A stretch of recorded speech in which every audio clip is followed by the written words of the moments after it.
Mostly Dangerous. The Women of Ambrose Estate, Book 1. Written by Kimberly Montpetit. Performed by Reagan Boggs. Chapter 1.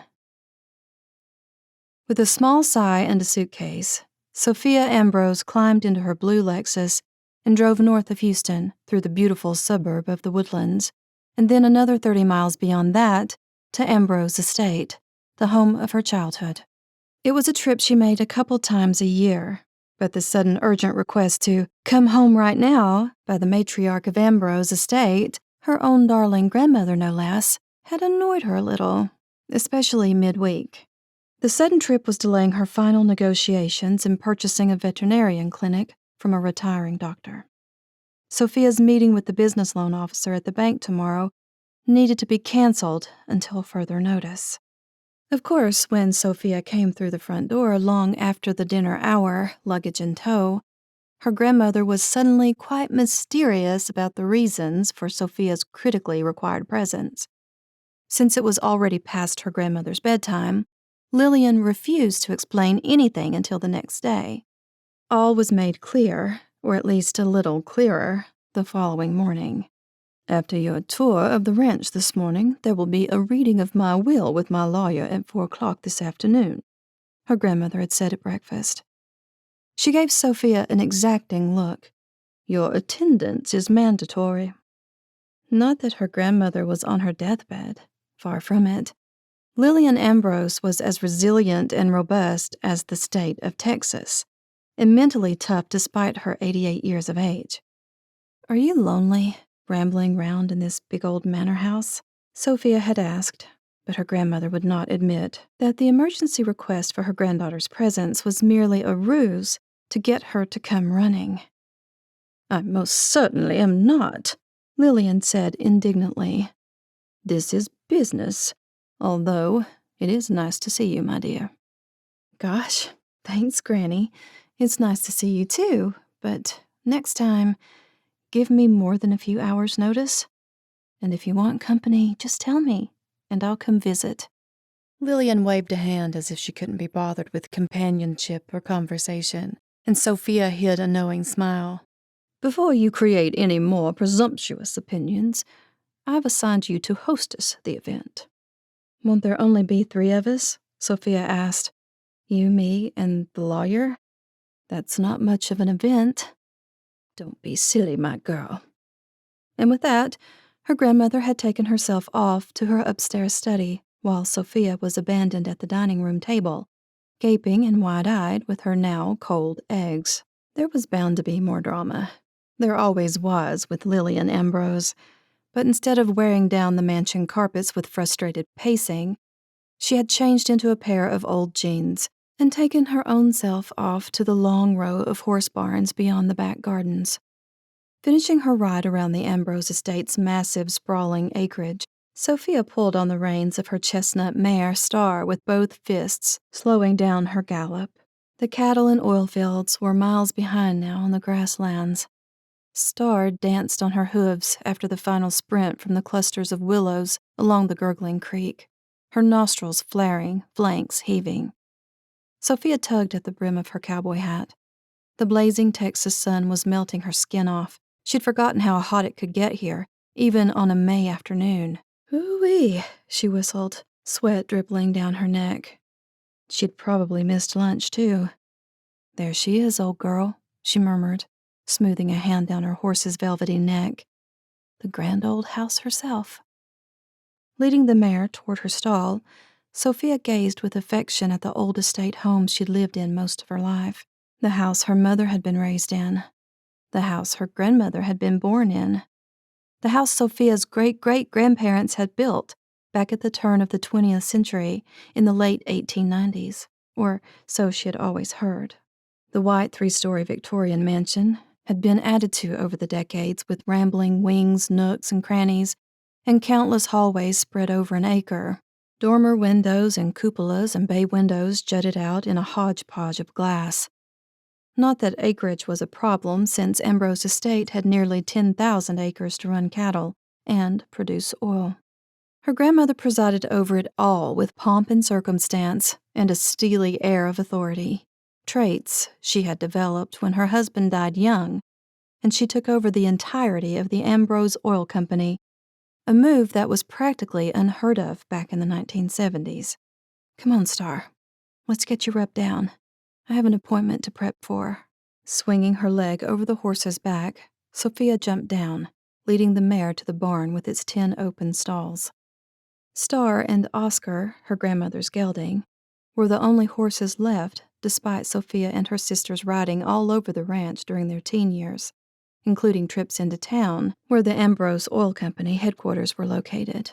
But Oscar and Star had company during the workday because Colt Brennan, Ambrose Estate's foreman, owned a black stallion, and Max Fitton, his ranch hand, rode his own young mare to work every day, so Star and Oscar weren't completely friendless.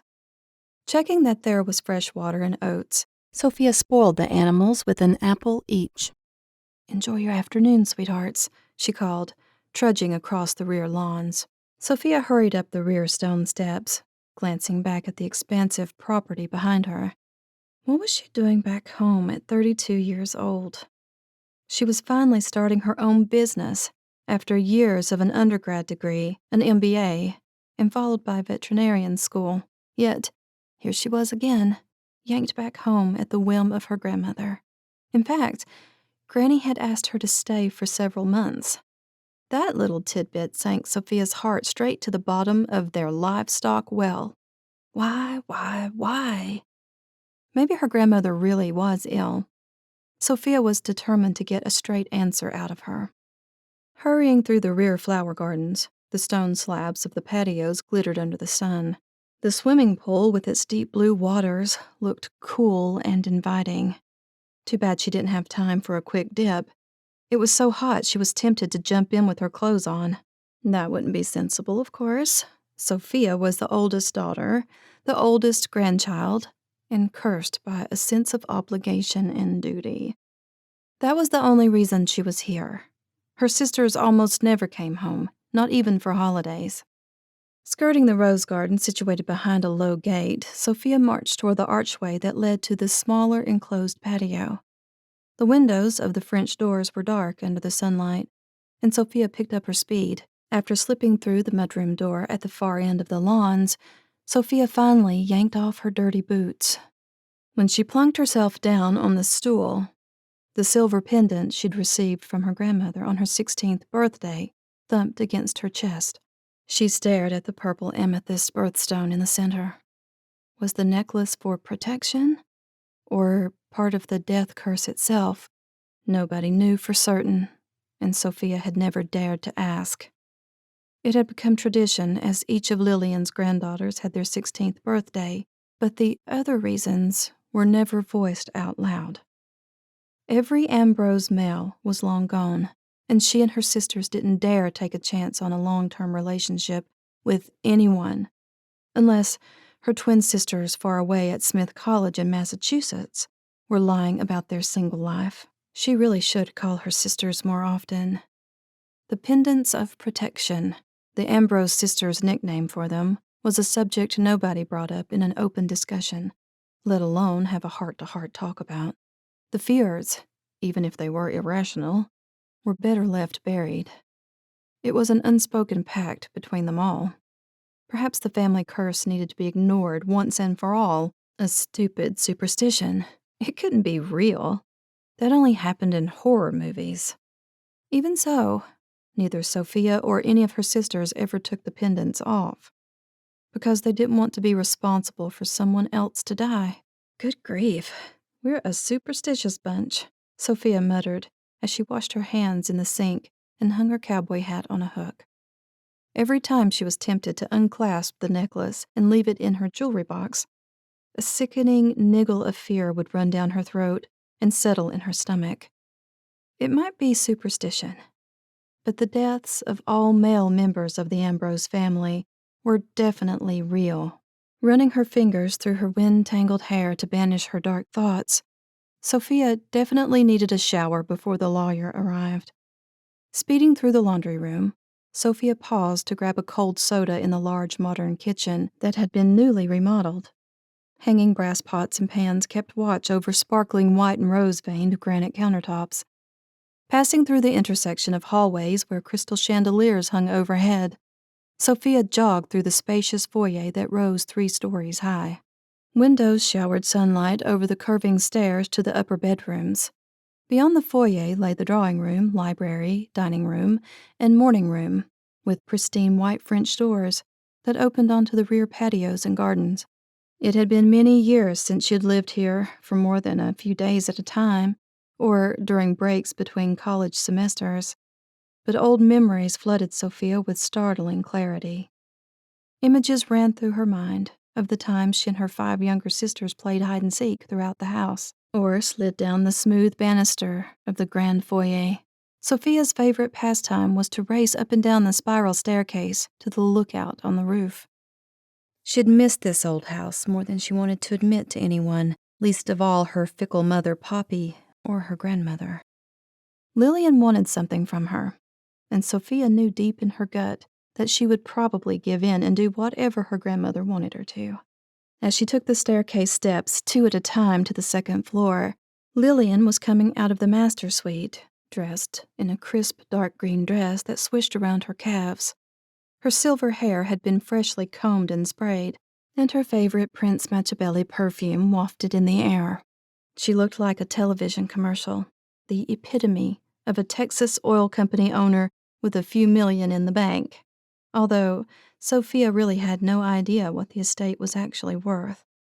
"Good afternoon, Granny," she said, hurrying to get to the shower. Lillian lifted an eyebrow at her rough appearance. "Mr. Gentry is due to arrive at any moment. I thought you'd be ready and waiting." "I lost track of time. You know how much I've missed my rides on Star." Her grandmother's frown turned to a thin smile. She ran a tight ship and hated for meetings to begin even 5 minutes late. "Star and Oscar have missed you too." It was another small dig to pressure Sofia into staying at Ambrose forever. "Don't guilt me, Granny." "I hope you will be ready to meet Mr. Gentry at the door, Sofia. I shall be in the drawing room." Once in her bedroom, Sofia threw off her dirty shirt, slithered out of her jeans, and peeled off her socks, shoving them down into the laundry basket. The hot shower felt heavenly, especially washing the dust from her hair. It only took a quick blow-dry with a good hairbrush to frame her hair around her face with wispy bangs, while the rest draped in waves below her shoulders. Face powder, mascara, and a light pink lipstick would have to do. Gold studs in her ears paired with gray slacks and a red blouse worked nicely. It would be great to go clothes shopping with her best friend Janine, a miracle worker when it came to fashion.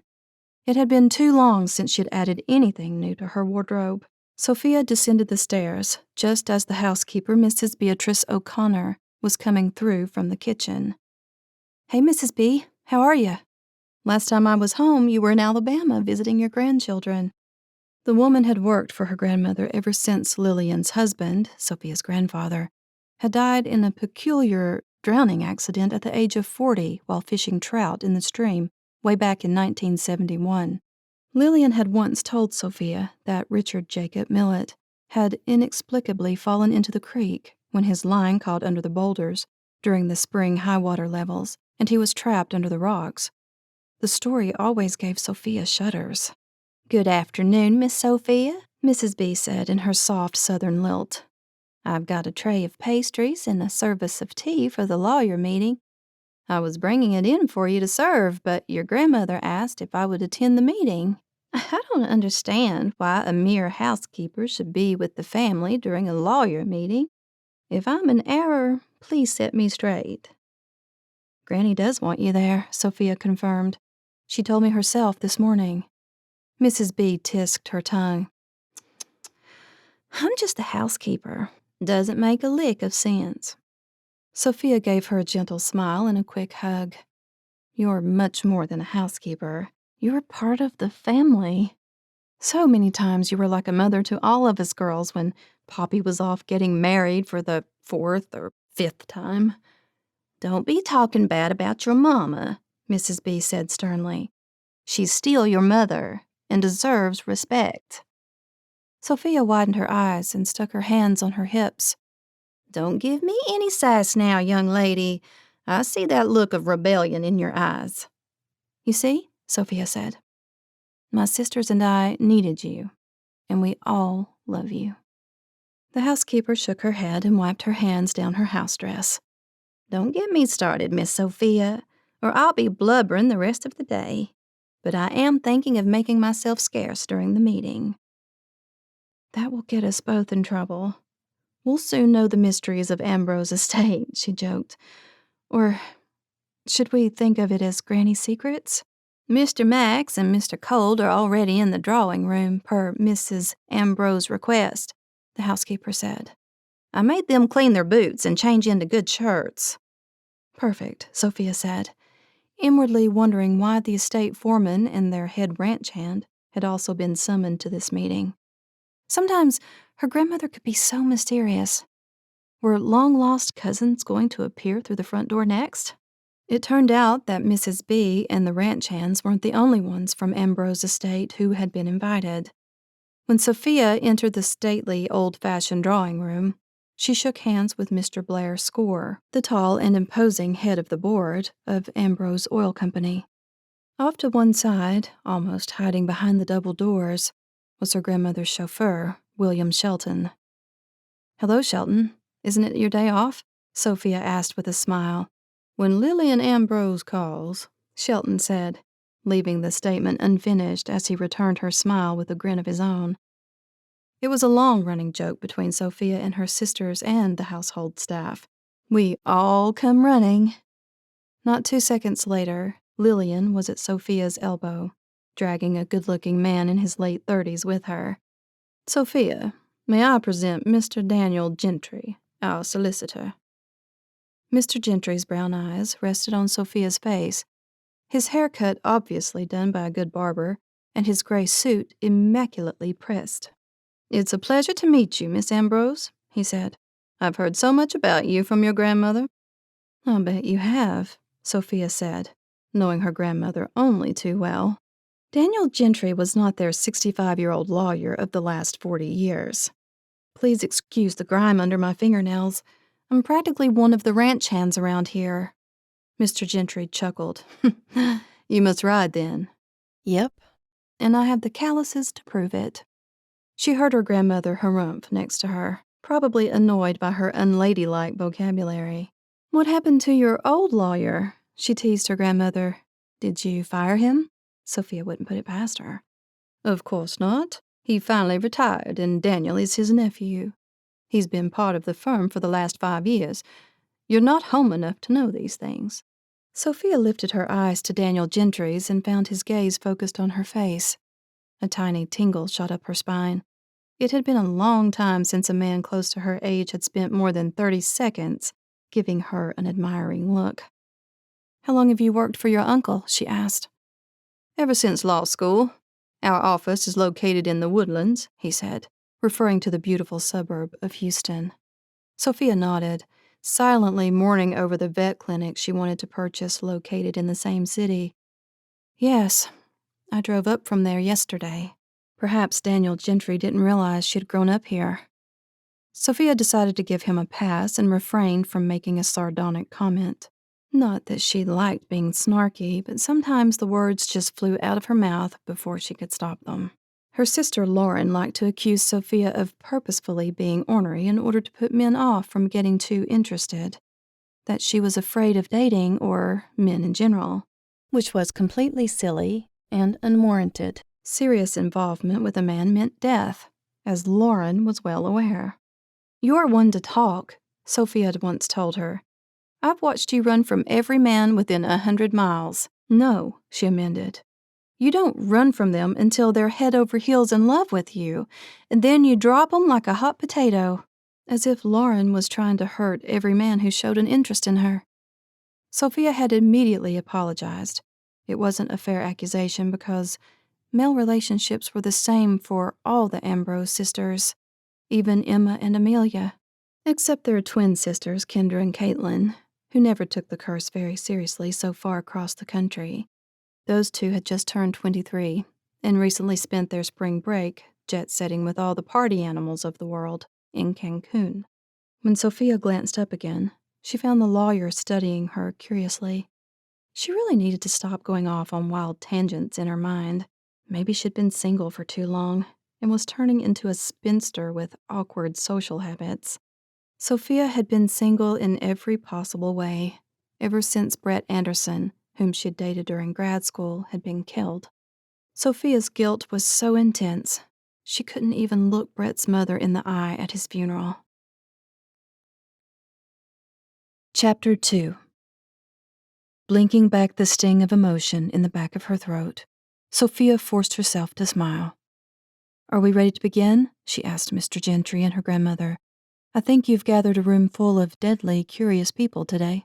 "This will be very simple and straightforward," Lillian assured her, straightening her shoulders. Sofia lowered her voice. "Granny, did you invite my sisters to this? It seems like we should all be here if this is truly your official will that is being read and witnessed." "Of course. I sent them personal invitations, but all 5 declined for various reasons." Sofia figured they would. The Ambrose women were not big into family reunions. "And my mother?" "Your mother should have arrived an hour ago, but as usual, she is tardy. We shall begin without her. Mr. Gentry." Her grandmother took the lawyer's proffered arm, and they made their way up the rows of plushy chairs lined in front of an oak table that Max and Shelton had arranged in the drawing room for the meeting. Mr. Gentry seated Lillian in the wing chair next to the table, and the rest of the attendees shuffled awkwardly into seats, questions in their eyes. Mrs. B gave Sofia a smile of encouragement when they caught eyes, although the housekeeper remained in a chair in the back row. The refreshments had been laid out on a table in the rear of the drawing room. Before the lawyer could begin, the sounds of commotion came through the open doors leading into the foyer. A high-pitched woman's voice echoed in the air, along with the front door slamming open and closed. Then came the distinctive sound of luggage rolling across the glazed marble foyer floor. Even the crystal teardrops from the chandelier tinkled from the crash of the front door. Seconds later, the sound of a car engine roared to life, its wheels grinding against the gravel driveway before speeding away. The bay windows were open at the front of the house, so everyone in the drawing room could hear every single sound. Lillian shot a pointed look at Sofia, who rose to her feet to ward off any unwanted visitors, but she was too late. Her mother, Poppy Ambrose, burst into the drawing room. "Am I late?" she cried.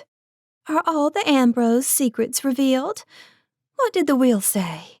Sofia cringed as her mother, wearing a tight red dress that showed way too much cleavage, spread out her arms and gave a series of dazzling smiles to the occupants of the room. "Oh dear, Brennan and Fitton, you're still at Ambrose Estate. How darling of you, and so loyal." Sofia grimaced. Poppy sounded so condescending. She was her mother, but she had called her Poppy since she was 13, when her mother married that awful Harold man, who pinched her cheeks and brought her a box of dolls she had stopped playing with at least a year earlier. Plus, the man smelled like vodka. That marriage lasted only a year, Poppy Ambrose's shortest marriage of them all, but perhaps all those brief marriages saved the lives of the husbands who had never had children with Poppy, which meant they had never lived at Ambrose Estate either. "Sofia, darling," Poppy cried, throwing her arms around her eldest daughter's neck in a tight embrace. "I've missed you so much, sweetheart. You simply must come and visit us in Maui. We have the most beautiful bungalow, 4,000 square feet with a waterfall in the backyard, and a mere 10 yards to the most perfect beach you ever sank your toes into." "Is that where you live now?" Sofia asked. Poppy swatted her hand. "You know perfectly well where Gordon and I live. I've sent you oodles of invitations over the past 2 years." Sofia remembered exactly one, right after her mother and her 5th husband had been married in New Zealand by a tribal chief. "I wasn't going to fly over to Maui while you were on your honeymoon, Mother." Poppy's soft arms wrapped around her daughter again. "You called me Mother. You haven't called me that in at least a decade." Sophia disentangled Poppy's arms, hissing in a low voice, "Let's talk later. We have a room full of people staring at us and waiting for the meeting to begin." "You're right, sweetheart. You're always right. So smart. I get overcome with love when I see my beautiful girls. Let's stay up tonight and talk all night." "Sure, Poppy." It was better to placate her than protest. Her mother would drink her favorite nightcap and be snoozing by 10 p.m. Sidling away while Poppy went to clutch her most recent husband and cuddle in an armchair with him, Sophia took a seat in the back row next to Mrs. B. "How convenient that she shows up today, of all days," Sophia muttered under her breath. Poppy always played the curse safe by staying away, except today she had come to collect her millions. "Don't speak ill of your mother, sweetheart," said Mrs. B in a whisper. Sophia covered her mouth with one hand to smother the chirp of laughter that threatened to escape. Mrs. B was loyal to a fault. She and Poppy had a long history together, too. Mrs. B squeezed Sophia's hand with her warm one, and Sophia knew she understood all of her frustrations over her mother. "Yes, ma'am," she said like a proper Southern lady. "She birthed 6 babies at great risk to herself. Say your prayers and forgive her." "Is that admonishment scripturally based?" Sophia murmured under her breath. Mrs. B stifled a chortle. "You are bad, Miss Sophia. Now mind your manners." Mr. Gentry is standing up. When Daniel Gentry rose to his feet, behind the big oak table, Sophia had to admit that the man looked nice in his sharply pressed suit. Once again, Sophia wondered if her grandmother was hiding some kind of terminal illness. This meeting seemed odd, and the timing was completely off. Sophia got the strangest feeling that they were all play-acting a role for her grandmother, as if the meeting had been staged. "Doesn't the reading of one's will occur after a person dies?" she muttered behind her hand. "Quick, say a prayer, or the good Lord will take Mrs. Ambrose tonight." Mrs. B, "I'm not superstitious." The woman lifted her eyebrows, giving Sophia a look that spoke volumes. Okay, Sophia admitted. "We're all superstitious, to a fault." Daniel Gentry's eyes suddenly caught hers, and Sophia's heart jumped into her throat. But the man slid his gaze off her face almost as quickly. Perhaps she'd imagined it. Mr. Gentry was the right age, tall enough, handsome enough. It had been too long since she'd seen a man like Daniel Gentry in her immediate sphere. Most were either too young, too old, or altogether not her type. What was her type? She had never really figured that out because she eventually pushed every interested man away, terrified that on the next nightly news, a tragic accident, fatal flu, or hurricane would have snuffed out the man's life. When the room settled into quiet, Mr. Gentry pulled out a black leather folder which contained a neat stack of papers. "My name is Daniel Gentry, and I'm with Gentry and Looming, attorneys at law. As Mrs. Lillian Ambrose's lawyer, I'm here today at her request regarding Ambrose Estate and her final will and wishes regarding the final settlement of the estate. You are her family and closest friends or estate personnel." "I knew it," Sophia heard Poppy hiss in a whisper to her husband. Sophia shifted while Colt ran a finger under his collar, looking quite uncomfortable. A blush rose up Max's young face. Mrs. B sat quietly, but she was twisting her fingers together. Even if Granny had known these people for decades and trusted them implicitly, it might not have been the best idea to have them here at her will reading. Wills were so very private, especially when Granny was healthy as a horse. She was healthy as a horse, wasn't she? Sophia tried to catch her grandmother's eye, but Lillian didn't see her, or she was ignoring her granddaughter. Sophia wouldn't put it past her. Holding herself still, she tried to focus, gazing at the pretty blue handkerchief in Mr. Gentry's front suit pocket. He cleared his throat, and his eyes latched onto hers again. "I could bore you with lots of legalese and details, but I'm going to make this very short and simple per Mrs. Ambrose's request." Lillian spoke up from her chair. "It's better to have it all out in the open. I hate secrets, and I detest families who fight and argue, or litigate a will. I strictly forbid you all from that. I decided that before I'm ill and incapacitated or drop dead one day, I would have Mr. Gentry and his father draw up the final documents. They have been signed, witnessed, and notarized, and the will is in the process of being filed with the state of Texas. Poppy said, "Now, Mother, you won't drop dead. You're being silly." "Everyone has to die sometime," Lillian said without batting an eyelash. Mr. Gentry took a breath, as if deciding whether to comment on the matriarch's proclamation, then decided not to. Daniel Gentry went up a notch in Sophia's estimation, despite the dread rising in her stomach. Mr. Gentry raised his voice to speak in an authoritative tone. "Very good. There will be time for questions at the end if anything is unclear. The Ambrose Estate Trust and Holdings Company will continue with standard procedures. The board and trustees of Ambrose Oil Company will also continue as per current Texas state law and federal corporate laws, including those exclusionary ones reserved for oil companies.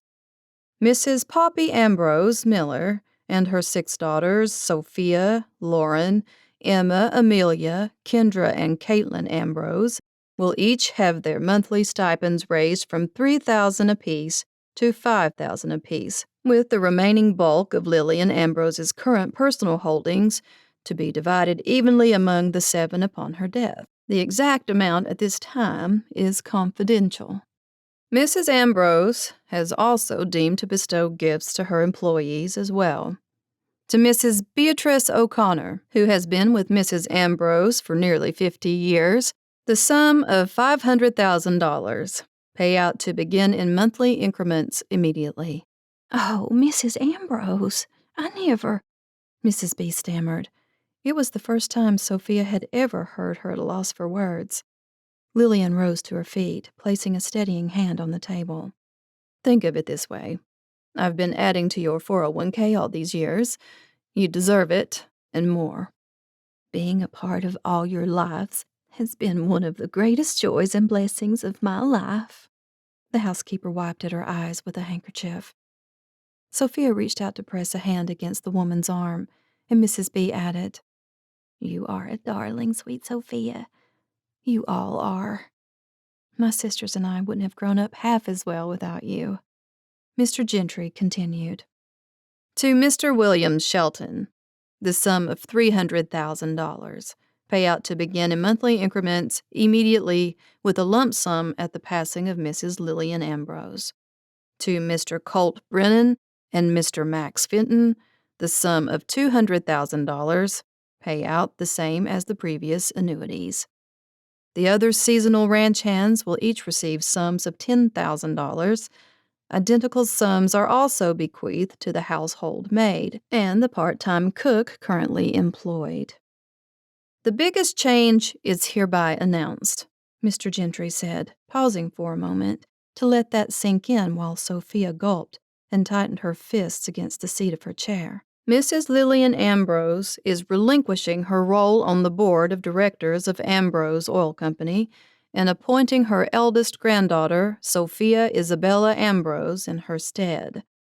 Sophia Isabella Ambrose will also inherit the Ambrose Estate land holdings, the cattle stock, the Ambrose Estate manor house, as well as the authority to make decisions about the current oil wells and any future wells or holdings.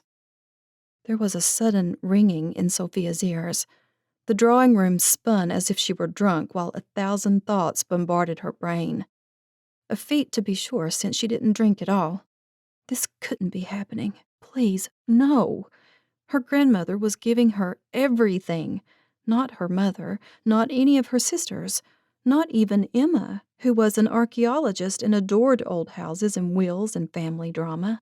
Sophia's lips opened to speak, to protest. But nothing came out, only a weak series of mewlings. Mrs. B placed a warm arm around her shoulders.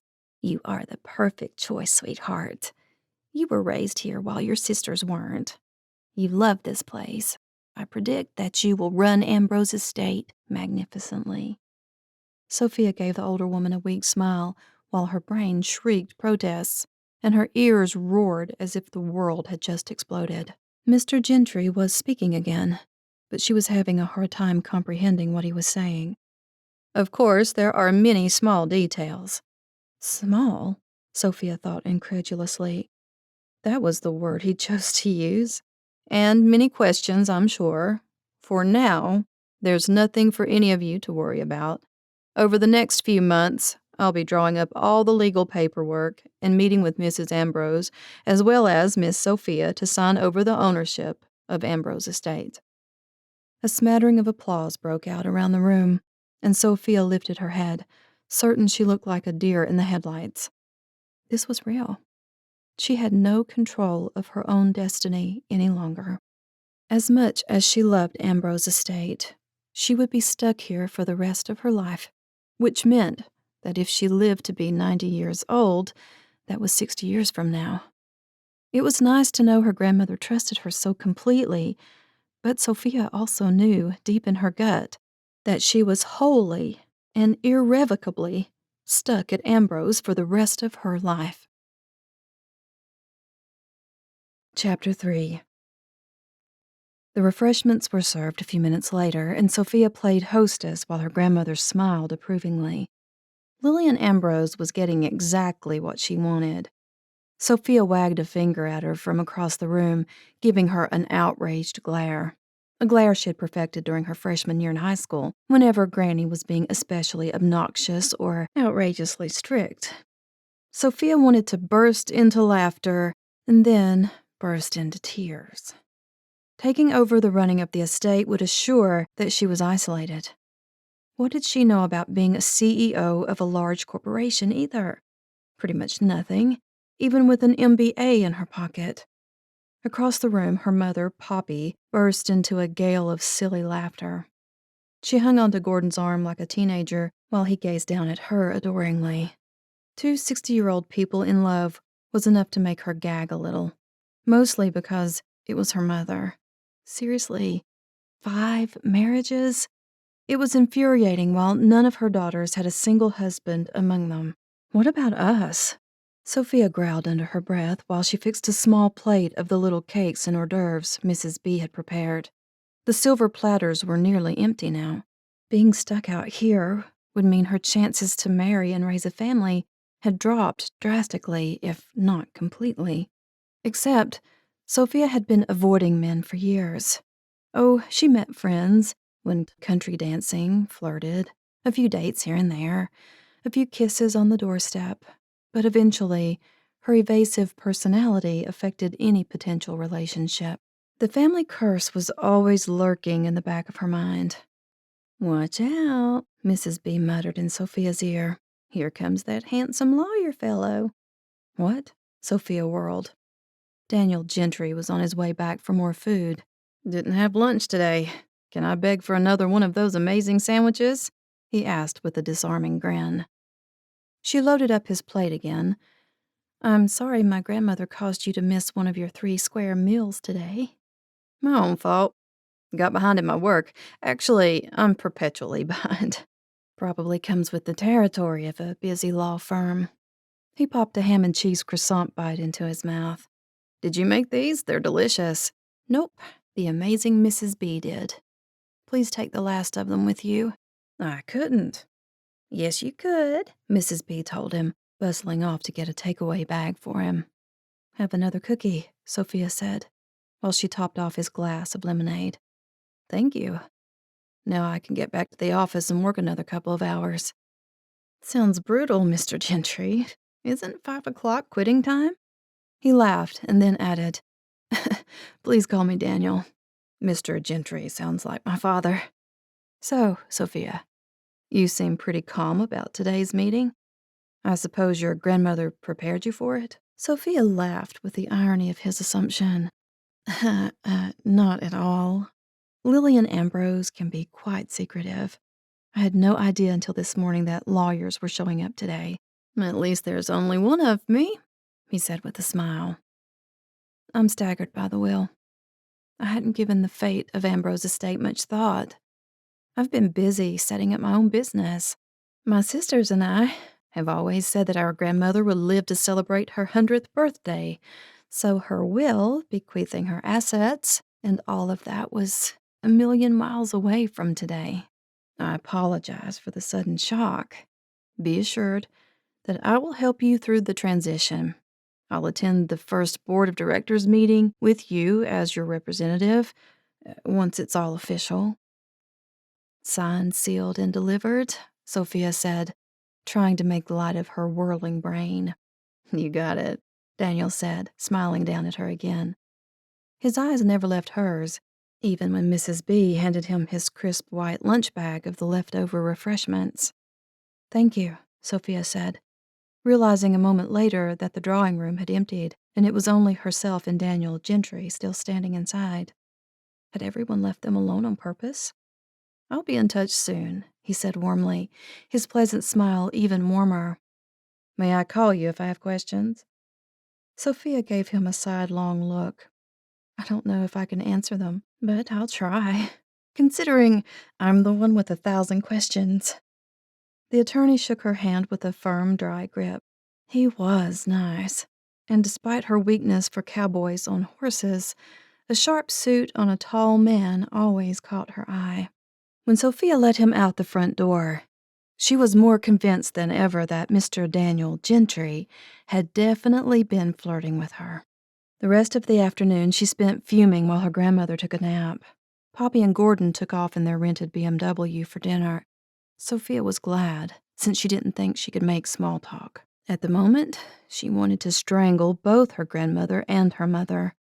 Surely Poppy knew that Lillian was going to bestow the entire estate on her daughter, and approved of it. Those two can sure keep a secret, she muttered. Mrs. B came around the corner of the upper hallway as Sofia descended the stairs. Miss Sophia, your grandmother is asked to dine in her room tonight. I've got a hot plate of food for you in the kitchen. She's afraid I'm going to yell at her, right? Now, you don't know that, Mrs. B chided gently. She's a bit tuckered out from the day.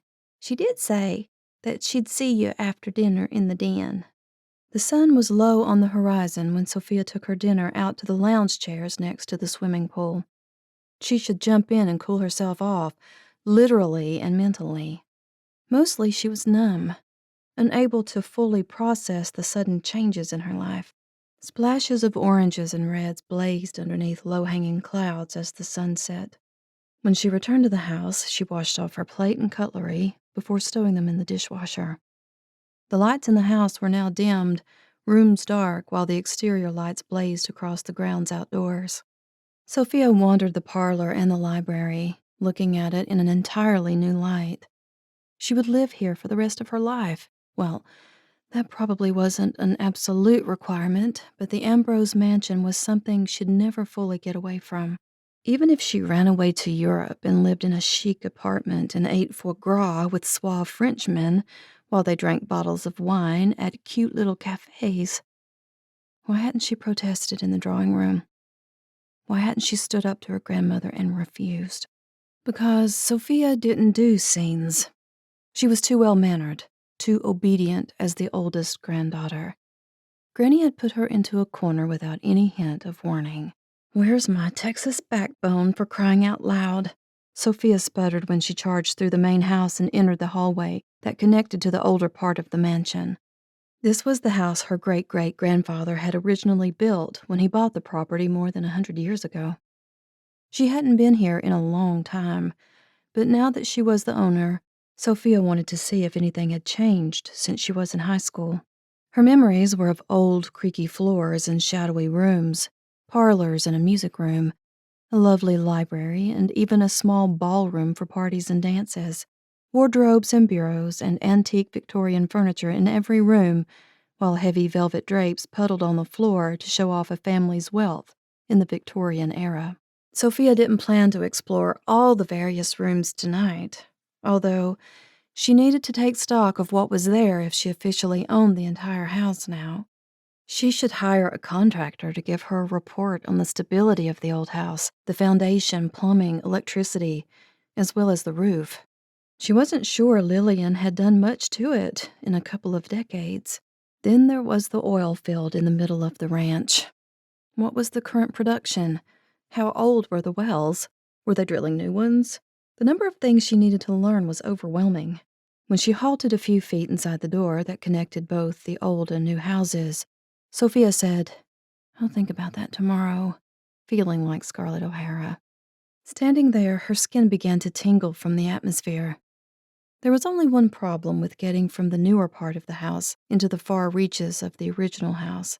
She had to walk through the musty, high-ceilinged corridor called the Hall of the Dead, named by Lauren and herself when they were kids. The original marble floors lay dusty and scuffed. The walls of the hallway were paneled in carved mahogany, and the ceiling rose 12 feet high with a row of high windows that let in daylight. When it was daylight. At night, the Hall of the Dead felt like a tomb despite the scattered starlight seen through the glass windows above. Even though this part of the mansion received little use or attention, Mrs. B never neglected to light the fat candles along the walls of the hallway every night, as per Lillian's orders. At least, that's what Poppy had once told her daughters in a morbid tone of voice. Sofia studied the flames flickering in their bronze sconces between the framed family portraits and photographs. When she and Lauren were in their early teens, they'd invite their friends to the old part of the mansion for slumber parties. Curled up with blankets and pillows, they'd tell spooky stories in front of the old parlor fireplace until they all ran back to the bright lights of the main house, screaming their heads off like silly 12-year-olds. Goosebumps ran down Sofia's neck, like 1,000 cold chills. "You're not a kid any longer," she chided herself, trying to ward off the eerie feeling of the hallway. Stepping forward, she peered into the first grouping of portraits. Every picture and painting were of Ambrose family members who had already died. The pictures were a timeline through the centuries. Her great-great-grandfather and great-great-grandmother, George Frederick Ambrose II, and Margaret Florence Ambrose, gazed at Sofia wearing sober expressions, neither frowning or smiling, which seemed to be the style of that era.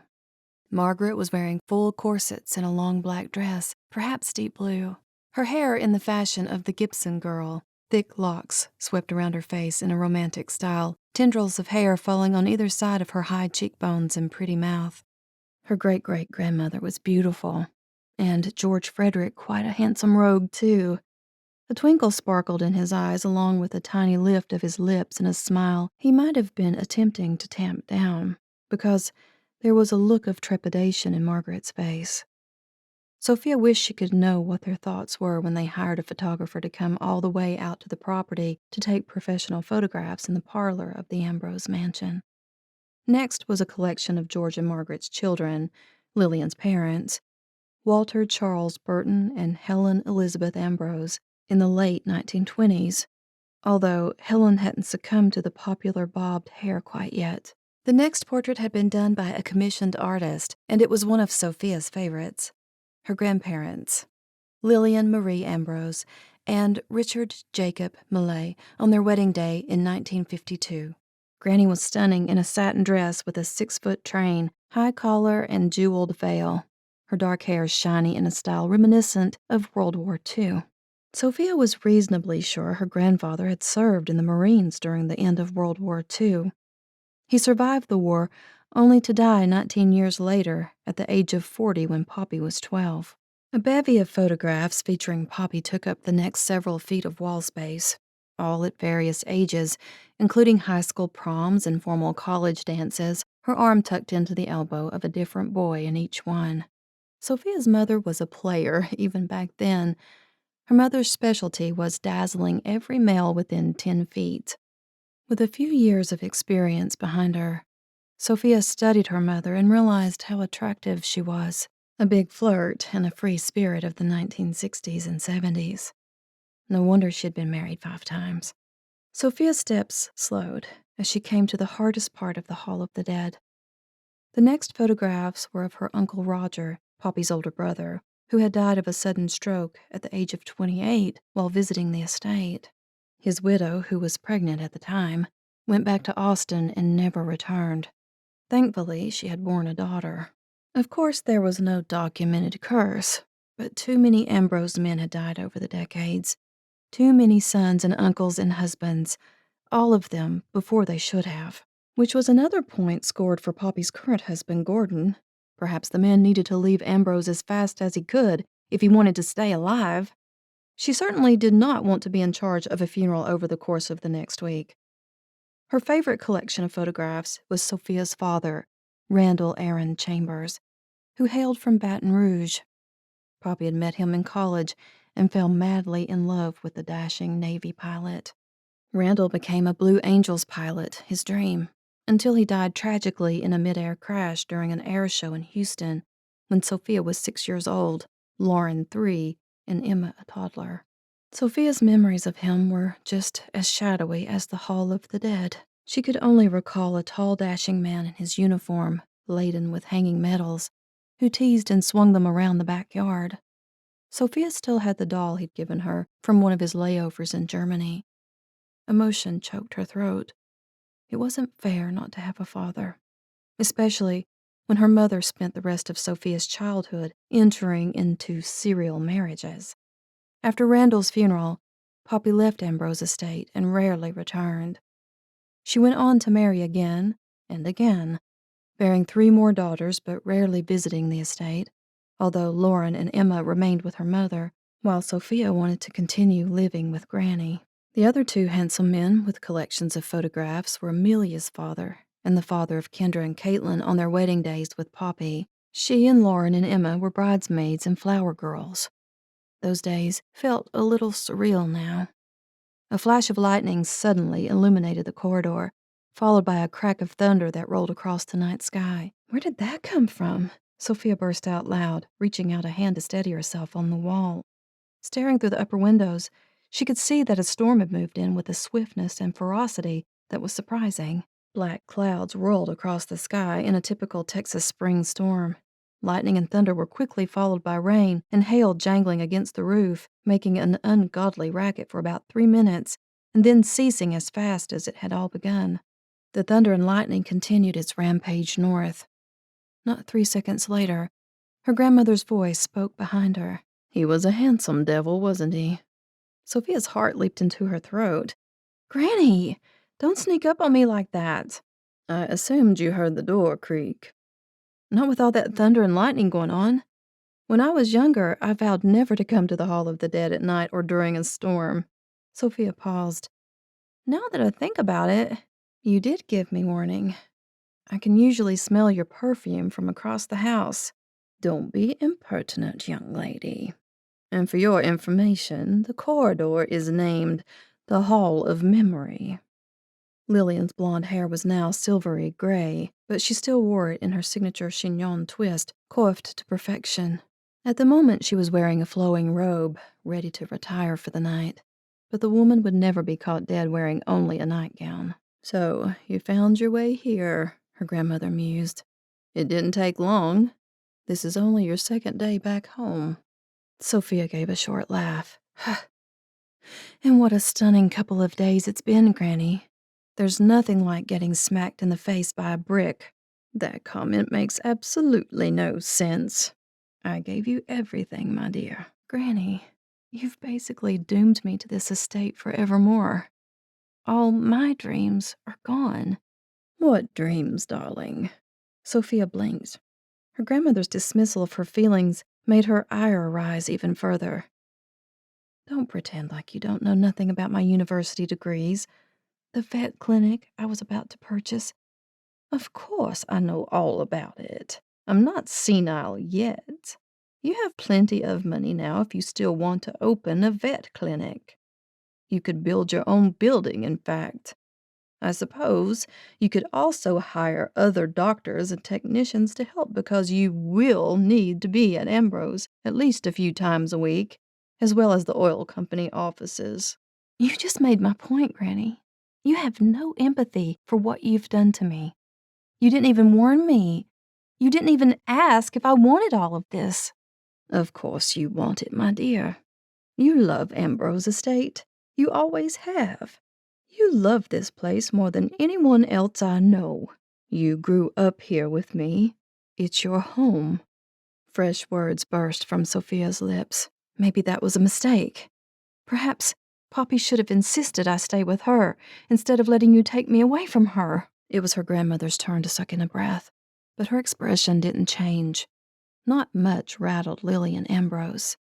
"Sophia, I love you as if you were my own child. After your father's death, you mourned him dreadfully.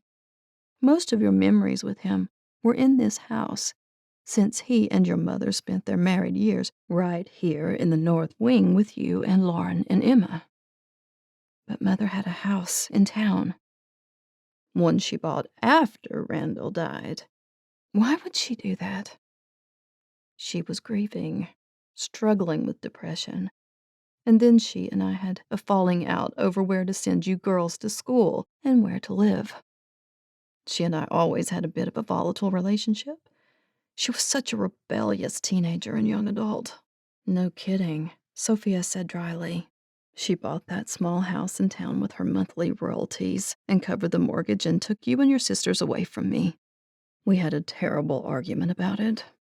I didn't think she could handle going back to work, even if it was part-time, and 3 small daughters who were lost and missing their daddy."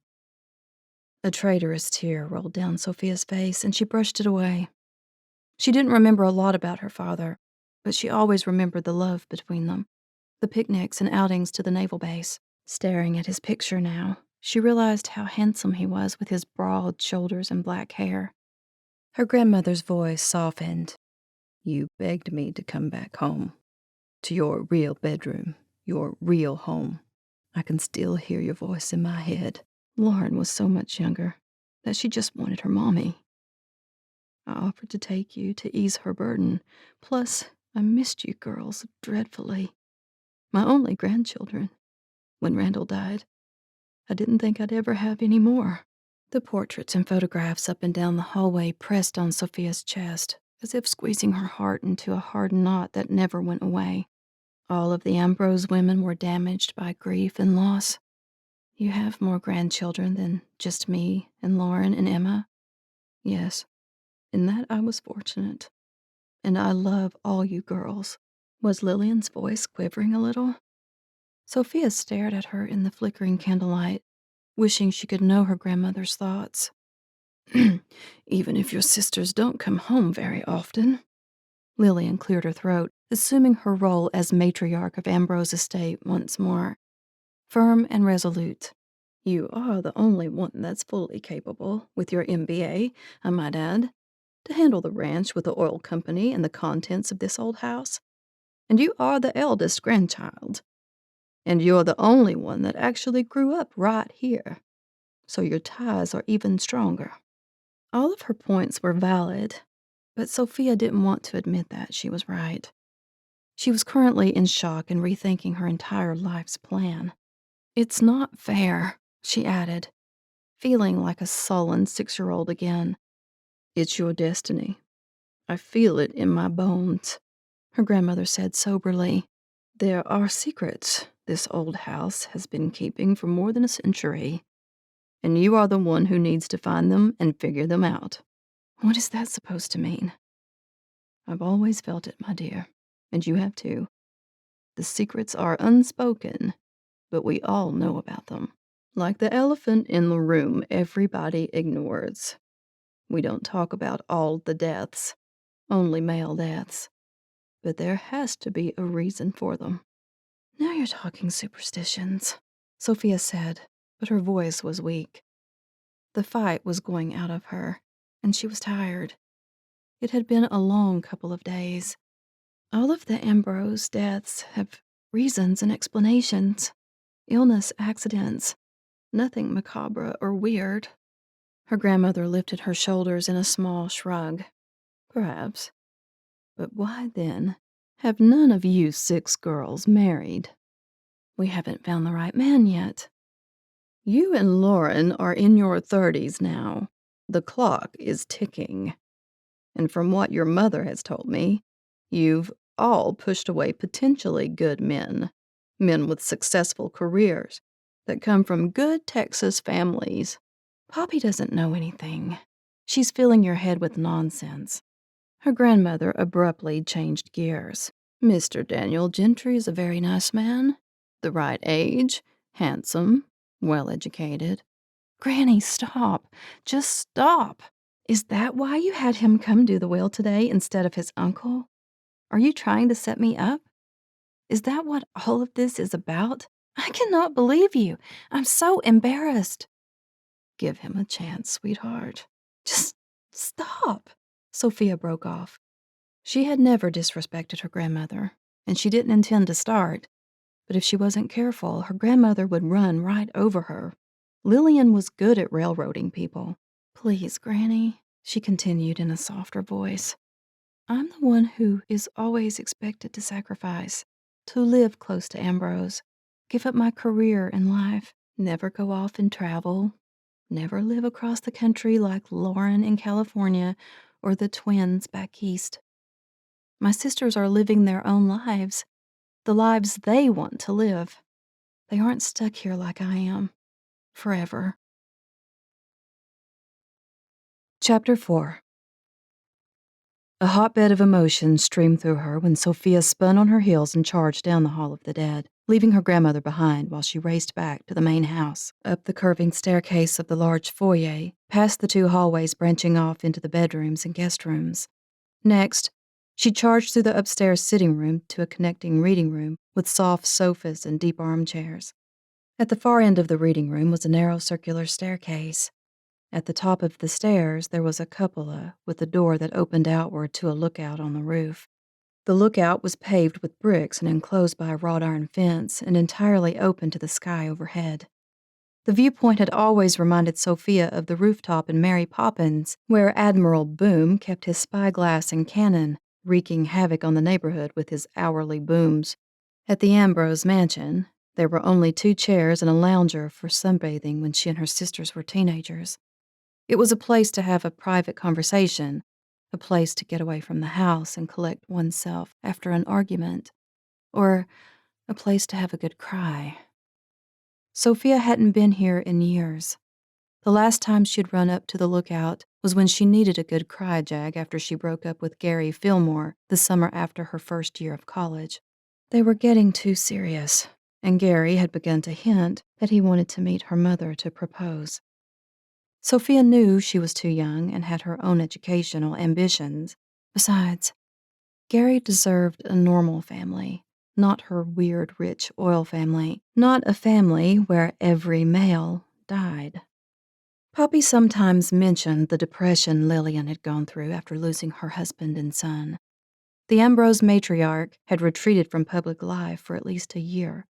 Then, 2 decades later, when her daughter lost her husband, Lillian reinforced her backbone of steel to help Poppy and her granddaughters through the tragic loss. No love was worth that kind of pain, nor could Sofia in good faith do that to someone if she truly loved them. Gary had been confused and hurt, of course. Sofia knew that her excuses sounded lame and stupid, but it was too hard to explain, and he wouldn't have believed her even if she tried. Sofia despised the Ambrose curse, hated it with a passion that made her want to run to a deserted island and never come back. Would the curse go away if the house burned down? She was entertaining crazy thoughts, but it was a strange and intriguing question. Now she leaned back against the damp lounge chair and lifted her chin to the sky, which was now clearing from the sudden brief storm. Shallow puddles of rain lay in cracks and dips of the terrace bricks, while a silver crescent of moon fought to appear behind the black clouds. A cool breeze lifted the hair from her face. Closing her eyes, she tried to relax and put away all the worries and demands of Granny's will, and Daniel Gentry, and her fickle mother, and the life she was tied to forever, the strings like a noose around her neck. Sofia usually loved coming up here to get away for an hour or 2, and the stone terrace with its cozy furniture and wraparound pretty fence made a perfect escape. She could get some perspective on her problems, but tonight her escape didn't seem to be working. Her grandfather had built the lookout decades ago, and even though she had never known him, it made her feel closer to him, as if they had a little something in common, to get away from bossy Lillian Ambrose. Perhaps her grandfather's and her uncle's and her father's spirits weren't really that far away, laid to rest as they were in the Ambrose family cemetery on the edge of the mansion grounds. Sofia had planned to visit the cemetery today, but her grandmother's will, with all its heavy burdens, was still too fresh and raw. Finally, she wrenched herself to a sitting position. I should go to bed. She had a lot to contend with tomorrow, least of all the deal she was in the middle of with the vet clinic. For the moment, she needed to call it off. For the next year, she had 1,000 things to learn and decisions to make. That goal had to be suspended, perhaps permanently. Her tears had dried, but the weird burning sensation in her throat remained. That was strange. The burning sensation wasn't tears at all. There was a slight burning smell wafting on the air. She wondered if Mrs. B had burned something in the kitchen and had opened the windows down below her. More likely, one of their neighbors had been burning leaves on their property and the storm's wind had brought it this direction. It had to be that, because there was no sign of anything else. The next morning, Sofia woke early, suddenly, as if someone had shaken her out of a dreamless stupor. Jerking her eyes open, she sat up, but nobody was in her bedroom. Striding across the floor, she checked the door, still locked, as she'd left it when she returned from the Hall of the Dead and the rooftop lookout. The room was stuffy and turning warm already. Sofia lifted the window to let in fresh air, and then gathered her things for a shower. Peeling off her summer nightgown, she suddenly smelled that burning odor again. Is the Hamilton family at it again? She said in exasperation, digging out her shampoo from her toiletry bag. She gave her luggage a smirk. I suppose I need to officially unpack now that I'm going to be here longer than a few days. Parting the curtains, she glanced out again. The morning was still and quiet. No nodding flowers or rustling grass. The Hamilton property was much too far away to smell piles of burning leaves. After breakfast, she had asked Shelton and Colt if the two men had seen anything unusual in the neighboring ranches. No, she couldn't ask Colt. The foreman was actually moving cattle today to fresh pastures off the ranch for the next week. Once she was dressed in jeans and sneakers, Sofia climbed the stairs to the lookout, turning in a slow circle to view 10 miles in each direction. She couldn't see much past the trees along the stream, but strangely, the sky held the faintest haze of smoke. A burning tang made her cough, her throat closing up. That does it, she snapped. If the Hamiltons are burning refuse on our property line, I'm going to have to talk to them. Oh, the joys of ownership. 2 minutes later, she had grabbed the pair of binoculars she had kept in the bureau for years and hurried back to the cupola once more. Sweeping the binoculars in every direction, Sofia spent a full 5 minutes studying the horizon. There was definitely smoke in the air, but closer to the eastern quarter of the property, which butted up against their northern neighbors, the Franklin Ranch. Saddling Star and searching on horseback would take too much time. Sofia grabbed the keys to her truck and took the stairs down to the kitchen, keeping hold of the binoculars, and tucking her cell phone in the back pocket of her jeans, after sending a quick message to Max that she would be out riding the ranch this morning and to watch for her. Her grandmother came out of the downstairs sitting room. Where are you going? I didn't even know you were up yet. Come have some breakfast. Besides, you can't go into town dressed in jeans. You're the owner of Ambrose Estate. You must look the part. Granny, Sofia said, trying not to laugh. This isn't the 1940s or 50s any longer, where women wore skirts and hats to go grocery shopping. Besides, I'm not going into town. I'm getting the truck and going out to drive the ranch, at least along the property lines. Have you noticed the burning smell outside? I keep my windows closed. Allergies, dear. Lillian Ambrose headed toward the kitchen, a menu in her hand for Mrs. B. When she turned around again, what burning smell are you talking about? It's stronger this morning. Plus, there's a bit of smoky haze on the skyline. Open the drapes in the house and see for yourself. I shall do that, if you aren't mistaken that the smell is from our very own kitchen. That's what I thought at first, but it's definitely outside. I'm not sure which direction. When Sofia opened the front door, her grandmother's voice stopped her again. I am glad you're speaking to me this morning, my girl. Why wouldn't I speak to you? I'll probably be miffed about the whole reading of the will yesterday for a long time to come, and the rug you pulled out from underneath me. But it doesn't mean I don't care about Ambrose Estate, or you. Her grandmother's expression turned into a smile. I knew I chose wisely. Sofia rolled her eyes. Go have your breakfast and save me some bacon. I plan to take a jaunt around the property and make sure there isn't any illegal burning going on in the vicinity. Jumping into the cab of her four-wheel drive Ford, Sofia revved the engine and backed out of the garage. She glanced at her Lexus in the next stall longingly. Maybe she would drive back home later. The round trip would take most of the day, but she hadn't packed much, thinking she was only here for 2 or 3 days. The roads were jutted and bumpy after the winter and spring storms. She'd have to get Colt to get some graders out here. Start making a list, she sang out loud. Heading east first, she stared at the Hamilton Ranch property line. No sign of anybody, let alone stacks of burning brush. Stopping briefly, she used the binoculars to check every mile or so. Nothing along the east or south. Shifting gears, she headed west, braking hard when she came upon Max riding his horse. Dust clouded the window when she rolled it down and shouted to him. Max pulled up next to her when she spotted the cattle up ahead running crazily across the meadows. Cows and steers rarely ran in such a frenzied manner. They were mostly lazy and stood around in small groups, eating or sleeping. What's happening? She shouted through the window.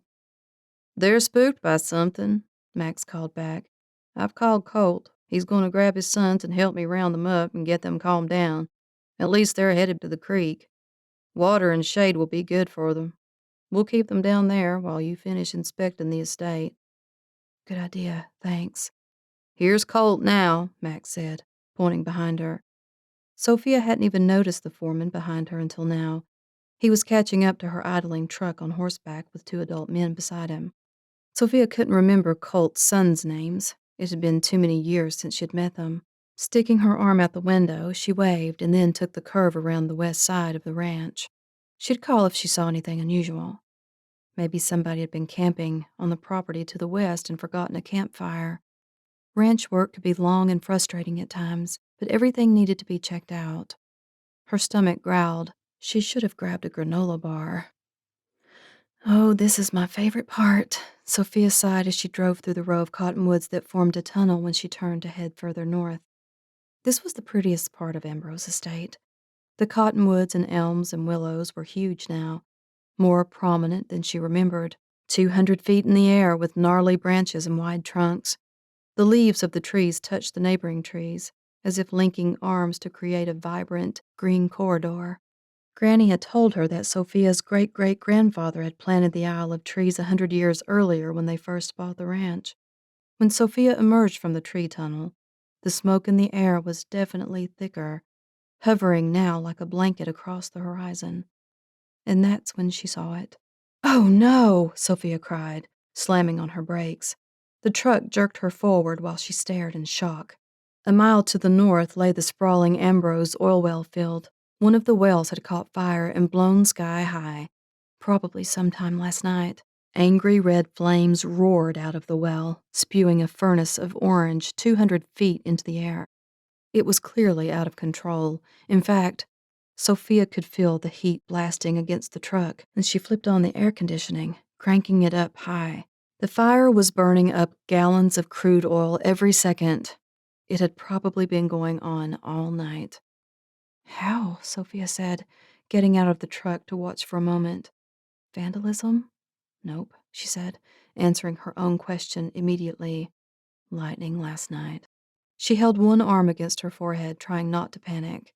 Ambrose Estate had never had an oil fire in all these decades.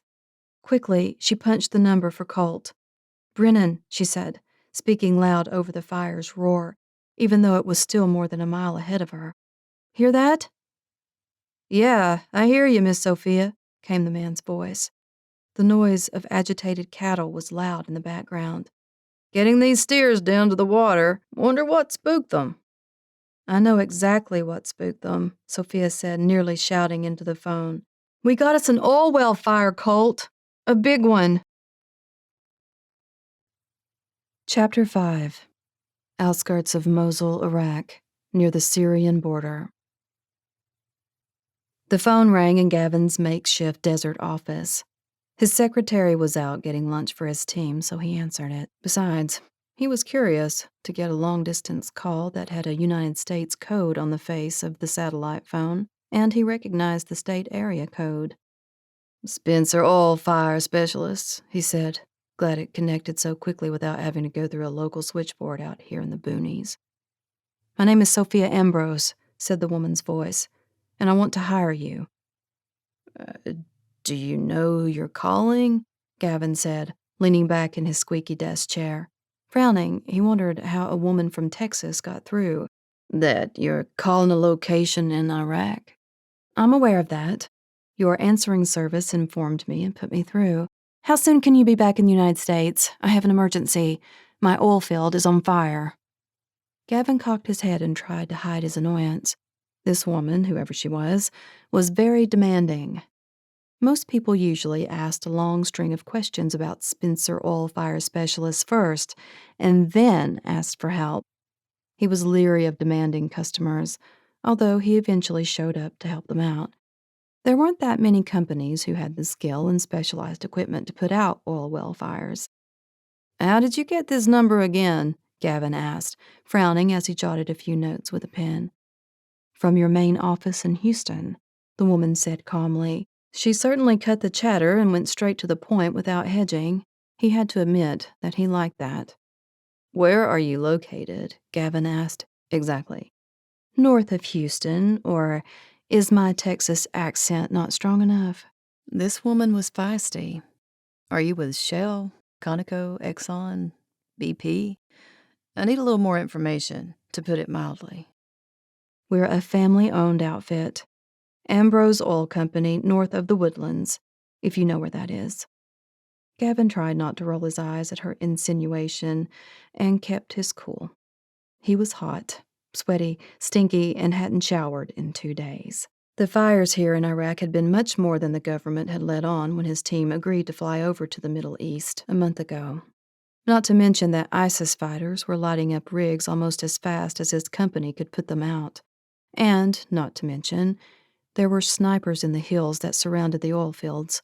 Getting killed while putting out a fire was not something he and his team had signed on for. Of course, some oil well fighters were killed while on the job. Putting out an oil fire was rated as one of the most dangerous jobs in the world. "Miss, whoever you are, I don't have time for your innuendo or sarcasm. My team is the best in the world, and we're out here fighting fires daily for the past month. But I don't have to explain that to you because we're not due to be home for another 2 weeks." "2 weeks? That's not what your main office in Houston told me. If I wait 2 weeks, I may lose my entire field and my family's income." It was a story Gavin heard a lot, although privately owned family companies didn't often have big blazes. "What did you say your name was?" "Sofia Ambrose. I'm the owner of Ambrose Estate, an oil company. If you're unavailable, perhaps you can direct me to another company who is a little more open to business." Gavin covered the phone's receiver and let out a low, irritated whistle. Mrs. Ambrose's personality had ratcheted up a notch on the scale of demanding and gutsy. She was now in irritating territory. "Lady," he stopped, not wanting to be rude in how he addressed her. "Mrs. Ambrose, I mean." "You may call me Miss," she snapped. "I assumed I was speaking with the owner of the company. If not, please put him on the line." Ah, Gavin thought. A perpetually peeved spinster. It wasn't very charitable of him to think these things about someone he'd never met, but she was really getting on his nerves now. He took a breath and started again. "I'm the owner and founder. We're the biggest and most successful oil firefighting company in the world." Now he was boasting, but there was something about her that made him want to show off his skills, both physically and mentally as far as shrewdness and success were concerned. "The other oil firefighter companies are scattered around the country," he went on. "You can call one of them, although you'll have to pay extra to get them to Texas." "So why aren't they in Iraq fighting these fires? Why your company?" "Because I'm the best. And that's not bragging, ma'am, just a fact. When you got as many fires out here as we've got, it's a massive undertaking. During the Gulf War in the early 90s, there were hundreds of oil rigs purposefully lit on fire by Al-Qaeda, and it took 2 years to put them out with multiple teams working round the clock. That's impressive, Miss Ambrose said grudgingly. Are you telling me that you worked those fires 30 years ago? You've been in the business a long time now. I didn't personally work the Gulf War fires. My father did while working for one of the big oil companies. He brought his experience back home and started his own outfit. Later, he trained me. Been in business about more than 15 years now.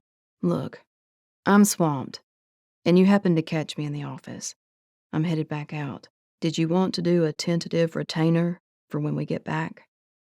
Mr. Spencer, I'm not sure you heard me correctly, Miss Ambrose said crisply. If I wait a month for you, all my oil is gone. We may be small, but my grandfather started Ambrose Oil Company in the 1950s. We have shareholders and a board that I have to consider. Over the last decade, we've been losing our oil field due to drying up wells. We can't afford to lose the rest of the rigs to fires. We're nothing like Exxon or BP. Gavin heard her take a deep breath, but let her get it all out of her system. He figured that was probably faster in the long run. Sir, I'm not sure who you are, but my oil field is in trouble, and I'm getting desperate. Can you get your father on the line, please? I need to speak with someone who's in charge. I don't have time for this. It took all of Gavin's willpower not to slam the phone down. I am the boss, he said slowly and distinctly. I run the business now. My father has been gone 5 years. There was silence on the other end of the line, and Gavin wondered if she'd hung up. So, she had a board with shareholders. This wasn't a one-off that could wait, or a well that could be re-drilled. He changed tactics. Do you have an idea how the fire started? Lightning, last night. Sofia Ambrose paused, and Gavin thought there was a sudden hesitancy to her tone now.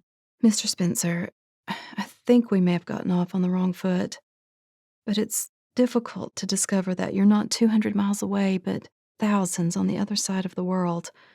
I'm not panicking yet, but getting close, and I have 500 head of cattle to consider, too. Okay, you're a ranch as well as an oil company, Gavin stated with a sigh. Give me your number, and I'll talk to my team and see what we can do. I'll get back to you in a few days. Sofia Ambrose rattled off her number, impatience in her voice. If Gavin was correct, she probably hadn't ever seen an oil fire before. It usually scared the bejeebies out of people the first time. Oil fires were like a fire-breathing dragon shooting liquid flame straight into the sky. Gavin hoped the broken well wasn't close to the main house, but he didn't ask. He didn't want to panic her even further.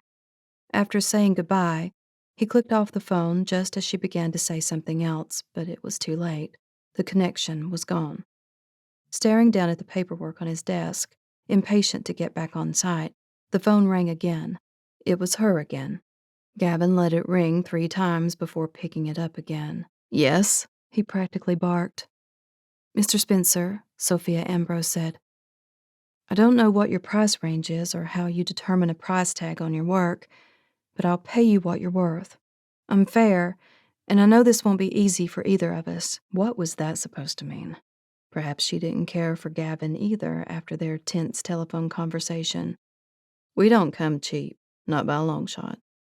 But if I take the job, I'll do right by you. Meanwhile, can you email a few pictures to me of the rig that's on fire? I can better estimate what we're up against.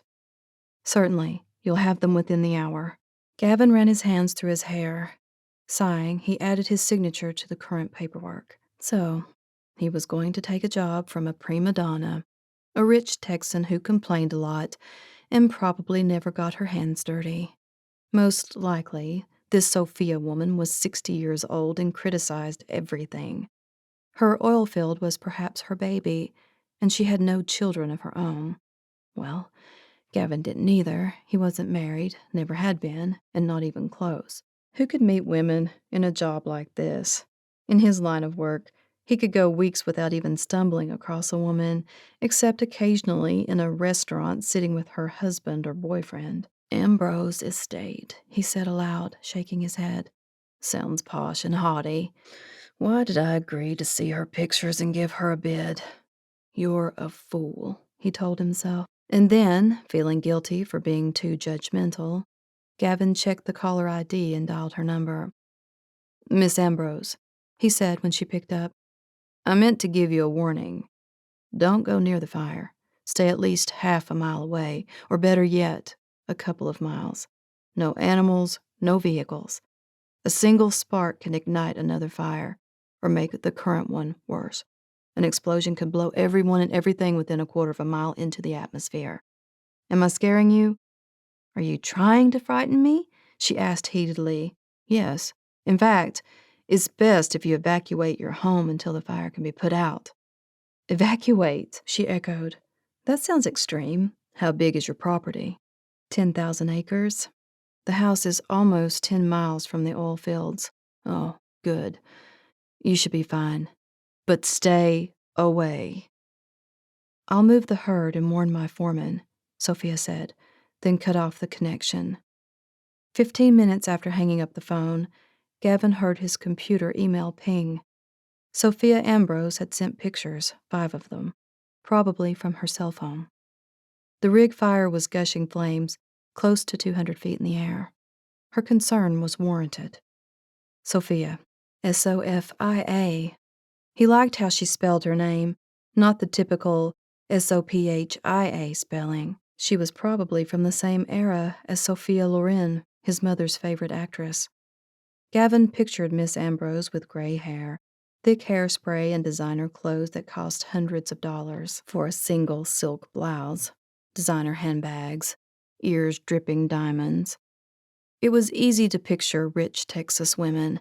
They all had a look, with their thick, picture-perfect makeup, and Sofia Ambrose was probably no exception. Still, Gavin couldn't let a fellow Texan family burn out, not if he could help it. And there were the Ambrose employees and shareholders to think about, too. Many families depended on a producing oil field. He shot back an email with a quote. Guess you'll get your wish, Miss Sofia Ambrose. If you and I can survive each other, he added dryly. Before he could rise from his desk, another email pinged from Sofia Ambrose. That's an outrageous amount of money, she stated in her note. Gavin typed quickly and hit send. It takes an outrageous amount of money and equipment to shut down a fire like the one you've got.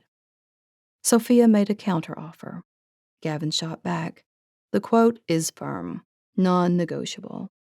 10 seconds later, she phoned again. I do believe you are a mercenary, sir. I don't negotiate with my men's lives, he said firmly. This is the most dangerous job in the world, besides being on the front lines. You are free to go elsewhere, ma'am. Gavin could only imagine the outrage on the other side of the world, from Miss Ambrose's mansion on a hill. Perhaps I'll do just that, came the quick reply. I'll get back to you. Gavin slammed his chair back and paced the floor. Suit yourself, lady. But you won't find another outfit within 1,000 miles that knows what they're doing. He hung up before she could say another word. 3 seconds later, the office door opened. Lunch is here, Don Brody, his office manager, announced, banging through the front door and carrying a box filled with lunches packed in paper sacks. He'd had to drive 20 miles into the outskirts of town for food, with 2 bodyguards. Hungry? Starving, Gavin said, forcing a quick smile. I'll go get the guys. Shoving his chair across the worn linoleum of the office trailer, he headed back outside to face the current inferno and let his men know that they were going home for a few weeks. He let the European company take over for a little while. None of his men had seen their families in 2 months. Besides, he knew he shouldn't have been so grumpy with Miss Ambrose over the phone. He'd actually gotten a call yesterday about another fire over the border in Louisiana, too. He'd be able to do both jobs and then get back to Mosul to finish this one once and for all. Later that night, a final email came from Miss Sofia Ambrose. Okay, Mr. Spencer, you're right. There's nobody else. I'll pay your price, but I don't have to like it. Gavin shook his head. This was going to be a tough job, not because of the fire necessarily, but because of ornery Sofia Ambrose. He and his men would get in and get out and collect the paycheck, and not look back. Chapter 6. Sofia slammed the house phone down. She'd been trying to reach her 5 sisters with no luck. They were all conveniently busy. If they didn't know about Granny's will soon, they'd all be madder than hornets when they learned that Sofia had been given it all. Well, not all. Every heir would soon be receiving more than their usual monthly stipends, but she could imagine that there might be wailing and weeping and gnashing of teeth. Poppy hadn't said much, yet. She and Gordon had disappeared, and Sofia wasn't sure where they had ended up today, probably avoiding the curse on purpose. Gavin Spencer had put her in a foul mood. He was an arrogant, short-tempered man, but maybe she should cut him some slack. After all, being in Iraq for 2 months with ISIS surrounding them sounded stressful and dangerous, in addition to the oil fires. Marching outside while it was still relatively cool, she muttered, "His company in Houston is a mere 2 hours away, and yet he's not in the country to help his fellow citizens, but halfway across the world." Sofia knew she was in an anxious mood because she was worried. What if a spark set off a second rig into flames? What a mess. Even so, Gavin Spencer's quote wasn't as high as she had feared. It was in her blood to negotiate hard. She'd also forgotten to ask how long it would take to get a team here, and how long it took to put out an oil well fire. The 2 of them had been speaking over one another and misunderstanding each other during that long-distance phone call. She probably should have kept a more even temper, especially if she was going to be running things from now on. She couldn't get upset over every little thing. The board would kick her out if she treated vendors and employees as she did today on the phone. Granny would spit nails. She'd be so angry. Still, an oil fire wasn't a little thing at all, far from it. But while stomping across the yard to the gate of the cemetery, Sofia came to the realization that she had been rude. From Mr. Spencer's perspective, she was a total stranger making demands. The man didn't know her from Adam, well, Eve, she supposed, her lips quirking into a smile. Pushing open the gate, Sofia entered the Ambrose family cemetery. It was situated on a 1/4 of an acre, under a cluster of weeping willows and flowering crabapple trees. Most oil families didn't have family cemeteries. Death came frequently and tragically to the Ambrose family, and it colored everything. Sofia's steps slowly crunched along the narrow gravel path. A month ago, the spring winds had blazed piles of dead cottonwood leaves everywhere, but they were gone now. Max had probably cleaned them up. The flower beds along the perimeter were blooming honeysuckle and daisies and rose bushes. The grass was freshly mowed and trimmed around the headstones. When Sofia reached her father's grave, she sank to her knees while her breath hitched in her chest. "Hey, Daddy," she whispered. "Guess you probably heard the news. I'm now head honcho, the boss, with a capital B, and I wish I could run away. Life sure likes to throw curveballs. You got one of the worst curves ever. I know that everything would be different if you were here. Poppy, Mother, wouldn't be marrying men right and left.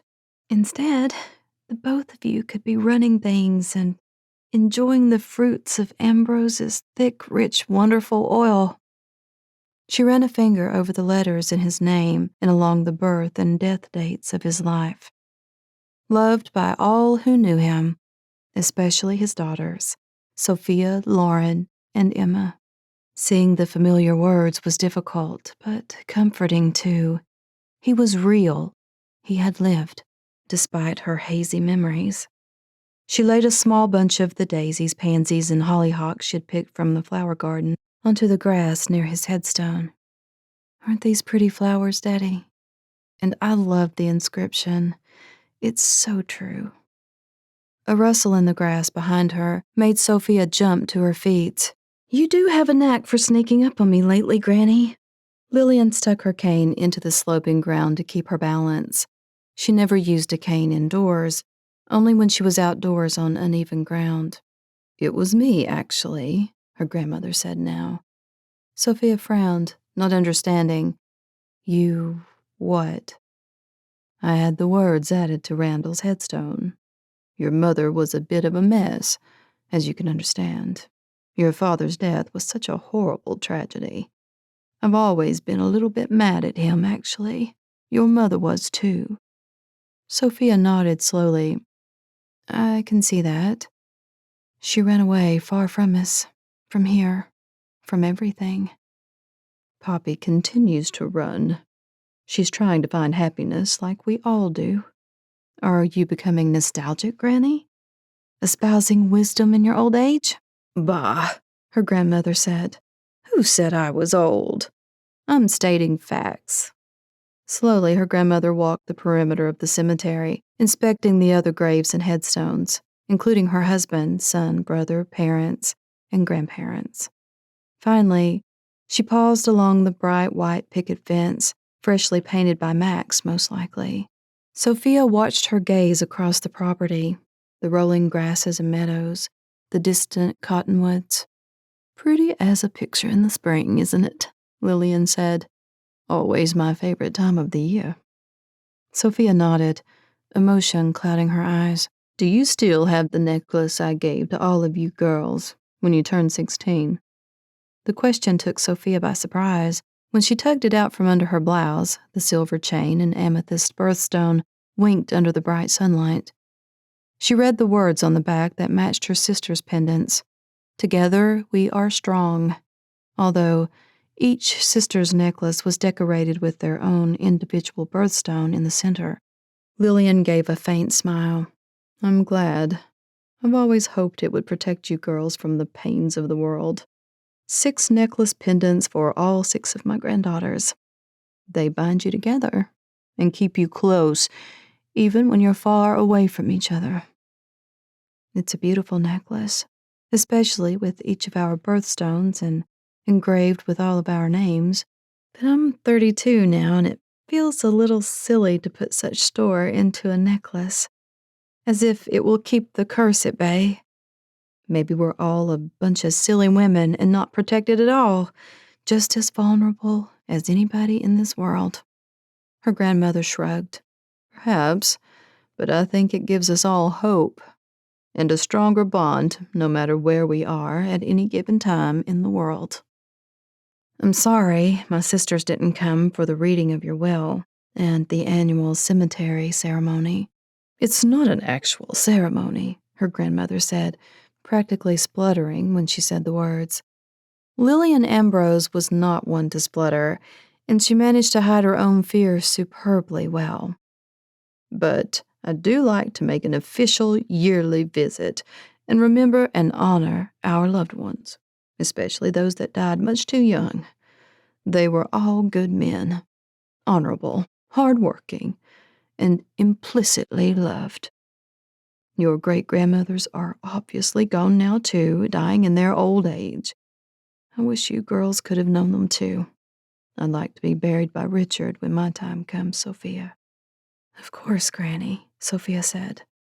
There's no other place you should be. Then she turned back to her father's grave and whispered, Rest in peace, Daddy. I hope you're happy and dancing in the clouds with those who have gone to the other side. I loved you all dearly and keep you close in my heart, her grandmother added, her hands lifting, as if spreading her words across each and every grave of the lost Ambrose family members. Your memories are a gift and a comfort when times are hard and lonely. Amen, Sophia found herself saying as she held the necklace's amethyst in her palm before placing it back under her blouse.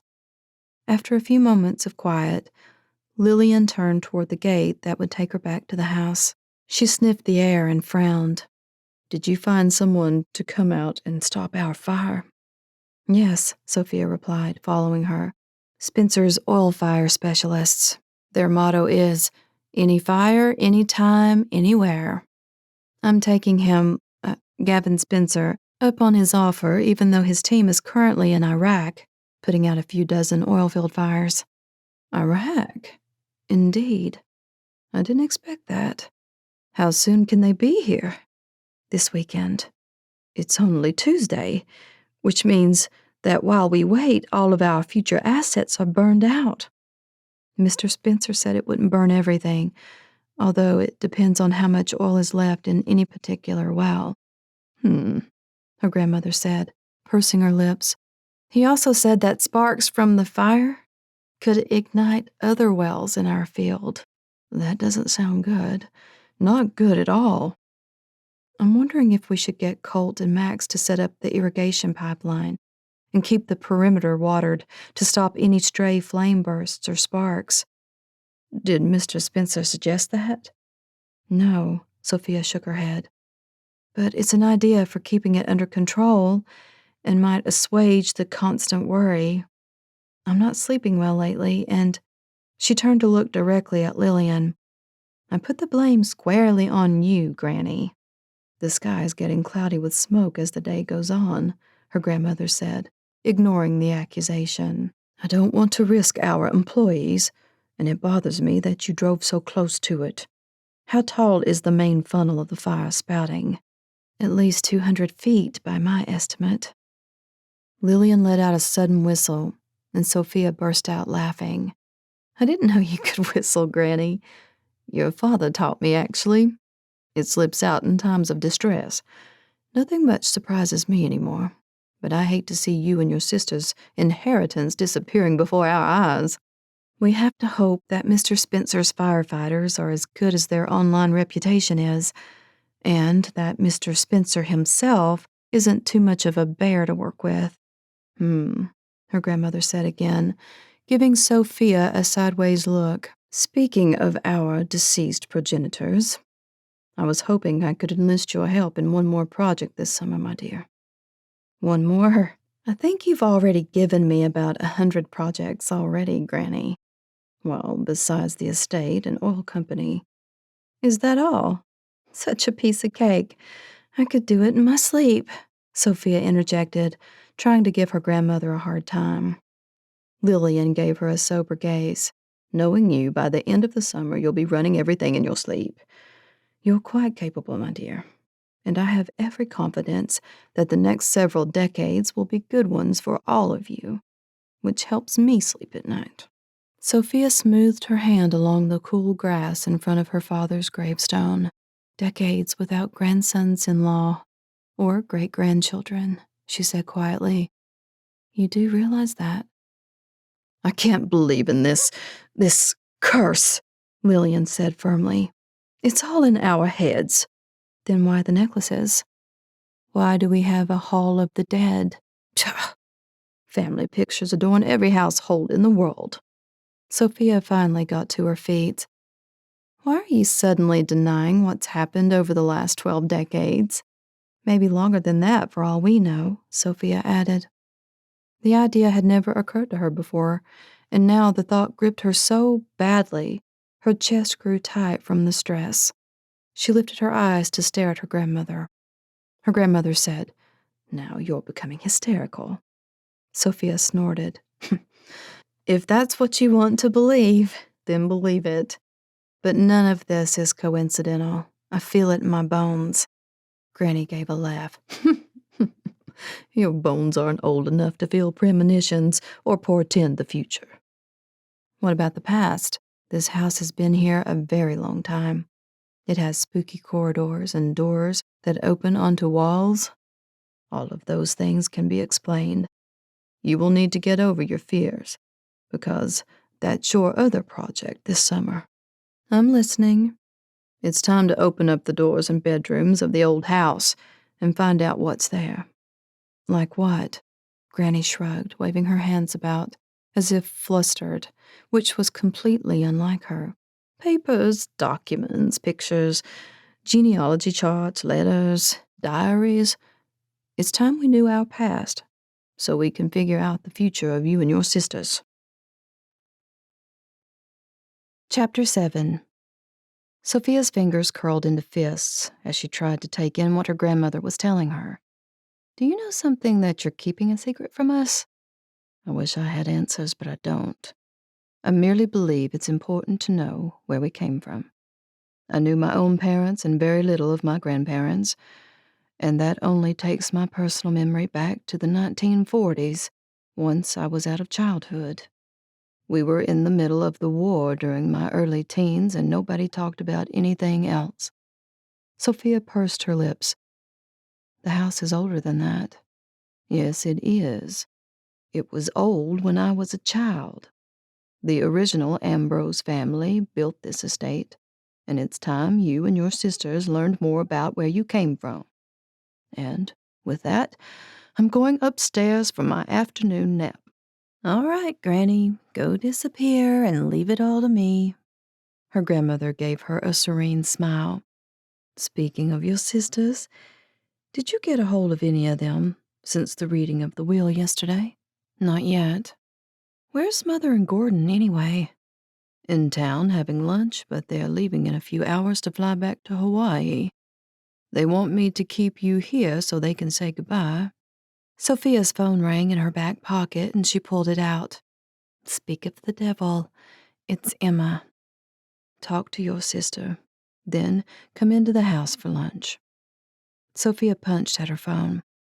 Hey, sis. Where are you? Egypt? The Valley of the Queens, to be exact. What's with the Middle East today? Sofia said, laughing at the coincidence of Mr. Spencer in Iraq and now Emma in Egypt. You sound like you're just down the road. I would never have guessed. Didn't I tell you I was going to dig over here? May is the last month for any good excavation work. It's already over 100 degrees out here, in the shade no less.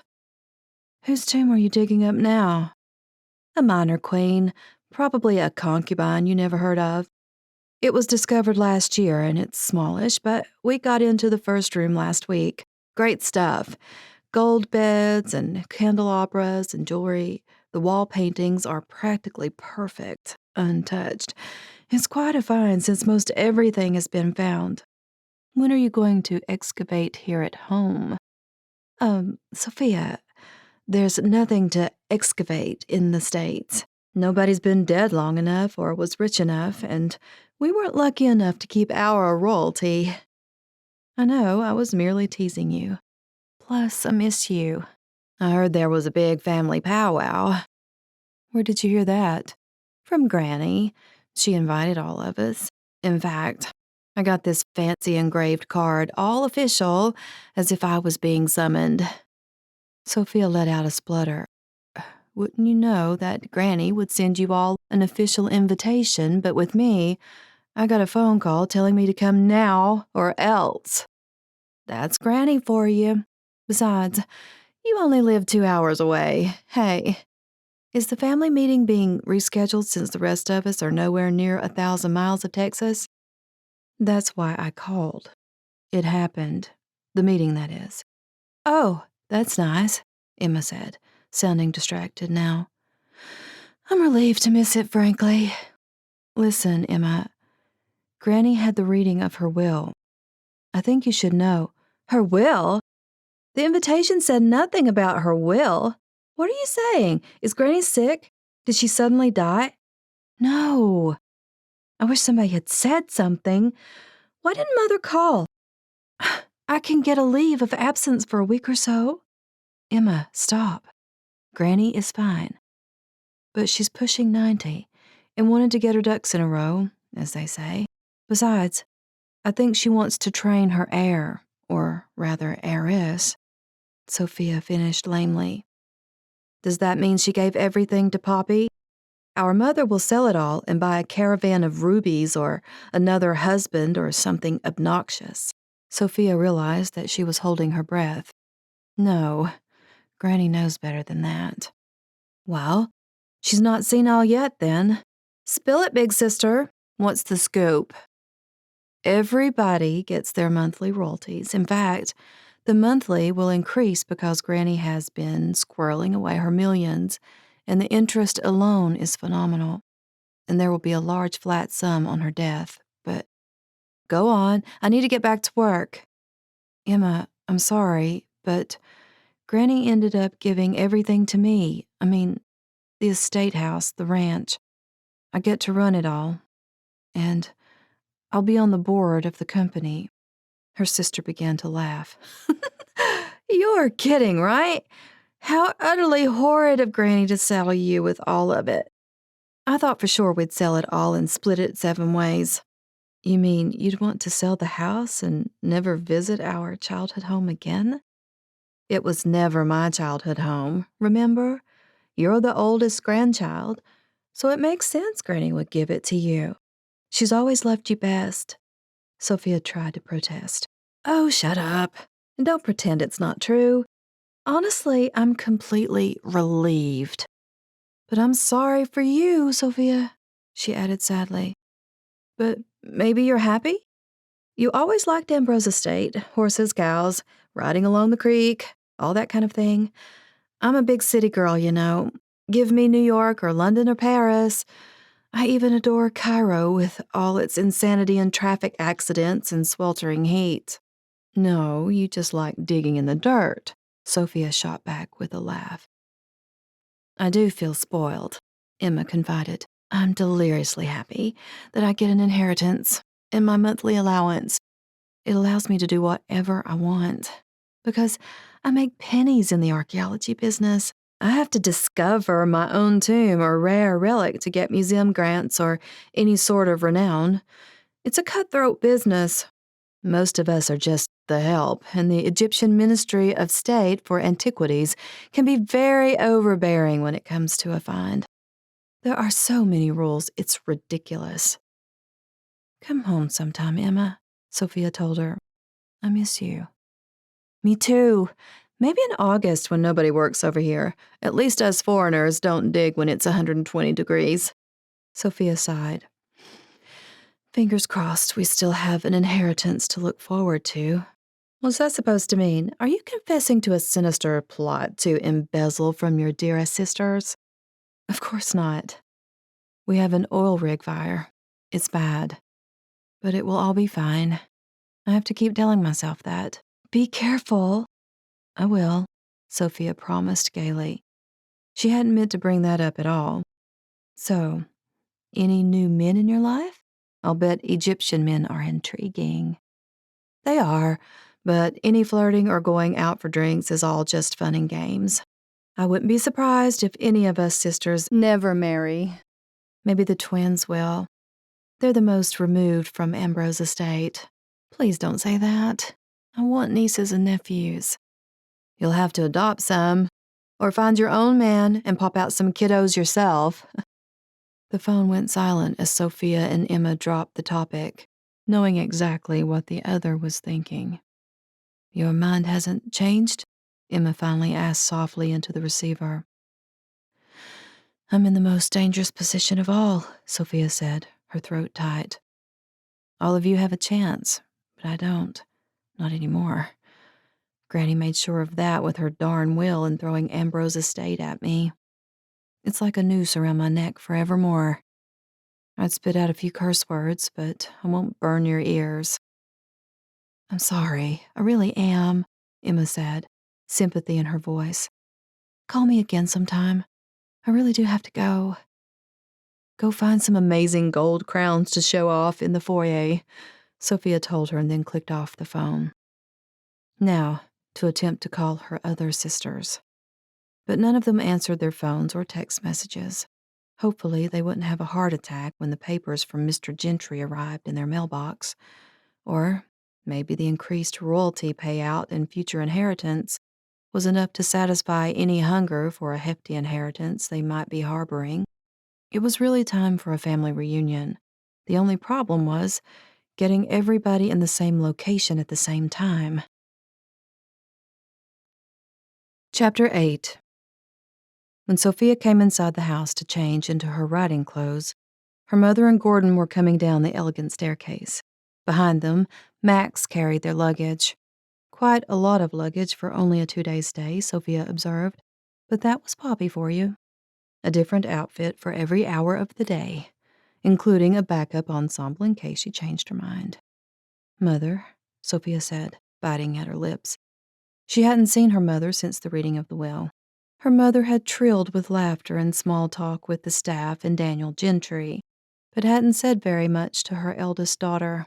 Gordon and I are leaving, Poppy said bluntly, her heels clicking across the marble floor. "Will you load the car with the bags, Fenton?" she said to the ranch hand. "Thank you." Gordon ran a hand through his thinning gray hair and began to follow Max out the door, pausing to say goodbye to Sofia. "We're off to San Francisco for a few days before heading back to our little piece of heaven on Maui," he said jovially. "I see," Sofia said, cringing a little. Their little piece of heaven was not something she cared to think about, actually. "That sounds nice," she added, trying to be friendly. "Eat a loaf of sourdough French bread for me." After all, Gordon had only been husband number 5 for a short time. She really should give her mother's husbands more of a chance, she supposed. "I'll eat too, Sofia," Gordon said with a smile. "Take care. Come visit us in Hawaii sometime. You're always welcome." "Thank you for the invitation," Sofia said noncommittally. The front door closed behind him, along with the luggage in tow. Poppy turned to her daughter. "I see that you have ingratiated yourself with your granny very nicely." Sofia blinked. The rancor in her mother's tone was startling. "What is that supposed to mean? I assume you're referring to Granny's will?" "Lillian gave you everything. What a coup." "Poppy." To say Sofia was shocked was an understatement. Her mother paced the foyer, one hand on her hip. "I wish you would stop calling me by my first name. I've always hated it. You're my daughter." "Maybe if you acted more like a mother, I would." As soon as the words were out, Sofia apologized. "I'm sorry. I didn't mean that. But you're coming at me as if I'd planned all this myself. That is unfair. Besides, Granny isn't even dead yet. Not even a smidgen of illness. This came out of the blue for all of us. My sisters couldn't even be bothered to show up. Not that Sofia wanted to denigrate her sisters, but her mother was singling her out as if there was an underhanded scheme going on. I'm Lillian's daughter." Sofia tried to remain calm. "Why don't you ask her? I'm sure she'll tell you the truth. Granny doesn't beat around the bush." "Perhaps I will," Poppy said with a small puff of indignation. "If I was vindictive, I'd say that you've been planning this ever since your father died, and you refused to move to town with Lauren and me. I wonder if you stayed out here on the ranch with your grandmother on purpose." Tears smarted and Sofia's voice shook. "Is that what you think of me? That I was scheming since I was a little girl? I don't even know what to say, except that perhaps you should look in the mirror, Mom.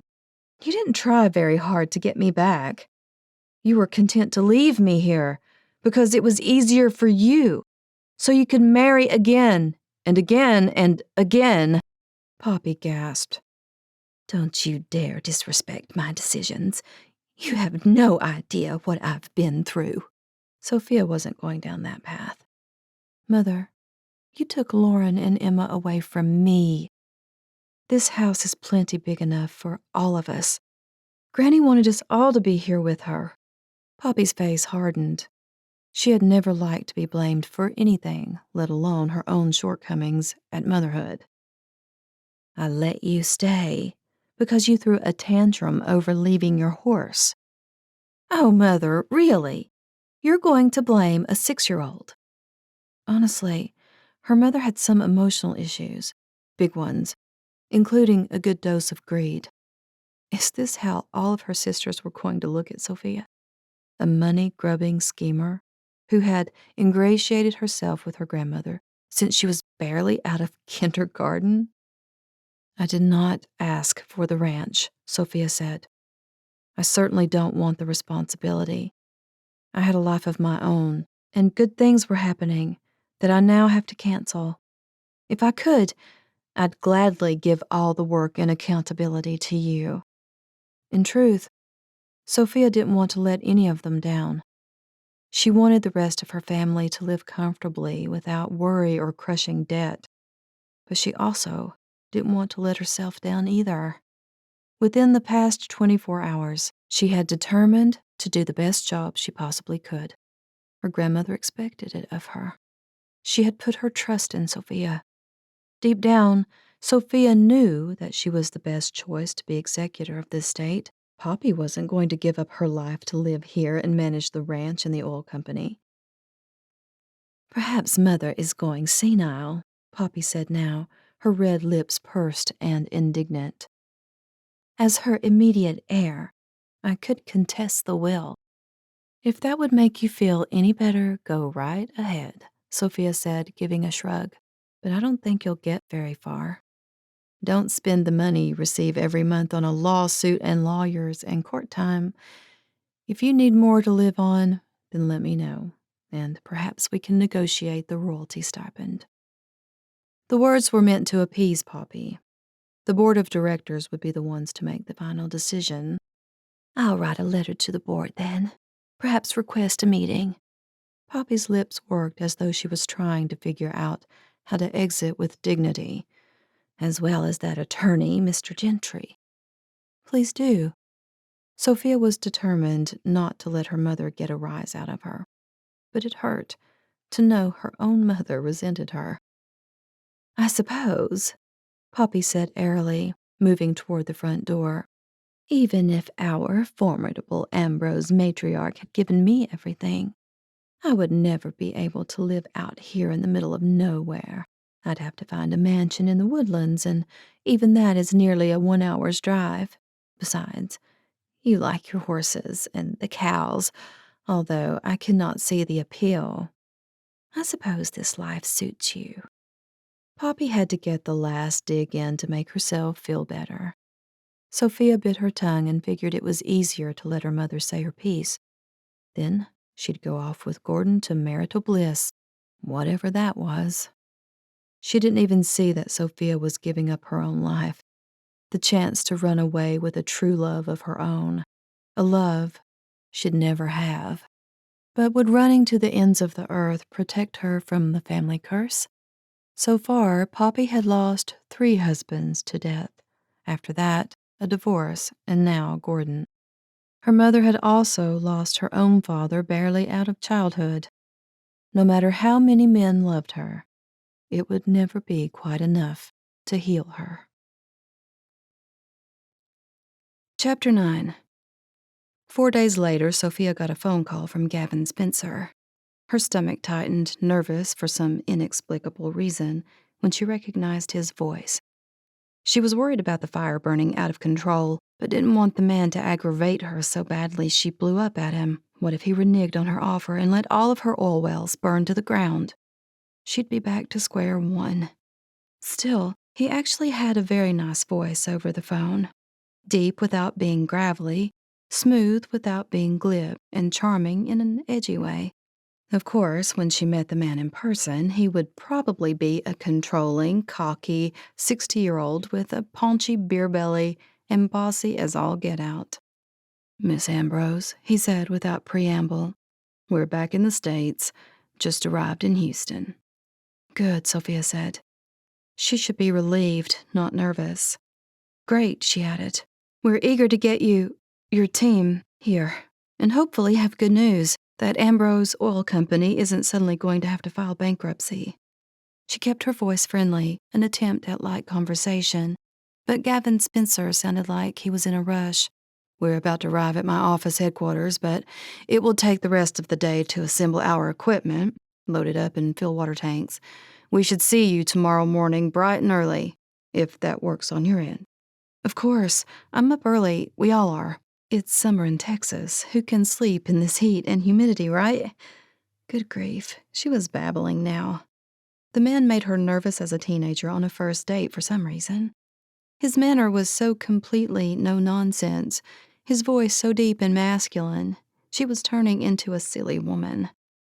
Straightening her spine, Sofia assumed an air of professionalism. We will see you in the morning, then. Goodbye for now, Mr. Spencer. She jabbed the off button on her cell phone and collapsed under the air conditioner in the drawing room. Running Ambrose Estate was more stressful than Sofia had imagined. It was the worry more than anything, the burden of responsibility, thinking of all the people she needed to take care of, like the Ambrose ranch and household staff, who relied on their salaries to pay mortgages and feed their families. Mrs. B walked into the room with an ice-cold lemonade. Miss Sophia, you thirsty darling?" Sophia swung her legs around and sat up straight as if she'd been caught like a kid on the furniture. "Oh, yes, please. Thank you. It's blazing hot, isn't it?" It was too hot to keep babbling, but babble she did. Sophia rolled her eyes at herself and took the frosty glass from the housekeeper, sipping at the refreshing drink. "Did I hear the telephone ring?" Mrs. B asked. "I could have answered it for you. I'll do anything to help out, Miss Sophia. I know things are hard right now." It was Mr. Spencer, the company of oil firefighters. Sophia ran a hand through her hair, trying to act nonchalant. "They'll be here in the morning, but having that oil rig burning like Hades where my cows want to roam is getting on my nerves." "It's quite worrisome," the housekeeper agreed. "We've had to transport the cattle closer to the creek, which is good because it's closer to water, but the problem is that they're used to roaming wherever they want to.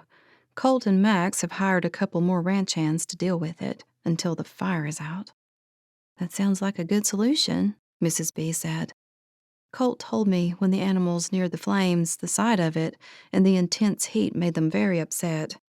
They started running in all directions, bawling as if the entire world was on fire. It's a regular inferno. I drove out there to take lunches to the ranch hands. Shocking to see oil light up like that. And I didn't even get within 2 miles of it." The neighbors have been calling too, and the oil company board is beginning to sweat more than normal. Sophia's own patience was beginning to wear thin. The fire and smoke and haze in the air was making the entire household on edge. She had caught Reggie, the gardener, with his assistants and the pool specialist, whispering and gossiping. She wished she could allay their worries, but didn't have enough facts to assuage the raw fear. And she couldn't lie to them to make them feel better. Pacing the floor, Sophia took another sip of her lemonade. At the exact moment, a sudden violent shudder ran through the floor under her feet. Her chin shot up to stare at Mrs. B, whose eyes widened. "Did you feel that?" Sophia asked, holding her hand out to watch the lemonade shaking in her fist. The house trembled, as if there had been an earthquake, and then it stopped almost as suddenly as it had begun. "Yes, ma'am, I felt that all right," the older woman said firmly. "Should we get out or crawl under the table? Never felt an earthquake in my life, not even a little tremor when I visited my daughter in San Francisco." Sophia's eyes met Mrs. B's gaze. "That wasn't an earthquake." She shoved the glass of lemonade into the housekeeper's hands. "I'll be back. Don't worry. I have an inkling as to what might have happened, although I sure hope not. Go lie down and rest in this heat. Anything to keep your mind off all of this." The housekeeper lifted her hands in a gesture of surrender, as if I could stop my thoughts from flying around the room like a whirligig. Sophia pressed Mrs. B's hand, then grabbed her truck keys from the entryway table and hurried out the front door. After jumping into the Ford, she mashed her foot on the gas pedal as Colt and Max came running from the barns. She rolled down her window, choking on the dust the truck had stirred up. "I'll be back," she shouted. Every second was an agony, every minute an hour long, as Sophia bumped over the rough ranch road, finally heading straight to the oil fields that covered several miles. She knew exactly what had happened when she got within the last mile.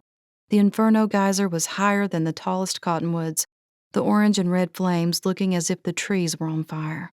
When she cleared the cottonwood grove, she parked and climbed out of her truck to stare at the disaster. A second well fire, next to the first one, was gushing a wall of fire that scorched her face. Despite the distance of more than a half-mile, Sophia cursed under her breath, wanting to scream. Shielding her eyes, she stared at the angry column of whipping, raging fire that billowed clouds of black, angry smoke into the blue sky. "What happened?" she spit out. "Sparks? Heat? Old equipment? And curse you, Gavin Spencer, for being out of the country when a fellow Texan needs you." She knew she wasn't being fair, but it was hard not to stomp her feet as she climbed back into the truck and slowly circled the two enormous fires, pausing every few seconds to snap fresh photos. Before heading back to the house, she put the truck into gear and stomped on the emergency brake to punch the numbers for Spencer Oil Fire Specialists. "Miss Ambrose, what do you need?" Gavin's voice said on the other end. There was no greeting, but he didn't sound angry, mostly resigned.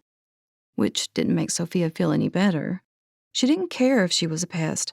This was out of control and unacceptable. I sent you a few more pictures about 30 seconds ago. We have a second fire. The well only half a mile from the first one. I'm not sure if you've been taking me seriously enough. Ambrose Estate is in emergency mode now, in case you weren't fully aware of the magnitude of this. I'm fully aware. I've fought several at once before, but even if I left Houston right now, I wouldn't get there until dark. There's not much I can do before sunrise. I felt this explosion inside my house, which is 10 miles away. Yep, that sometimes happens. The man paused as if flipping through the photos on his phone, and then he asked, "How close were you when you took these?" "At least half a mile away." "Where are you right now?" I circled the 2 fires to get a clear look and take the pictures. "Where are you right now? This very moment?" "I'm sitting in my truck watching them." "How far?" "Quarter of a mile, maybe less." "You are a fool. Get the hell out of there. Are you crazy? The sparks from your truck could set a fireball in motion that will blow you all the way into the next county." "I didn't think Obviously. Do not drive parallel to the fires. Turn around and drive the opposite direction back to the house. Now, go! And back up 500 feet first so your tailpipe doesn't send any sparks in the direction of the flames." Going, Sofia yelled. Her fingers were shaking as she jammed the truck into reverse and drove backward. Her cell phone fell to the floor as the truck bumped backward over the uneven terrain. She hit a small trench at one point and slammed her head into the car's roof, biting her tongue until she tasted blood. She cursed again, not caring if Gavin Spencer heard her on her phone that was jerking around on the truck's floorboard. Once she'd gone far enough, she did a 3-point turn and then slammed the vehicle into drive to hightail it back to the house. "My phone's still on," she muttered once she was a mile away from the rigs. Coming to a stop, she reached down to grab it where it had rolled under the passenger seat. The connection was still on. "Mr. Spencer?" she said tentatively, hoping he had hung up. "Miss Ambrose," Gavin said immediately, and Sofia's face burned knowing he'd been listening to her mutterings while she jerked the car in and out of gear. "Thought you might have hung up by now," she told him. "I stayed on the line because I wanted you to know that a couple of my team members and I are driving up to you right now. I don't trust any of you up there." "But I thought you couldn't do anything tonight." "Things have changed. There are 2 flaming wells and an owner who doesn't know when to stay away for her own safety. We're going to at least get the water trucks going tonight. It will be easier to assess in the morning anyway, when it's daylight." "You're coming tonight?" Sofia breathed.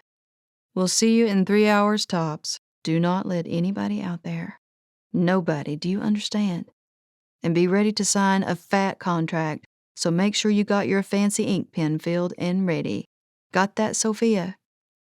"You are a rude man," Sofia blurted out, then realized he had already clicked off.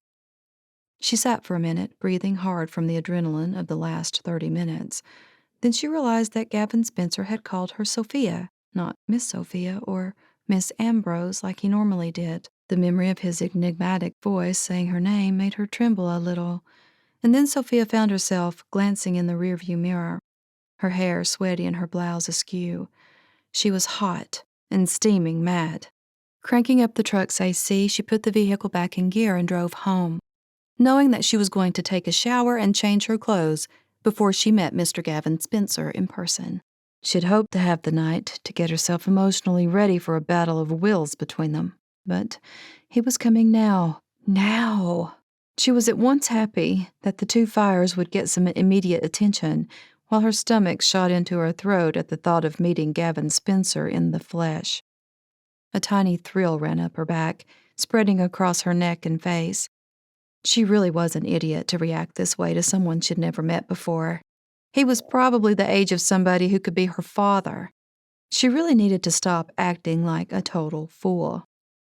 2 hours later, she was showered, dressed, had eaten a quick dinner, and was ready for whatever was going to happen out there with Spencer Oil Fire Specialists. When Sofia stepped off the staircase into the foyer, she snapped on the overhead chandelier for light, including the outdoor porch lights. Mrs. B came in from the kitchen. "How nice you look all dressed up. Are you going somewhere besides out to the fires with the firemen?" "I'm not dressed up. I'm wearing slacks, not an evening dress."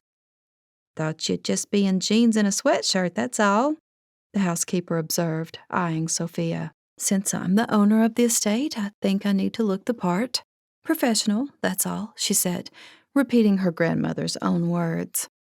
"Your hair looks especially good tonight. I love it when you fix your hair like that." "Like what?" Sofia made a face. "Never mind, don't answer that. How I look means nothing. I cleaned up from the day is all. You're just used to me with dirt on my knees and my hair sweaty from riding Star in the wind." Mrs. B gave her a sideways look. "Uh-huh, sweetheart, if you say so." Chapter 10. "Those water trucks filled and ready to pull out of the warehouse?" Gavin asked Jake Spaulding when he put down the phone after agreeing to head to Ambrose Estate. He probably shouldn't have called her Sofia. The older woman would probably be affronted and disrespected.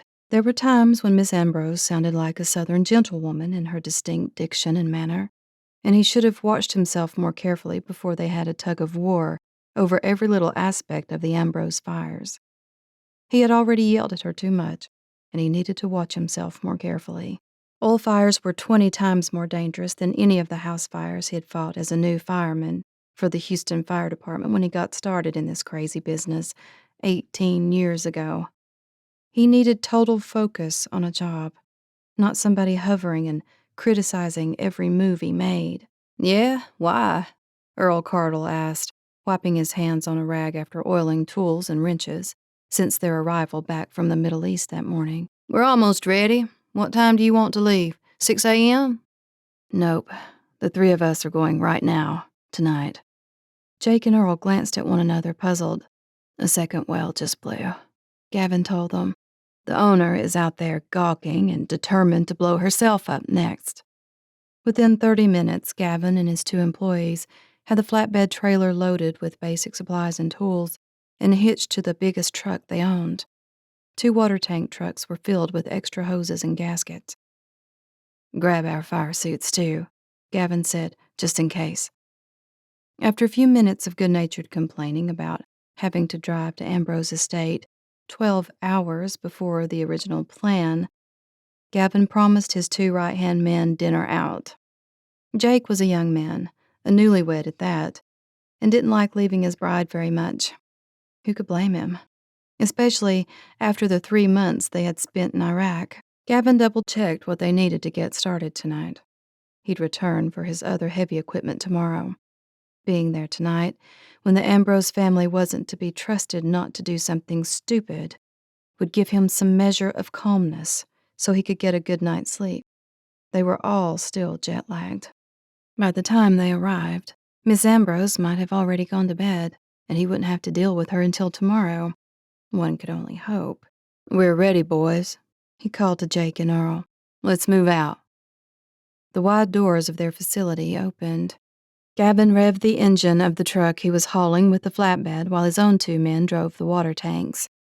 The roar of the engines was familiar and comforting as the warehouse doors opened and they pulled out onto the frontage road of Highway 45 to head north. A little over 2 hours later, Gavin and his crew drove through the quiet streets of the little town of Ambrose, established 1900. They were only 10 miles now from the estate. Sofia's ancestors must have settled the town. "Sheesh," he said into the ham radio he shared with his team members. "These people are so rich and uppity, they even named the town after themselves." Jake laughed through the receiver. "Don't you know that most small towns in Texas are named after some rich family from the 1800s? "I try not to think about it," Gavin shot back. "At least it's not quite dark yet," Earl said. "Sun's lowering, though." Gavin glanced at the clock on its dash. 8 o'clock. We got 45 minutes before it's pitch black. Let's step on it, boys. Hope somebody remembered the spotlights. We're going to need them. "They're behind you, boss," Jake said, "on the flatbed. That thing that's been following you for the last 100 miles. "Oh, that thing," Gavin chuckled. He was fortunate to find good men to hire. Men who knew their stuff and were fearless and smart, as well as possessing a sense of humor. They worked well together, including his other 2 men who would come tomorrow morning. "Look up ahead. I think we're nearing the place." He double-checked the route address, and sure enough, they were on Ambrose Road heading northwest. They had already passed several big properties, but when he reached the entrance to Ambrose, he didn't have to guess. The name Ambrose Estate Ranch and Oil Company was crafted on an enormous iron gate that spanned the opening from the fence line. Up ahead about half a mile was a tree-lined drive and a white-painted 3-story mansion with impressive landscaping. $10. We're here, Gavin said. "I'll see your $10 and raise you 20, Earl said. "Right behind you, boss." Gavin pulled the flatbed into a dirt parking area on the opposite side of the wide concrete driveway, while Earl and Jake pulled in behind him. "Wait here," Gavin told them, as he slid out of the driver's seat of his truck. "Shouldn't take more than a few minutes to get directions out to the fires." He rubbed his hands along the length of his thighs. Jeans and a cotton button-down shirt were his standard issue uniform. It didn't matter what he wore, since he spent most of his time in his firefighter gear, which consisted of heavy pants, heavy coat, heavy boots, and a heavy hard hat. He was smiling a little when he rang the doorbell. Despite the dusk of the evening, he could appreciate the flowers and brick pathways, the perfect emerald lawn, and flowering trees in full blossom. The property was pretty darn magnificent and well kept. Lights were on in the house, glowing behind the drapes of enormous picture windows, but there was a funny scent in the air. It was the fire. He could always tell when an oil fire was nearby. It was in his blood now. He'd probably die with that smell in his nose. The place was so quiet. Gavin almost rang the bell a second time when the door suddenly opened. A young woman with soft, wavy hair spilling over her shoulders stood silhouetted against a marble entryway, a stunning chandelier overhead. Gavin was speechless for a moment, and then the woman snapped on the outside porch lights that lit up the exterior of the house. The glow of the lights lit up the woman's pale porcelain skin, and her eyes were the deepest, prettiest blue Gavin had ever seen. Her brunette hair was streaked with blonde strands, woven imperfectly, and her hair was a complete contrast to her skin. She was so lovely, stunning in fact, that she seemed almost too perfectly beautiful. But then he noticed a light smattering of freckles across her nose and upper cheeks. The charming freckles didn't mar her beauty. They only made her more real, and those freckles told him she liked the outdoors. Of course, she was wearing slacks and a maroon blouse that fluttered around her body in the evening breeze, showing off all the right curves he liked on a woman. Gavin blinked. What the heck was wrong with him, ogling this stranger like this? This was probably Sofia Ambrose's granddaughter, or a cousin, or a maid. "I'm Gavin Spencer," he introduced himself. "I'm sorry to bother you this late in the evening, but I need directions out to the locations of the fires. Did Miss Ambrose leave any written instructions for me?" The woman didn't speak for a moment, and Gavin realized she was staring at him as if she'd seen a ghost. "Your voice," she said. I recognized it right away. Okay, that sounded weird." A confused expression crossed her face. "When you said Miss Ambrose just now, did you mean Lillian Ambrose?" "No, I've been communicating with Miss Sofia Ambrose. I'm not sure who Lillian is." "Lillian is my grandmother. I'm Sofia Ambrose, actually." Gavin's throat went dry, and he gawked at her even harder, if that was possible. A peculiar sensation ran up his throat. "So, you're the Sophia I've been talking to over the phone the last few days?" "The one and only." They stared at each other for another few seconds, and then Gavin quickly stuck out his hand. "I'm Gavin Spencer with Spencer Oil Fire Specialists. Pleased to meet you, Miss Ambrose." "No need to be formal. Call me Sophia. You're allowed to drop the miss any time you'd like." She gave him a tentative smile and reached out to shake his hand. "Thank you for coming tonight. You could probably tell over the phone I've been fairly frantic." "Completely normal. Most well owners freak out a little when they have a blowout or a well catches fire. That's why we're here. And you can really put it out? Sofia asked uncertainly. It's so enormous. Gavin paused, uncertain if she was questioning his ability or was merely expressing her own worries. He decided to give her the benefit of the doubt. Yeah, we really can. Been doing it for a whole lot of years. How did you get trained in something like oil rig fires? It seems such a specialty. It is a specialty. I used to be with the Houston Fire Department, and then my father and I started this company. Well, he did first, and 3 years later, I joined him. Gavin wasn't used to being scrutinized as Sofia Ambrose appeared to be examining him. Her eyes were latched onto his, and Gavin felt the power of her gaze in a way he'd never quite felt before. He wished he knew what she was thinking, or if she was upset about their testy phone calls. Not that they had actually argued, but she was fiery, and now she appeared to be thoughtful and casual, and more beautiful than he had expected in a million years. Sofia finally said, blinking as she suddenly shook her head. How do we proceed? Is there paperwork or a contract to sign? Yeah. No. I didn't bring it with me tonight. I'll have it tomorrow when the rest of my team gets here. Don't worry about it right now. Okay, she said, watching him with those striking blue eyes. At the moment, I need to get out there and see what we're dealing with. I'm concerned about that second rig blowing. You and me both, Sofia said lightly, although there was definitely an undercurrent of real worry in her tone. I've got 3 big vehicles with me and 2 other men. Is there someone who can tell us how to get to the site? Oh, right.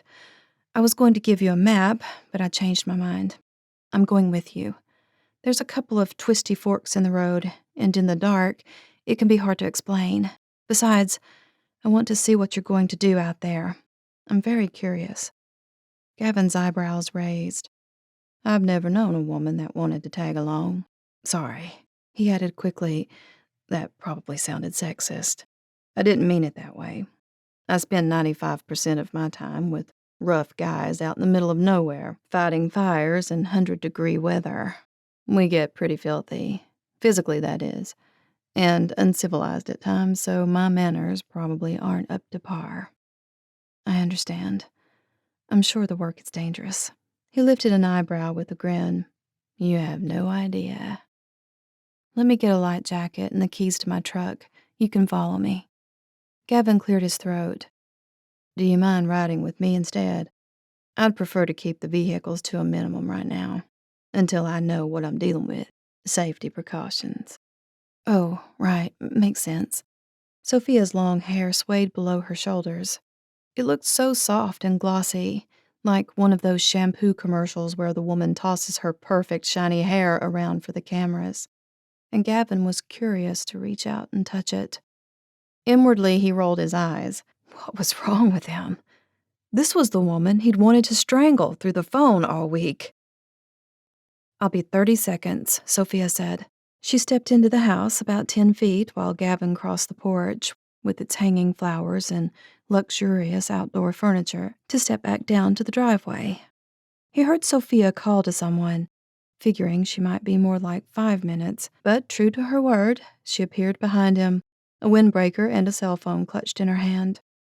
I had to tell Granny that I was heading out with you. He nodded, unsure what to say, but opened the passenger side door for her when they reached his truck. Thanks, she said, climbing into his truck. Once he closed the door, he signaled to Jake and Earl to follow him. After climbing into the driver's seat, he started the engine and placed his right arm along the back of his seat to get a better view of where to back up in the evening's deep twilight. Head west from the driveway and then take that dirt road up there about 500 yards, Sofia instructed. Gavin nodded, and within a minute, he was driving further north, away from the mansion's landscaping and stone fence lines toward empty ranch land. There were long minutes of silence as he drove the darkened roads, and Gavin kept thinking he should say something, but he wasn't sure what exactly. He was still in shock. Sofia Ambrose was decades younger than he expected, soft-spoken in real life and pretty as a picture. Chapter 11. By the time Sophia gave him 2 more instructions at a couple of forks in the road that wound west and then north again, Gavin realized that he was actually a little nervous around her. He didn't want to be rude, but he wanted to live up to Sophia's expectations, especially after bragging on the phone that his company was the best in the United States. If he was honest with himself, he hoped to impress the woman. It was like some kind of weird switch went off in his mind now that he knew she really wasn't a grouchy old woman who only wanted to make demands and argue with him. "It's really getting dark now," Sophia said, leaning forward to peer through the windshield as evening stars began to appear above them. "How will you see anything on the lower rig itself when we get to the oil field? It's going to be pitch black." "We have spotlights. Big ones." "Oh, that makes sense." Gavin took a breath, deciding to take the plunge. He had to clear the air. He didn't want an uncomfortable feeling to continue between them. "Miss Ambrose," he began. She turned in her seat to look at him, and Gavin could feel her eyes on his face. He wished he'd shaved. He had a week's growth from the last hectic week in Iraq, plus the travel back home, in and out of airports and sleeping overnight in a small plane seat where his elbows often knocked into the passenger next to him. "Call me Sophia. I'm not your superior, or your doctor, or your elderly neighbor." "You're definitely not that," he said with a low chuckle. Her lips lifted into a smile at that, and Gavin wished he could take his eyes off the road to stare at her oval-shaped face, with her tiny sprinkle of freckles and a mouth he wanted to check out more thoroughly. Not to mention, he couldn't stop thinking about falling into those deep blue ocean eyes of hers. "Oh," she suddenly started as if daydreaming herself. "At the bottom of this slope, follow the curve around to the left." Gavin nodded. "Okay, I'll call you Sophia. But I'd like to clear the air after our tense phone calls. I hope you don't think I'm the rudest person you've ever met." "Not so far, Mr. Spencer. You're quite different in person, actually." "I hope that's a good thing." She laughed. "Yes, it is. I'm relieved, too. I wasn't sure whether I was going to punch you or ignore you." Gavin laughed. She actually had a sense of humor. A faint scent of evocative perfume filled the cab of the truck. Subtle, just like she was. But man, she smelled good. He closed his eyes for a second, ordering himself to get a grip. Maybe he was more attracted to her after being away from civilization in Iraq for so long. But then Gavin shook his head. No, that wasn't the only reason he was attracted to her. It was as if the world had suddenly tilted on its axis. He wanted to slide right into the perimeter of Sofia Ambrose's space, cup his hands around her face, and touch every single freckle that the sun had kissed along her nose. If Jake knew what he was thinking right now, he'd bash Gavin over the head. He could hear his coworker now.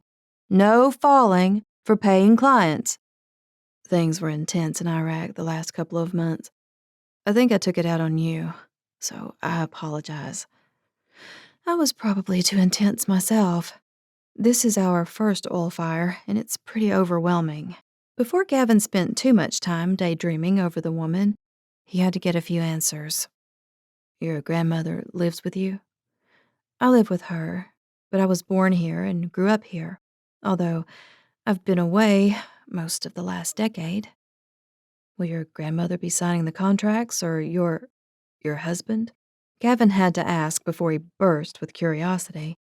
Sophia's left hand was bare of any wedding ring, and she called herself Miss Ambrose, although rings didn't always tell you the full story, and using the term miss was a southern thing, even for older married women. "Sorry for the personal questions. I'm only trying to get a handle on who is legally in charge, even though you were the one to call us." Um, I'm not married." "Ever been married?" The question came out of his mouth before Gavin could stop himself. Who wouldn't want to snatch this woman up? But it was a question he should never have spoken out loud. "Sorry, scratch that question," he said quickly. "It was rude and none of my business." "No problem. Nope, no divorces or annulments or child custody or splitting assets. How about you? Too busy keeping the business running and traveling all over the world for jobs. My grandmother has been the owner, proprietor, and legal custodian of Ambrose Estate, president and CEO of the oil company, although she formed a board of directors with shareholders more than 40 years ago when the wells were pumping at full capacity after my grandfather died. Is your grandmother infirm now? Not at all. She is 88, but healthy in every way. But, Sophia paused. Things suddenly changed. Completely. Only about a week ago. Granny has a knack for doing the unexpected. She willed it all to me, the entire estate. I'm the oldest grandchild, so I guess I pulled the shortest straw by default. And I now have to move back here and run everything. Gavin turned on the truck's high beams when they neared the grove of cottonwoods, so he could see her better in the dark. Lucky you. Ha. Some people think so, but they don't know what they're talking about. They have no idea. She broke off, and Gavin wondered why. What about your parents? Wouldn't they be the ones to inherit? That's a long story. Sorry to pry. I didn't mean to. I get curious about rich Texans with oil estates. I should punch you for that, but I'll be a lady and restrain myself. I deserve that, Gavin told her, even as Sophia gave a small laugh and ran a hand through her hair, spilling from her long fingers in the light from the truck's dash. My entire life turned upside down. My grandmother likes to be secretive and surprise people. I confess that I haven't been very happy about it. Probably the reason I was uptight on the phone with you. The fires happened later that same night after the reading of the will. Well, middle of the night. We had a bad thunderstorm. I guess a lightning storm was fitting after an afternoon with the lawyer and my mother and the household employees. Wow. Official wills and all. Bad timing, huh? I have so much to get a handle on. Mostly the oil company. We're losing all the wells that are older than 20 years. But hey, Sophia paused. You don't want to hear my woes. My rich girl problems are petty to you, I'm sure. When Gavin heard the edge of frustration in her voice, he felt sympathy for Sofia Ambrose. I confess that I thought that on the phone, but not so much anymore. I'll try to redeem myself, Sophia said dryly, but she laughed at herself, and Gavin once again saw her sense of humor. I had a life, though. A good one, she added softly. Not that I don't love Ambrose Estate, but I've been on my own for a while and was about to purchase a vet clinic from a doctor who is retiring. My grandmother lured me here, the wicked woman. Gavin glanced at her. He couldn't help glancing at her over and over again. She was definitely intriguing and lovely in a unique way. Lured you, huh? That sounds suspiciously malevolent. Sophia covered her mouth to suppress another laugh.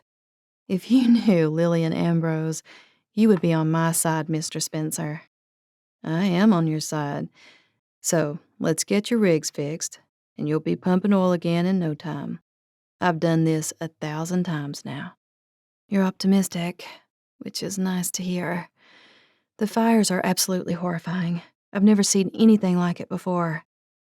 Gavin wanted to reach out and touch her arm as a gesture of reassurance, but of course, he held himself still and slowed the car across the uneven road. I can see the fire up ahead, he said while driving through the corridor of cottonwoods. It's lighting up the sky. I think it's a little creepy. The spurting oil from underground keeps the fire fed with enough fuel to create a living, breathing blowtorch. You can say that again, Sophia whispered as they entered the flat field of wells. The truck slowed as Gavin eased the vehicle to a stop, lifting his chin to stare through the windshield at the orange and red funnel of flames. The Ambrose oil rigs dotted the landscape for close to 3 miles, and right now they were silhouetted under a rising half-moon.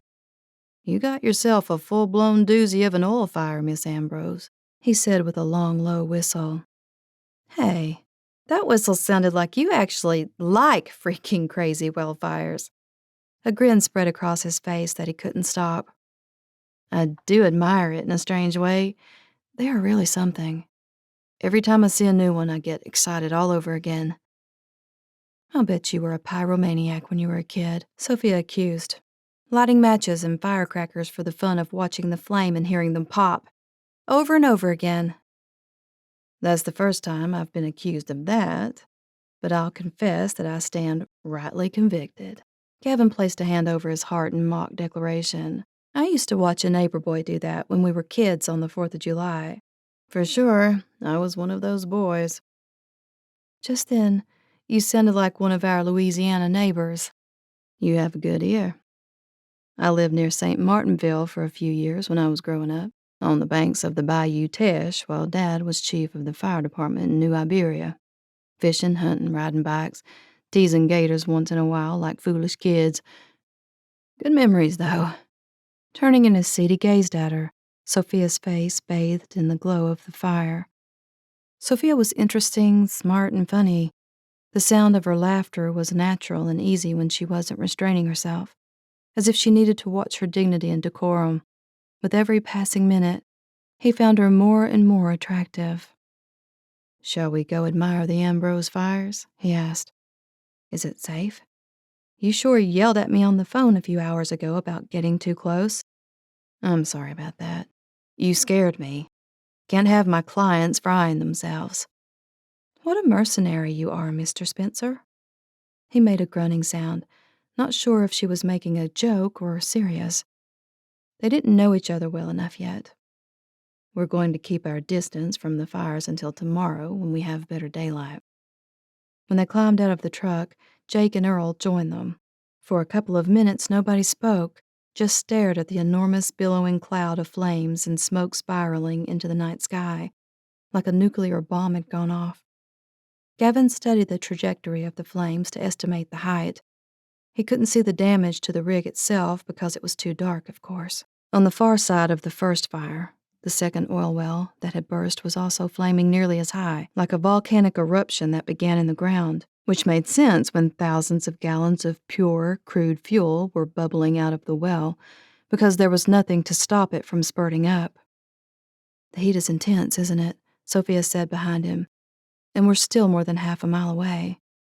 Gavin whirled, his heart leaping inside his chest. "Get back, Miss Ambrose. Being this close will send your eyebrows, and then your skin will start to melt." Jake moved closer, doing his own survey. "Don't scare her, Gavin." "I'm not frightened," Sophia insisted. "Don't treat me as a delicate woman." "Are you insured?" Gavin asked, "when the heat makes your body burst into flames?" Sophia rolled her eyes at him. "Really, Mr. Spencer?" she asked, one hand on her hip. "I'm joking, Sophia," he said, softening his voice, although it was hard with the roar of the fire. Any closer to the fires and they'd be yelling to be heard over the volume of the flames. "But I'm deadly serious when I say that I do not want you hurt in any way." She bit at her lip and nodded, staring at the flaming rigs once more. "Earl!" Gavin turned to shout behind him at the circle of trucks. "The spotlights!" "Getting them off the flatbed and hooked up now," Earl called back. Minutes later, 2 enormous spotlights were shining huge beams of white light onto the fires. Gavin noticed Sophia standing back while they moved the trucks, then pulled on their heat-proof uniforms over their regular clothes. Flicking on her cell phone light, Sophia moved the beam across the ground. "Surely you're not working tonight, are you?" Gavin shook his head. "We'll set up the 2 water trucks, one at each fire, to hose down the rigs all night. The water will help diminish the flames, so we can have a better look in the morning. Plus, it cools down the broken steel rig and us too, so we can get closer to the fire." "You mean you work under the spray of water?" "That's right. Sorry to keep you out here for so long." "Don't worry about me. I expected this." "We need to move the water trucks closer and get the hoses hooked up. Then I'll take you back to the house." An hour later, the trucks were in position, the hoses attached and clamped. "Let it rip," Gavin shouted to his guys. 10 seconds later, the valves were cranked and a hard stream of water shot up into the air, falling straight onto the flames, causing them to billow and writhe. He watched for a couple of minutes, then walked back to the flatbed where the generators for the spotlights were running. With Jake's help, he unhooked the flatbed from the truck to leave it at the fire site. Tomorrow, they would return with a second flatbed and 2 more water trucks while these were refilled. Sofia was leaning against the grill of the truck when he returned. She snapped off her flashlight app, and Gavin watched the flames flicker across her face, making her skin glow and her eyes sparkle. A light breeze lifted her long hair, causing it to stream across her cheeks. He shook his head at the sight of her. Sofia was stunning. "I can tell the heat has decreased now that the water's on," Sofia commented. "Water's good stuff," Gavin said, unable to keep from smiling at her. "Tomorrow we'll get more equipment in here and analyze what it's going to take to fix your wells. Gotta figure out what made them blow." "I suppose knowing that would be helpful," Sofia said, a smile crossing her face when she caught Gavin's eye. She was teasing him. What a little smarty pants. A woman who could actually keep up with his wisecracks and dish them back. A woman that actually wanted to be out here on an oil fire. That was a first, and she might be the last. Without a doubt, Gavin would be dreaming about Miss Sofia Ambrose tonight when his head hit the pillow. Chapter 12. "Can I offer you a guest room at the house tonight?" Sofia asked when Gavin pulled his truck onto the gravel driveway. "It's going on 11 now, and Jake and Earl are snoring in the back of your truck." "Those two can sleep anywhere," Gavin said in a low voice. "Even when we had sniper fire near Mosul." "Seriously?" Sofia whispered, a chill coming over her at the thought of death so close. "That sounds frightening." "Some nights it was, but we had the Marines to keep them at bay." She stared at him in the dark of the truck's cab, then quietly opened the door and slid out, her feet crunching on the gravel. "I have no idea what to say to that," she said. "It sounds so unreal. Hard to focus if you're always looking over your shoulder. Are you glad to be back home in the good old USA?" "That goes without saying," he replied, lifting an eyebrow. "There's no place like home." "You're not driving back to Houston tonight, are you?" "Seriously, we have 6 guest rooms. You're welcome to them." "Thank you, but we need to get back to the warehouse for the rest of our equipment." "In the future, if you or your team ever want to avoid the long drive, the offer stands." "I appreciate that, Miss Ambrose." "Really? We're back to formality?" "If you call me that again, I'll be tempted to deck you with my right hook." "I had the feeling you might say that. I'm forewarned then." "Be careful driving. It will be at least noon before you see us." "Oh, you're going to be lazy and sleep in, huh?" Very funny, I'm sorry, Sofia." "That was a close one, Gavin," she said with a sly look. He chuckled, and a shot of warmth spread up Sofia's body at the sound of his low laughter. "You'll see a whole lot more than a couple of water trucks tomorrow." "Look forward to an interesting day," Sofia said, turning to walk up a narrow path that led to a side door of the house. "Good night, then." She felt Gavin's eyes on her back as she crossed the expansive driveway and passed the garages.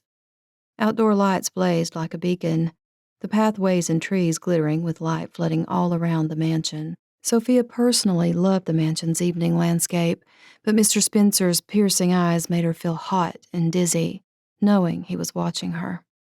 Good grief, how long had it been since a man had gazed at her like he did? His eyes had definitely admired her in the truck, and while they stood discussing the fire from a safe distance, a strong vibe had throbbed between them, and the idea of it was completely disconcerting. Strangest of all, they had talked nonstop, all the way out to the oil field.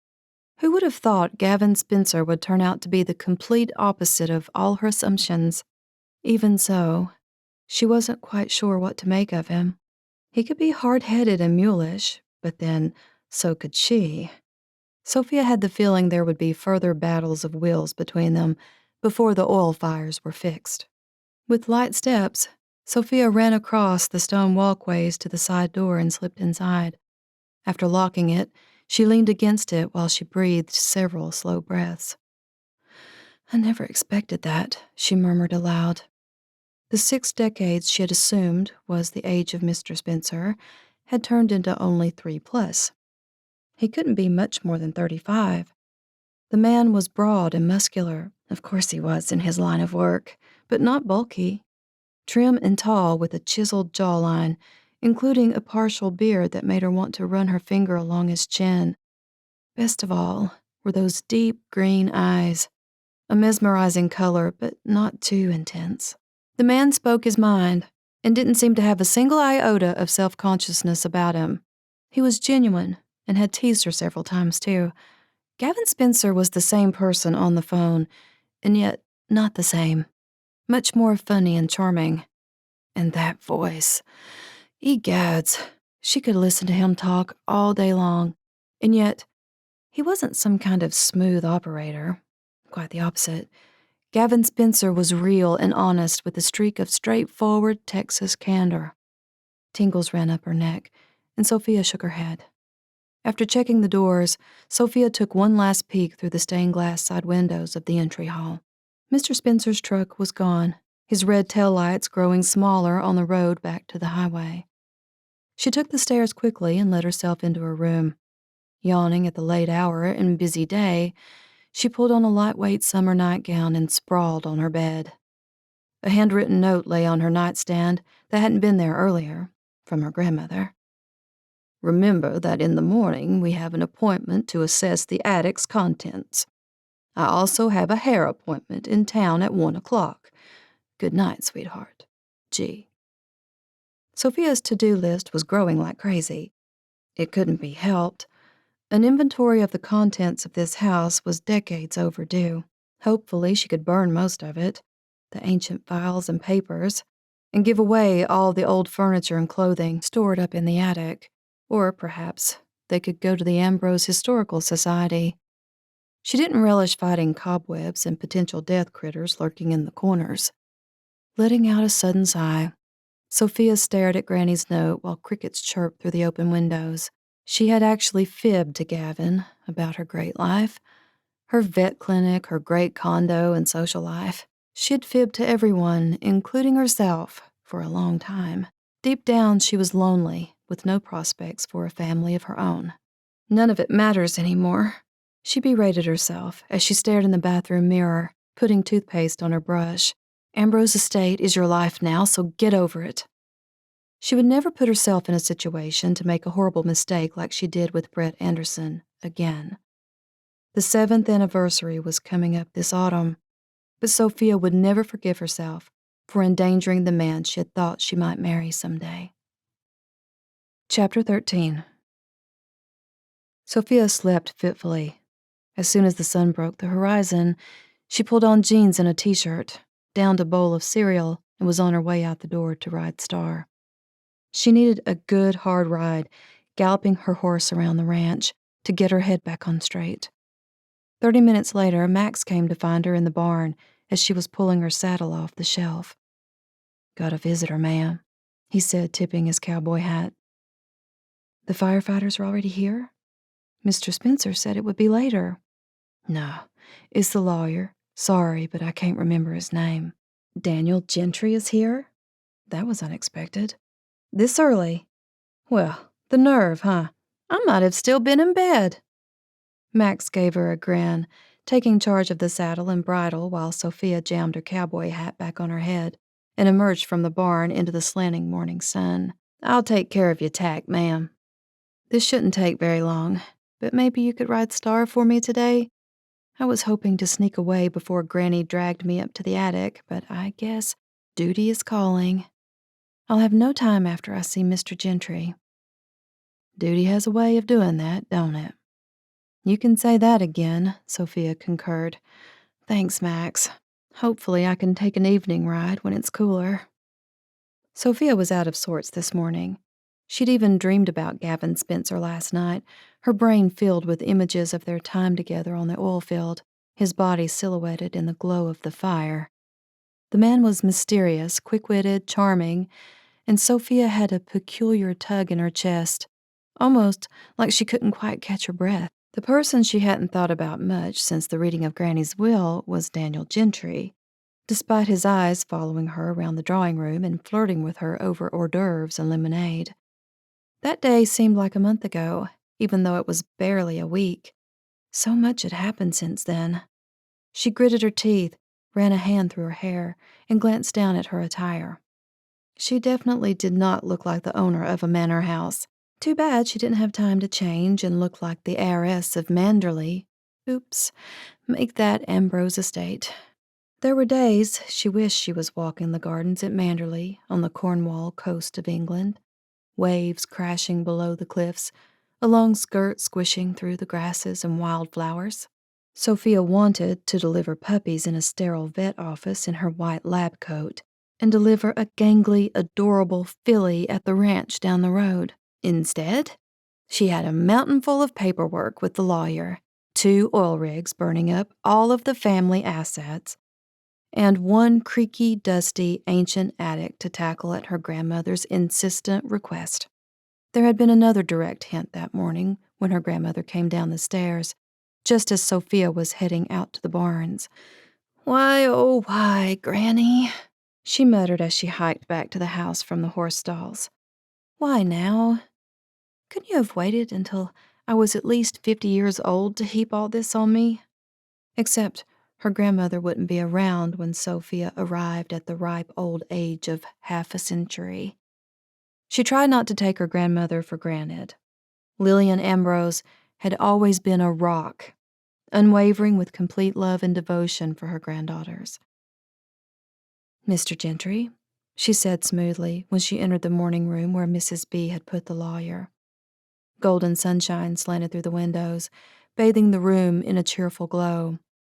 "This is a surprise. You're out early this morning." "I apologize for arriving at the stroke of 8. I know it's not very considerate, although it looks like you've been out riding already." "I'm an early riser, but the ride didn't actually happen yet." "Then I apologize for intruding on your horse's time."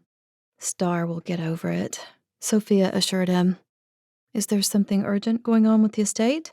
"No, but I promised these contracts and reports for you to peruse, and unfortunately I'm leaving for Houston to fly out tomorrow for a conference that my uncle is sending me to." "Any place exciting?" "Phoenix, which hit 110 degrees yesterday. Why the conference is located there baffles me. The organizers must have gotten a good hotel rate," he added with a chuckle. "Most likely," Sofia agreed. "How long will you be gone?" "A week. That's why I didn't want to make you wait any longer, in case you needed some fascinating reading material to fill your evenings." "Oh, I can hardly wait." That was meant facetiously, of course. Sofia gave him a gracious smile. "Yes, that's how I took it." "Right," Daniel said, trying to cover up the fluster in his voice. "May we set up an appointment upon my return to go over any questions and get a few things signed? Mostly the Ambrose Oil Board documents, making you an official member." "I'm pretty flexible right now. Have your secretary call me, and I'll jot it on my calendar." "I was thinking, shall we make it lunch too?" Suppressing an inward smile, Sofia said, "Sure." Daniel Gentry was clumsily hitting on her, and it was endearing, if not a little artless. Weirdly enough, Sofia kept picturing Gavin Spencer's face on the lawyer's shoulders, despite the perfectly pressed suit and dark blue tie. When Daniel handed over a thick packet, he gazed down at Sofia intensely. Their fingers brushed, and Sofia took it from him, quipping, "That's a heavy folder." "Sorry.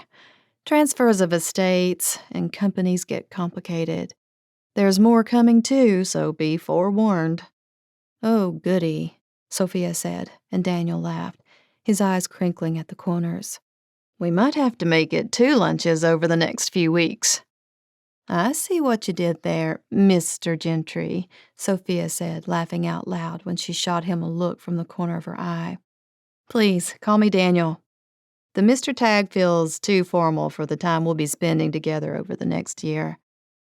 Sofia bit at her lower lip, trying to suppress her amusement while Daniel's eyes traveled to her mouth for the briefest of seconds. "Okay, Daniel. Have a good trip in Phoenix." Use the hotel swimming pool to cool off. Good advice. It should be an interesting conference, all about wills and estates, which is quickly becoming my specialty. Sounds perfect. I'm sorry to make you rush off, but I have a few things I need to do this morning before the firefighters arrive. Daniel frowned. I heard that there's a well on fire. That's a blow with the current estate transfer.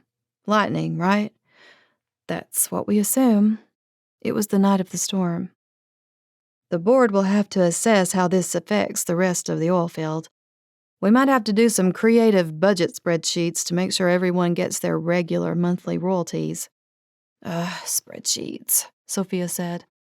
I'm glad my grandmother has you and your uncle to figure all that out.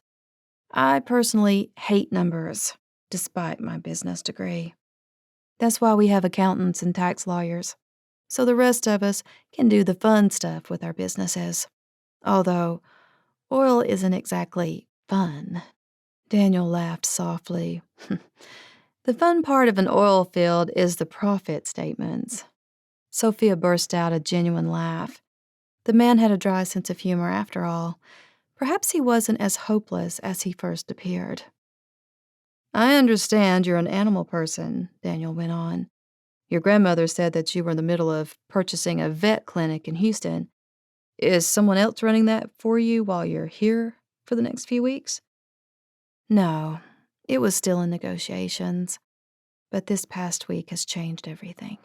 I'm sorry, but perhaps you'll enjoy being a part of the company board. I hear the meetings often get quite lively with arguments flying back and forth. I'll let you know on that point. Well, Daniel said finally, planes don't wait. I'll call you when I get back.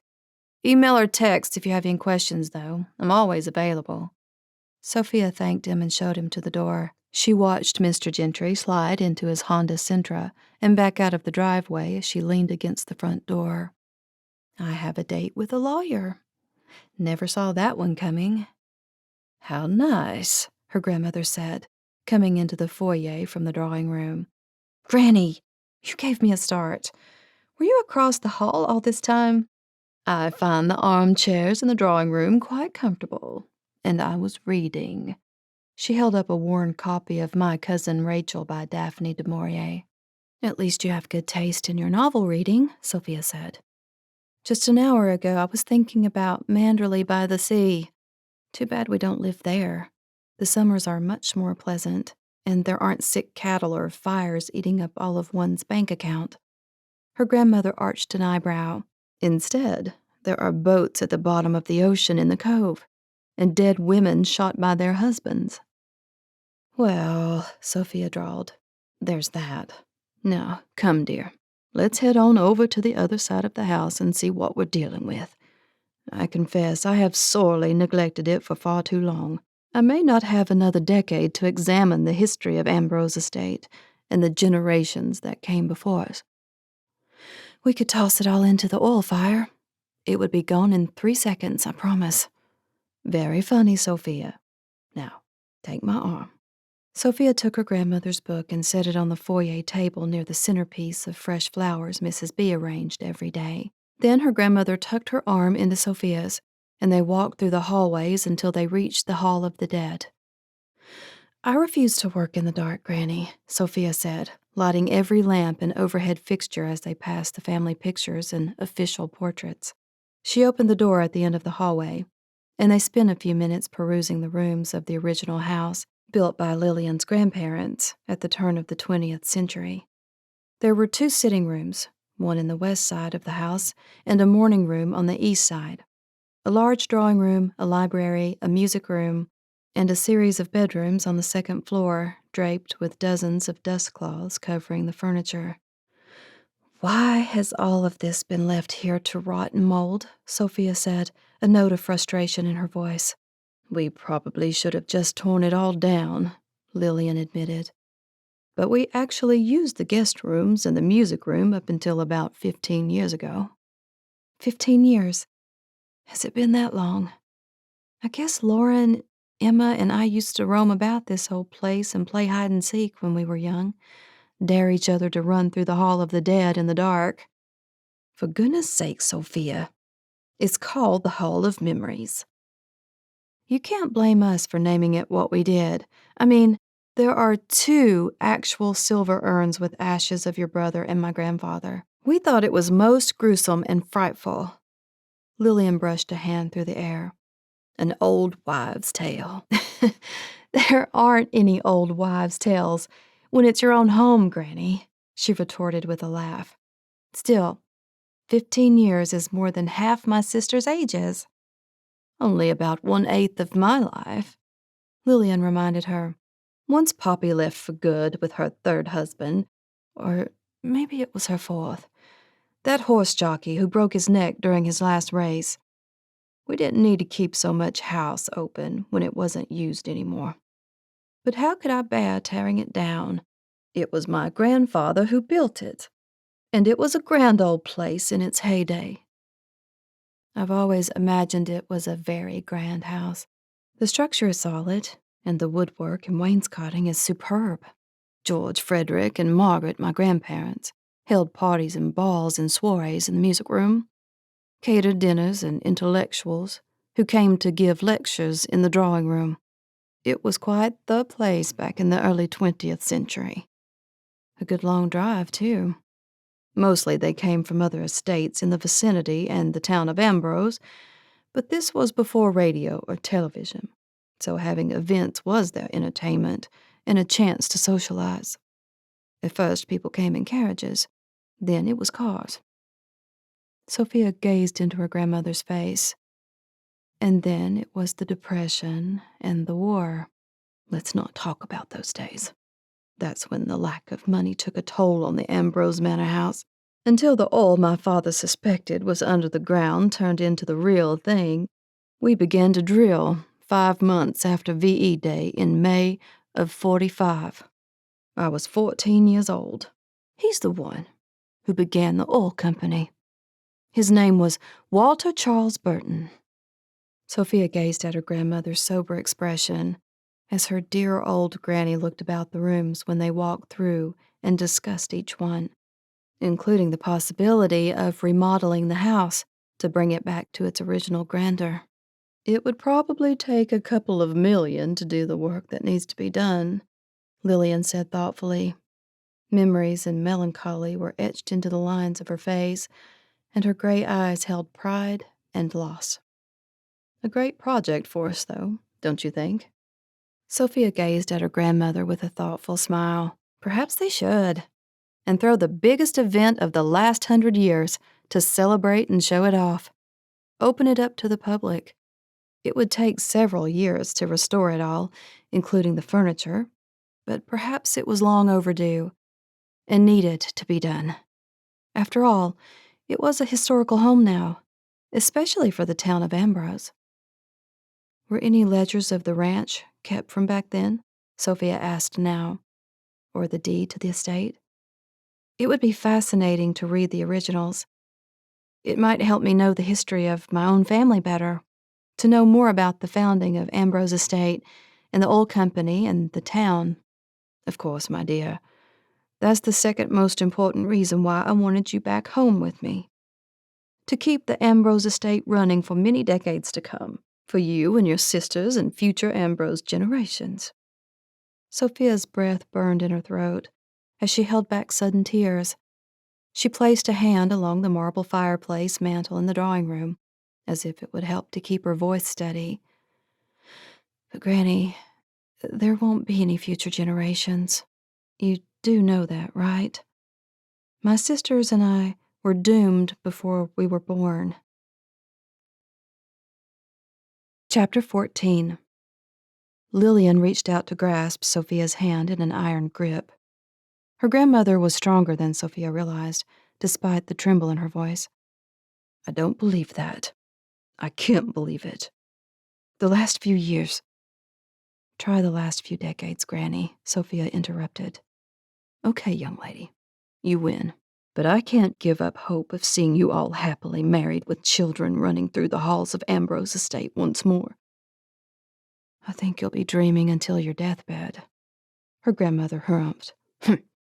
Well, I'm not there yet. Sofia turned on her heels, biting at her lips. I'm sorry for being unkind. Some days, it feels like it will never happen. Every single one of us pushes away the men who start to get too serious. We're afraid. Only Ambrose women ever lived to old age. Not a single man did. I don't understand your morose attitude, Sofia. Poppy has 6 beautiful and talented daughters, and this is the 21st century. Surely you can't believe in a silly old curse. It's only ever been rumors and gossip. Then why did you give us all this pendant when we were 16? Sofia asked, pulling out the necklace with a hard tug in the dim light of a dusty window. It was my way to give you girls strength. I wanted you to be proud of your family and the Ambrose heritage. Perhaps I thought the pendants would keep any silly curse away, banish the ghosts, so to speak, expel the rumors and gossip of so many decades. I guess you don't remember Brett Anderson then. Lillian reached out to squeeze Sofia's hands. I haven't forgotten. But fate often deals us horribly ugly things. Maybe it really was an accident. It doesn't mean life will always be like that. There can be happiness amongst the sad. If you say so, Granny, Sofia said finally. Sometimes it was easier not to belabor a point. Lillian Ambrose was a master at arguments. Let's begin with the office and the library. I know there are photograph albums and ledgers from the newly minted oil company, and invoices and maps of the oil field. All sorts of things. I'm not sure where they ended up. Let's go exploring then, Sofia said. 1 room at a time? You explore. I'll tag along behind to keep you company, my dear. Thank goodness I had Mrs. B clean 2 weeks ago, so we don't sneeze our heads off. We even hired 2 extra girls from town to help when I decided it was time to go through the old house. For the next 2 hours, Sofia created piles. At one point, she fetched a stack of cardboard boxes from the storage cabinet in the kitchen pantry and taped the flaps together. The office desk had stacks of Ambrose Oil Company ledgers and file folders with yellowing invoices and bank statements and lists and scribbles. Whose handwriting is this? She asked at one point, noting that there were 3 different sets of penmanship. Lillian studied the samples of all 3 and then laid them down. These ledgers here are the oldest and written in my grandfather's hand. These over here are my father's. He used to write me notes to tuck into my school lunches when I was a girl. And these are my husband's. Those are the easy ones to recognize. I still have the love letters Richard and I sent to each other when he served with the army in Korea. Now those I want to read, Sofia teased. So romantic. Not until I'm dead and buried, young lady. Okay. Maybe I should just burn them. Oh, please no, Granny. I'll bet they're lovely and sweet. And they chronicle a time that has already disappeared into the archives of history. Richard was a very kind man, Lillian said, moisture in her eyes. It's astonishing how much I still miss him after 48 years. Sofia slipped an arm around her grandmother's stooped shoulders. I'm sorry you've had to do everything alone for so long. Oh, don't be sorry for me. When he passed, I was as robust and healthy as you are now. And when tragedy happens, there's only so many days you can lie in bed weeping and moping. Then you realize that your entire life will fall apart forever if you keep lying in bed. Besides, she added with a glint of sass in her eyes, after a few weeks, it becomes very boring. The library only held books, old leather tomes about the early days of Texas and land grants and early settlers, including some fascinating accounts of the shootout at the Alamo, 60 years before her great-great-grandfather was granted the land for the ranch, sometime in the 1890s. Sofia thumbed quickly through the shelves full of dusty novels and etiquette books, historical and philosophical books that creaked when Sofia opened them. Where to next? She asked. A quick look through the bureaus and tables in the bedrooms, but most likely anything else will be in the attic." Her grandmother was correct. Sofia perused the bookshelves in each of the bedrooms, but they were mostly novels, old Bibles, and a set of books about the Renaissance era. At the end of the upstairs hallway, past empty bedrooms and bathrooms, there was a pull-down set of stairs that led to the attic. "I believe the attic extends across most of the house," Lillian said as they made their way up the rickety steps. "Are you sure you want to come up?" Sofia asked, testing each step before she put her weight on it. "And is there any light up here?" "There should be a couple of hanging lights with a switch on the wall near the door. The attic was finished off, although I can't vouch for its cleanliness or lack of spiders." "How comforting, Granny," Sofia chuckled as she fumbled for the switch. Immediately, 2 lights hanging from either end of the attic spilled bright light into the shadowy corners as they slowly walked past the doorway. "Not too bad," her grandmother said. "The light bulbs are fairly new and in working order." Lillian stood in the center of the long rectangular room with its old wooden floorboards and dingy paint-peeling walls. The ceiling was low, but not too bad. "My cousins and I used to play up here during family reunions, back during the Depression and the war years, when money was scarce and we had to make up our own games and sew our own dolls out of scraps and yarn. Happy times, actually. I loved to look out these dormer windows and pretend I was a princess locked in a tower." Sofia joined her at the window that looked out over the grounds of the rear of the house. The swimming pool sparkled under the morning sun. "This part of the house has a lot of memories for you, doesn't it?" She had noticed that her grandmother avoided the old master bedroom that she had shared with her husband. They had inspected a few of the guest rooms and the old nursery/playroom, but her grandmother made an about face at the end of the hall. Now her grandmother moved about the attic, leaving fingerprints in the dust on the old furniture and trunks and boxes. "Goodness, there's that old sewing dummy. I'd forgotten about it. It looks like it's out of an old movie. My grandmother and my mother sewed all of our clothes and their own. That was typical for those days. They taught me, but I gave up after sewing little pinafores for Poppy when she was young.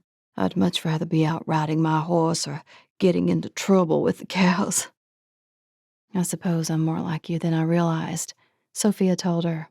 "Well, don't sound so depressed about it," Lillian said, giving her granddaughter a feigned look of outrage. "Oh, Granny, I'm just surprised to finally realize it at the ripe old age of 32. Oh, to be 55 years younger. I'd give the other Texas oil families a run for their money." "Who says you didn't?" "And that I won't," Sofia said, speaking words she never thought would come out of her mouth. "You took over the oil company at only 40 years of age, and now there's a few million in shares and stocks and savings." Her grandmother sucked in a breath. "There's the spirit I knew you had within you," she said.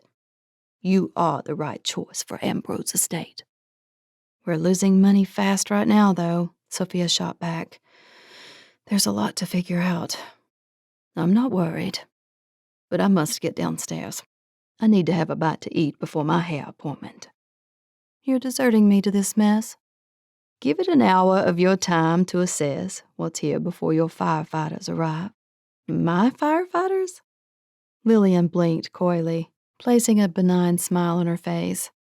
Mrs. B's voice called from the bottom of the attic staircase. "Are you ladies up there? I've been searching the house for 20 minutes. "We're here," Sofia said, peeking down the stairs at the housekeeper who stood in the hallway below. "I guess I should have told you where we were going." "I finally figured it out, Miss Sofia. It was the only place left to look."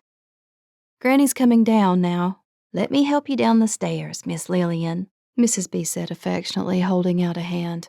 "I have your lunch ready, and Shelton is already looking for you to leave for town." "We have plenty of time, if I eat quickly," Lillian said, glancing at her watch. "Have fun, Granny." "Oh, yes, a perm and a cut is so enjoyable," her grandmother said with a bite of sarcasm. "I always get a crick in my neck lying back on the sink basin."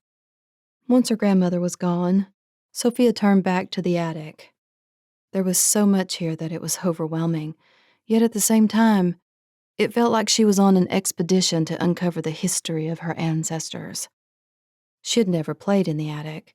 The newer part of the house was built during Poppy's time, and that's the only place Sophia had ever known. She had her own bedroom and her own playroom, including her own spiral staircase that led up to the lookout. None of her other friends had anything so cool. "Emma should be here with me," Sophia suddenly said, plopping down onto the swivel desk chair. She is the excavator, the archaeologist who loves old things. Even so, a sense of adventure shot through her stomach. Since she didn't have much time before Gavin, the Spencer oil specialist, arrived, she'd figure out what was most important. The furniture was just that. Couches and bed frames and old armchairs, including a scratched dining room table missing its matching chairs. All this furniture is completely unusable, she mused aloud. I should get Shelton to haul it all to the dump. Maybe an antique store if someone had the skill and the time to refinish them. Or let Granny pick out her favorites to preserve, and I'll hire someone to do them. At the far end of the attic sat an old desk. Beside it, a trunk and wooden filing cabinet. This was where Sophia figured she would find Ambrose Estate's beginnings. First, she opened all the drawers and cubby holes at the massive oak desk. Most were empty, save for a few faded invoices from the 1940s and 50s, or rusted paper clips, dried-up pens and pencils worn to nubs. Another drawer held construction paper and glue and scissors, perhaps from her mother's childhood in the 60s. Stacks of Life magazines with pages ripped out for collages, Better Homes and Gardens, and 8 copies of McCall's with paper dolls to cut out. Although mostly it was the empty cutouts where the dolls and their dresses, shoes, and coats used to be. The filing cabinet was stuffed with corporate files and the original land tract sold to her great-great-grandfather from 1895 in fancy old-fashioned handwriting. Sophia paused to stare at the documents with his name beautifully written with real ink in a fine hand. 1895. So that's when the Ambrose family purchased it. There were also documents about the land acreage and water rights and mineral rights. George Frederick Ambrose III had the foresight to keep the mineral rights instead of selling them, which was important when oil was discovered almost 50 years later. More invoices, hundreds of them, typed with uneven lettering on old typewriters from decades ago. Fast-fading and hard to read. Cattle sales and branding, the purchase of horses with pedigrees, scrawled receipts from one of her ancestors selling produce in the farmer's market at Ambrose Village. They were certainly industrious, Sophia mused, thumbing through the stacks of papers as she was rolling back the last 100 years. Then came the oil well records and ledgers. Oil was struck while digging a well for water, out on the far acreage for cattle that had grown to a couple of thousand. Oil spurted up instead of water. There were a lot of expense receipts with that, of course. The drilling, pumping, and purchase of equipment to establish an entire oil field spanning 200 acres. Often people went broke drilling, only to find out that there wasn't much oil below the earth at all. The Ambrose family was fortunate.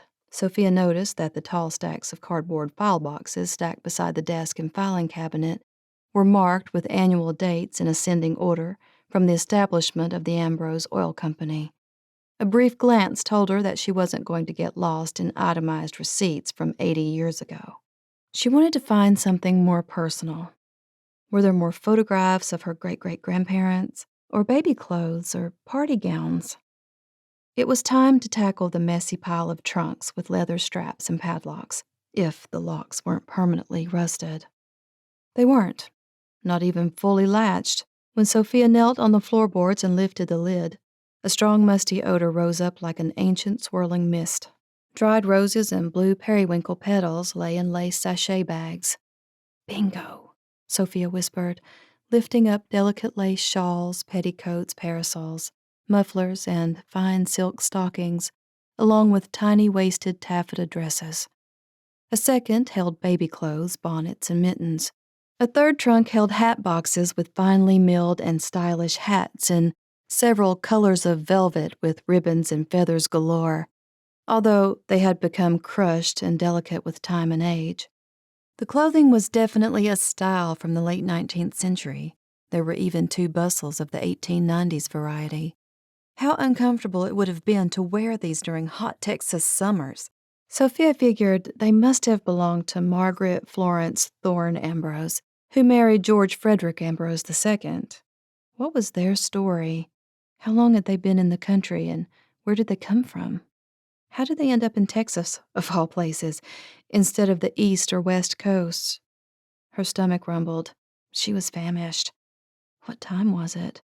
Rising to her feet to stand at one of the windows she had cracked open for fresh air, Sophia checked her cell phone. It was after 1 o'clock. Not a word from Spencer oil fire specialists. Where were they? She was losing revenue every single minute. The shareholders were soon going to be complaining. "Oh," she blurted out. The sound of her phone was down. She had received a text from Gavin Spencer an hour ago while she was poring over all this old stuff. "Sophia, we will arrive about 2. Had to hunt down some equipment. See you then." Brief and to the point. She glanced down at herself. Her clothes were covered in dust, and she needed to eat lunch before they arrived. It was time to pack this up for now. "Sorry, Granny. I'll have to do all of this after we get our well working again. Since I'm stuck here for the next 60 years, I think I'll have plenty of time," she added facetiously. Returning to the boxes and trunks, Sophia kneeled down to close up the trunks, taking another quick peek at a 4th one. Such fancy clothes. She wanted to shake them out and take a better look.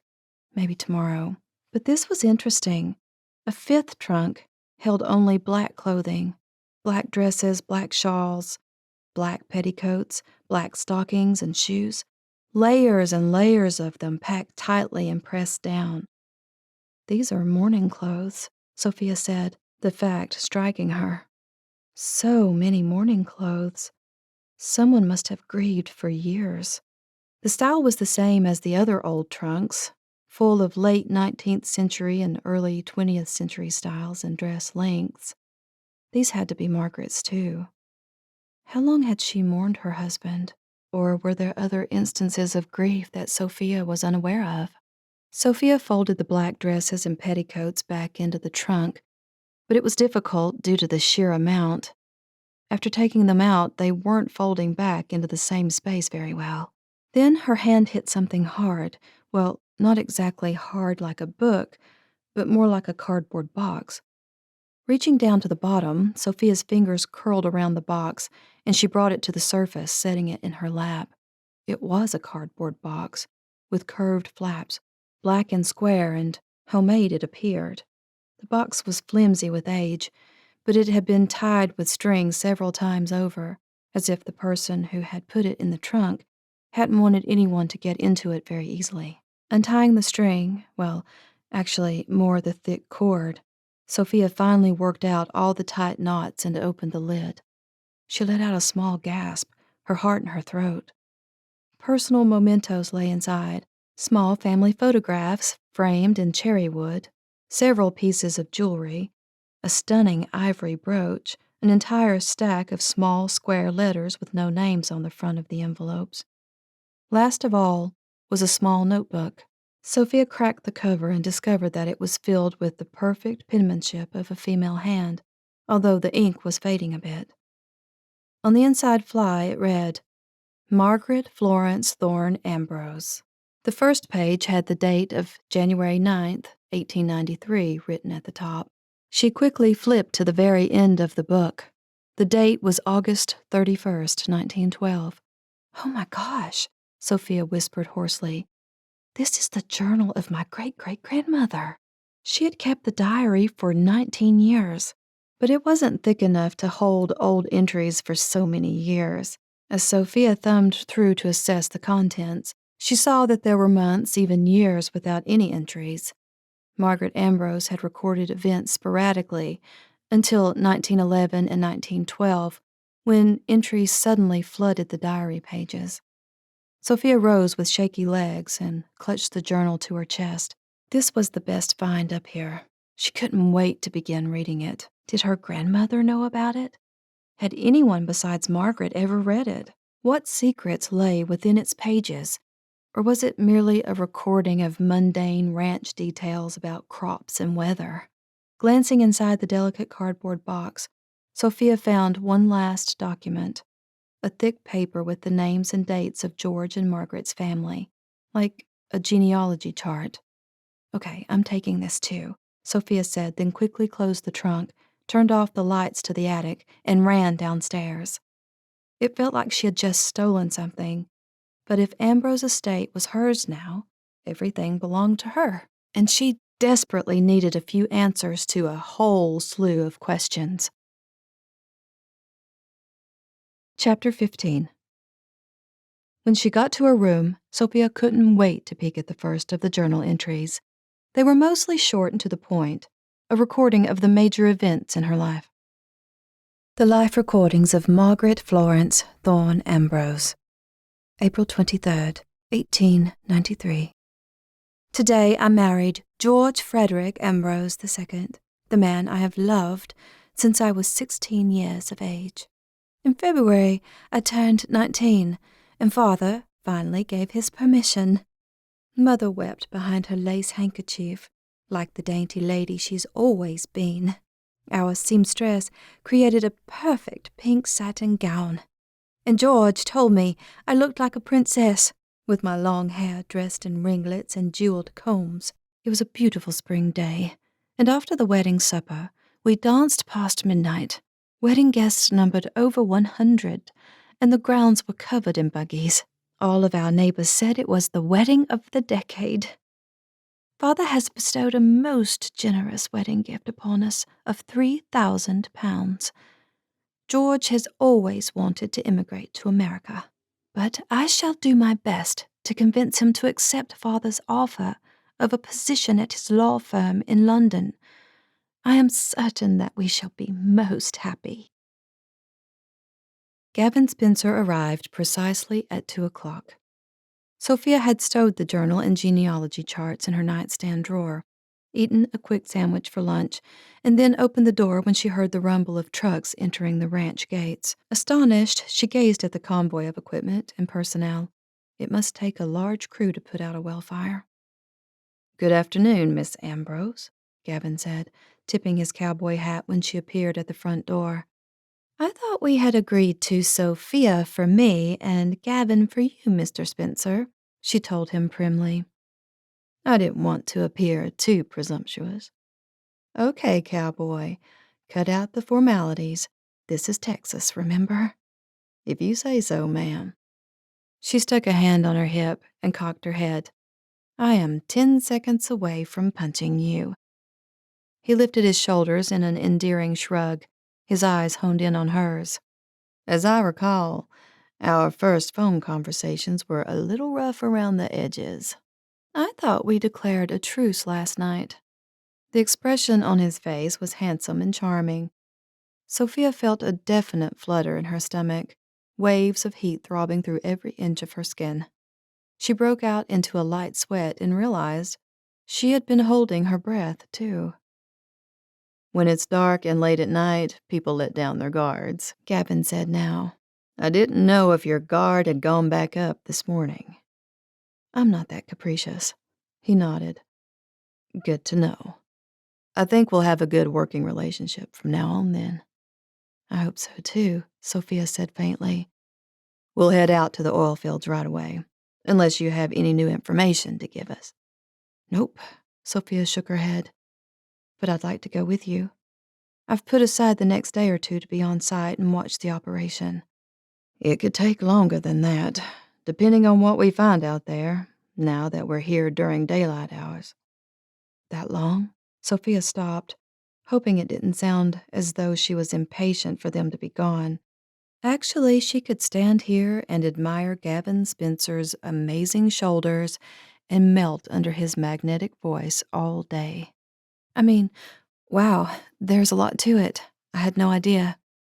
Gavin's lips lifted into a smile, and Sofia had to clamp her teeth shut to keep from dropping her jaw. That smile was like a bolt of lightning striking at her gut. No, her heart. Maybe her soul. Good grief, what was wrong with her? Most people are surprised, he said. I'll come back and give you a report when we see what we're dealing with, but it may be a few hours. No report needed. I'm coming with you. It might be a little boring. Doesn't sound boring to me. I want to know for the future, in case. She stopped, not sure what she was trying to say. Do you plan on having more well fires? He asked, openly grinning at her now. Of course not. But if I'm in charge of everything, Ambrose Estate now, there could be more oil fires, especially over the next 50 years. 50 years? Wow. I've never known anyone to plan out their life for that long before. He was openly teasing her now.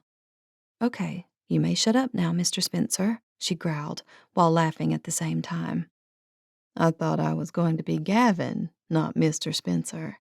You'd better give me a list of the rules so I don't mess up. A burst of laughter exploded from Sophia's throat. Shall I make up a list of rules so we both know where we stand, Gavin? Deal.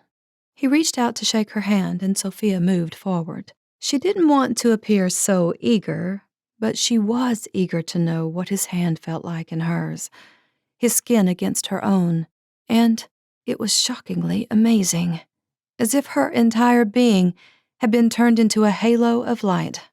Her reaction to Gavin Spencer was stronger and more exhilarating than any she had ever had before with a man.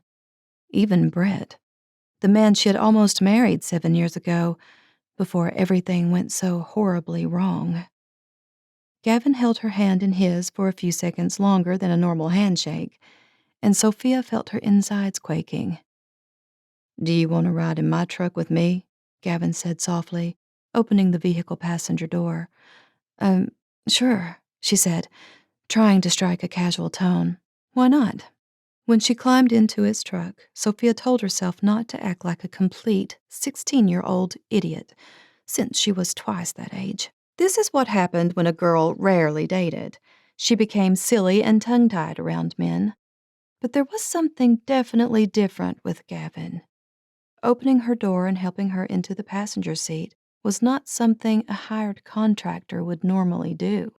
Once he jumped into his side of the cab, Gavin turned the key in the ignition, rolled down his window, and gestured to the convoy to follow them. Do you think the water trucks on the fires did the trick? Sophia asked as they bounced along the dirt roads. If it's a small one, maybe, sometimes. But you got yourself an enormous plume of fire and smoke. I'm guessing the fire column is bigger now than it was earlier this week. You're right, it is, Sophia said, relaxing into the leather bucket seat. Gavin had an unusually luxurious truck, considering it was a work truck. Seeing the fire against the dark sky is really overwhelming, like something out of a movie. First time is the worst, but they can take your breath away. I'm thinking your blowout preventer blew. If your wells have blowout preventers on the pipes, do you know? I have no idea. It's a good question. Somebody from your oil company should be here. Quickly, Gavin added. Besides you, of course. I didn't mean to diminish your role. No offense taken. I'm such a newbie. I have about 1,000 things to learn.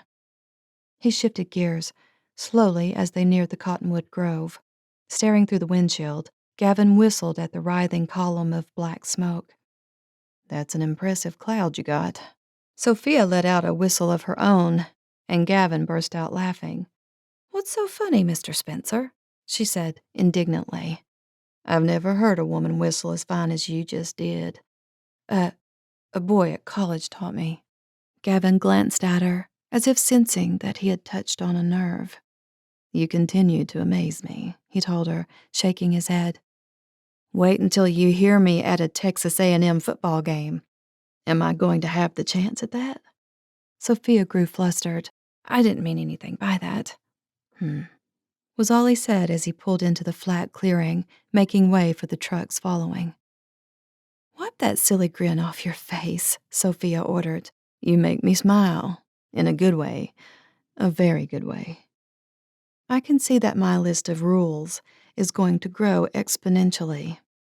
I look forward to going over it with you sometime. It's becoming obvious that you are going to be difficult, Sofia said, trying to strike a sardonic tone while she tried hard not to laugh. Or maybe the word is irredeemable. Gavin shut off the engine and jogged around the hood to open Sofia's door before she could. So, I have to redeem myself, huh? Maybe, Sofia said, lifting her chin to gaze up at him. The closeness of him was making her dizzy. She found herself getting lost in his eyes, but she liked it too much.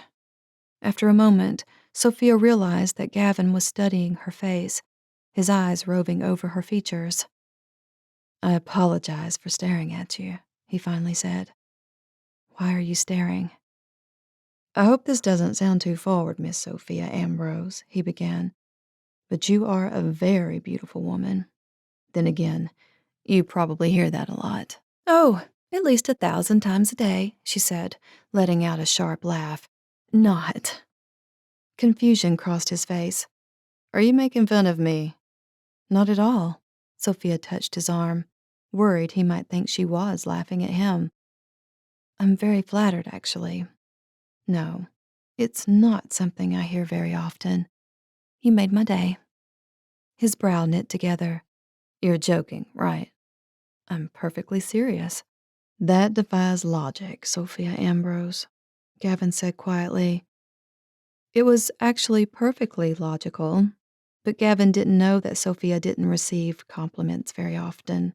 Ever since Brett, she had spent years avoiding men. Gavin glanced at the trucks and the equipment being hauled in. Perhaps, he said slowly, I can take you to dinner sometime, and we can discuss this in more detail. Gavin was asking her to dinner? That defied logic, too. Did I hear you correctly? She asked, keeping her eyes on the trucks so she didn't melt from the heat in his eyes.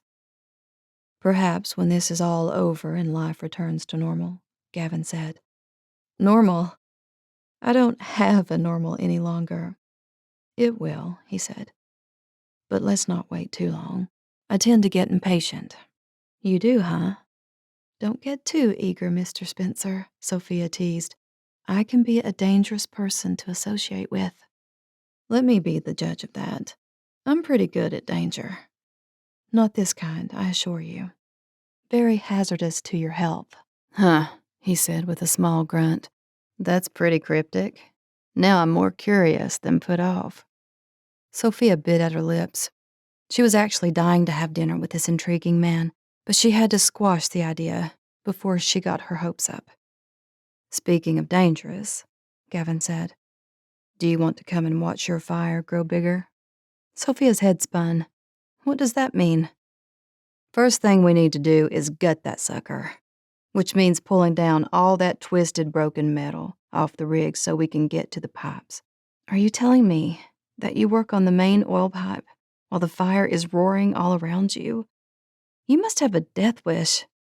Yeah, but I have magical clothes. Did you bring any binoculars? It's a guideline to keep observers more than a quarter mile away. I might fight you on that rule. Gavin touched her shoulder. I'm serious. Accidents do happen. I want you safely out of range of burning debris toppling off the rig. Now, I'm going to go change into my magic suit. Can't wait to see that, Mr. Spencer. Sofia watched him stride off to a smaller trailer pulled behind the black company truck bearing the logo of Spencer Oil Fire Specialists. Stepping inside, Gavin disappeared from view. It was about the size of a camping trailer. A few minutes later, Gavin and Earl and Jake and several other men emerged one by one, wearing blue company jumpsuits, with the name of the company and their own name stitched onto the front left pocket. From the supply truck, they pulled on a second set of silver-colored flame-retardant clothes, along with a face mask, gloves, and boots. The cranes and bulldozers were ready to go, and Sofia was mesmerized as Gavin directed his guys in taking down the grotesquely twisted steel rigging around the flaming well, using claws on the truck and the cranes. The well had been burning for nearly a week now, and was a mangled mess. Between the roaring of the out-of-control fire and the heavy equipment engines, the place was incredibly noisy. Gavin's team were wearing earplugs, and he had given Sofia a pair too. The water trucks were still blasting a strong spray, and 3 men stood behind body-length metal shields, manning the hoses. Everything was soaking wet, the earth turning muddy while the men and equipment stood under a cloud of water misting in the air, while Sofia's eyes watered from the acrid smoke. A new vehicle arrived on the scene, moving around the line of cottonwoods and into view. It was an ambulance, pulling up next to the water tanks, and she walked a little closer, worried that someone had been hurt. Gavin spotted her and left Earl directing the crane to jog over to her. "Sofia," he shouted over the noise of the machinery. "An ambulance just pulled up," she shouted back. "Is someone hurt?" Gavin shook his head. "Merely a precaution. We always have an emergency vehicle and a couple of EMTs on standby." Sofia lifted an eyebrow. "That's quite an expense." "It is, but worth it. Accidents sometimes happen, and I don't want any of my guys having to travel an hour or 2 to the nearest hospital." Sofia stared at him behind the face mask in full set of fireproof clothing. He was dripping wet and carrying a shovel, and she couldn't stop herself from moving closer so she wouldn't have to shout as loud over the fire's noise. "You really do have a dangerous job. I admire you, and I fear you might be a little crazy." She tried to make light of it, but deep down she was serious. Gavin touched her hand, his gloves grazing her skin. "I've been doing this for 15 years. So far, we've never had any serious injuries, a few burns, sprained ankles. We take every precaution and go slow and careful. Now, stay back another 100 feet while this rig comes down, or I'm going to make you change into your own fireproof suit." "Aye, aye, Captain Spencer," Sofia said, giving him a salute. "You are a wily woman," he shot right back, jogging back to the rig as the crane pulled the last of the rigging off. The 200-foot-tall rigging fell to the ground in a mass of sizzling hot and twisted pieces. The bulldozers got to work, pushing it out of the way of the rest of the crew, so they could move about the worksite more easily and get closer to the pipe gushing the spout of fire. Jake came over, folding his arms over his chest. "Enjoying the show?" he asked. "It's a much busier operation than I expected, but fascinating. Why are all the bulldozers moving the rigging so far away?" Sofia shielded her eyes as they dragged the twisted metal at least 1,000 feet away in the opposite direction. The whale's rigging was currently steaming under the cold, blasting water. "The rigging is so hot, it could reignite the fire, even after we get it down to a single flame stream. Once the pipe is cut and the fire isn't out of control any longer, we can blow the fire out." "What do you mean, blow it out?" "When it's this big of a fire that's been burning for so long, and our water is barely touching it, we use nitrogen to create an explosion." Sofia stared at him in disbelief. "Wouldn't an explosion make things worse?" "No, ma'am. The explosion sucks the oxygen out of the fire. You'll see it disappear after the nitro takes it out. Then we're left with a single shooting spout of pure oil straight from the ground." "Fascinating. How long will all this take?" "Another couple of days. Depends on how hard it is to get the broken blowout preventer off. At the moment, we're also waiting for the drilling contractor to re-rig his pumps and get us a new well cap. It's a pretty big piece, weighs more than 200 tons and 50 feet tall. It has to come out on a heavy semi with a crane that can handle the weight. But first, the new well cap has to be installed. Then we can put a brand new blowout preventer on after that." "Will Gavin extinguish the fire today and then wait for the new well cap?" Jake shook his head. "We won't kill the fire until the well cap is here. It has to go on immediately, fast as possible." "Why's that?" "So nothing new, a spark, the wind blowing stuff over from the other well fire, ignites it all over again. Once the fire is out, oil starts gushing up at the sky, gallons per minute. That's a whole lot of raw fuel. Good grief, Sofia said, picturing what he was talking about. If a spark comes in on the wind, how fast will the fire start up again? Instantly. Jake turned sober eyes to her. The entire thing explodes all over again. If any of you are working on it at the time, Sofia grew cold at what Jake was saying. The entire crew would go up in flames and be killed instantly. I don't mean to scare you, Miss Ambrose. She shook her head, but her heart was pulsing in her throat. This was probably the reason they didn't want outside observers on the site. Thanks for all the information about the process. It's good to know for the future. Although, I hope these 2 fires are the only ones that ever happen on my land. Your wells are old. That's probably why they were vulnerable. That and a good crack of lightning. Mother Nature takes no prisoners, that's for sure. Looks like Gavin is ready for the next part, cutting the pipe to the nub to stop the 50-foot wide fire. Chapter 16. Gavin's eyes were riveted to Sofia's slim body and long legs while she talked with Jake across the field.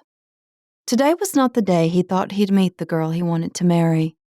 That was a pretty crazy thought, but it was true. Since his dad's early retirement from the business, Gavin had spent so much time keeping it going and lucrative, he hadn't met a woman he was interested in for a couple of years. But meeting Sofia Ambrose was a shocking revelation. No other woman he'd known had such an emotional and physical effect on him like she did. Behind her beautiful feminine appearance was a tough and sharp woman with an amusing sense of humor. In addition to that, Sofia was dark and mysterious and sexy as sin. Gavin wanted to be in Sofia's orbit every single minute. There was an inexplicable zap in his gut when his eyes caught hers in that beautiful heart-shaped face. Took hours last night to fall asleep from thinking about her. Unfortunately, their relationship was a professional one, and he needed to keep it that way before his eyes betrayed the attraction he felt toward her, and she slapped him silly. I'm afraid the job is going to be delayed, he told her when she approached him and he took off his helmet and goggles. The well cap isn't here yet, but we're going to get the pipe cut before we leave here for the day. The fire won't be as wide and dangerous once we cut the pipe. That'll reduce the chance of sparks spreading on the wind to another rig. How dangerous is it to cut the pipe? Gavin gave her a grin. It's all dangerous, but I've done it before. If you say so, she said skeptically, shaking her head at him. So tell me, how much of your body will get singed while you stand smack dab in the middle of the flames? I'm a walking alien in my silver spacesuit, untouchable. Are you referring to off-duty untouchable hours too, or just on duty? Gavin sucked in a quick breath. Was she flirting with him? Her sparkling eyes and little laugh made him want to kiss that grin right off her face. She examined him. Hey, a minute ago, you were dripping water from the blast of the hoses. Now you're completely dry. You must be magic. The heat sucks up any moisture really quick. Stay out of here while we work on the pipes, okay? I'd feel better about you being on the scene if you remain by the ambulance and the equipment trucks. I won't move an inch. But please come back in one piece. I can guarantee that I would be extremely disappointed if I didn't. Sofia gave him a smile, despite the concern in her eyes. It was nice to know she was worried about him. After Gavin put his helmet back on and locked the face guard in place, he signaled Earl to help him do the cutting of the pipe. Using corrugated steel shields to move in towards the fire, he and Earl reached the main pipe. It was like walking into a volcano while red flames roared continuous fiery waves around them. The water trucks moved in closer, blasting Gavin and Earl with a shower of continuous water while they worked. Gavin was aware of Sofia watching him through the binoculars across the field, but he had to put her out of his mind to focus on the work at hand. Using steel cutters, he and Earl worked feverishly to remove the bolts of the damaged cap and blowout preventer. Next, they sawed the pipe off to make a clean cut to prevent the flames from continuing to spiral out of control. At last, it was done, and Gavin watched the fire change directions. At least it wasn't windy. The fire created its own wind, of course, but it was a hot, clear Texas day, and the cottonwood grove nearby made a nice windbreak as well. He and Earl backed up, making sure they held fast to their tools, and watching as the billowing flames diminish into one upward stream of red and orange, reaching straight up to the sky. Too bad the water wasn't putting it out. Some of the oil fires in Iraq had been doused with salt water, but this one was too tall.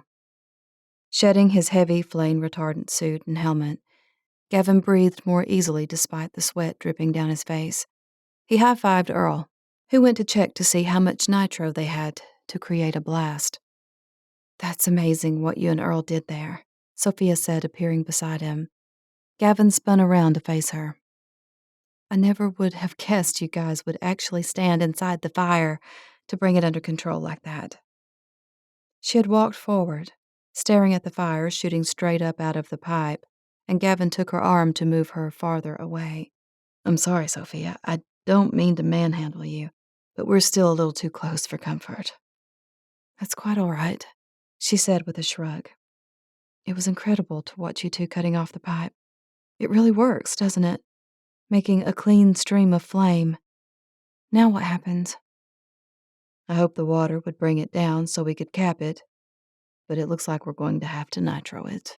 The problem is that we have your second well fire not even half a mile from here. I'm hoping that if the new well caps both arrive tomorrow, we could nitro them at the same time. I need my entire crew here to perfectly time the explosion and cap and lock it all down. Is that possible?" "Yeah, we've done it before. A few times in Mosul, a few weeks ago. Just have to get everything timed right." He ran a hand through his sweaty hair and wished he didn't look like such a filthy schmuck in front of Sofia. She didn't seem to notice, but she was probably too polite to say anything.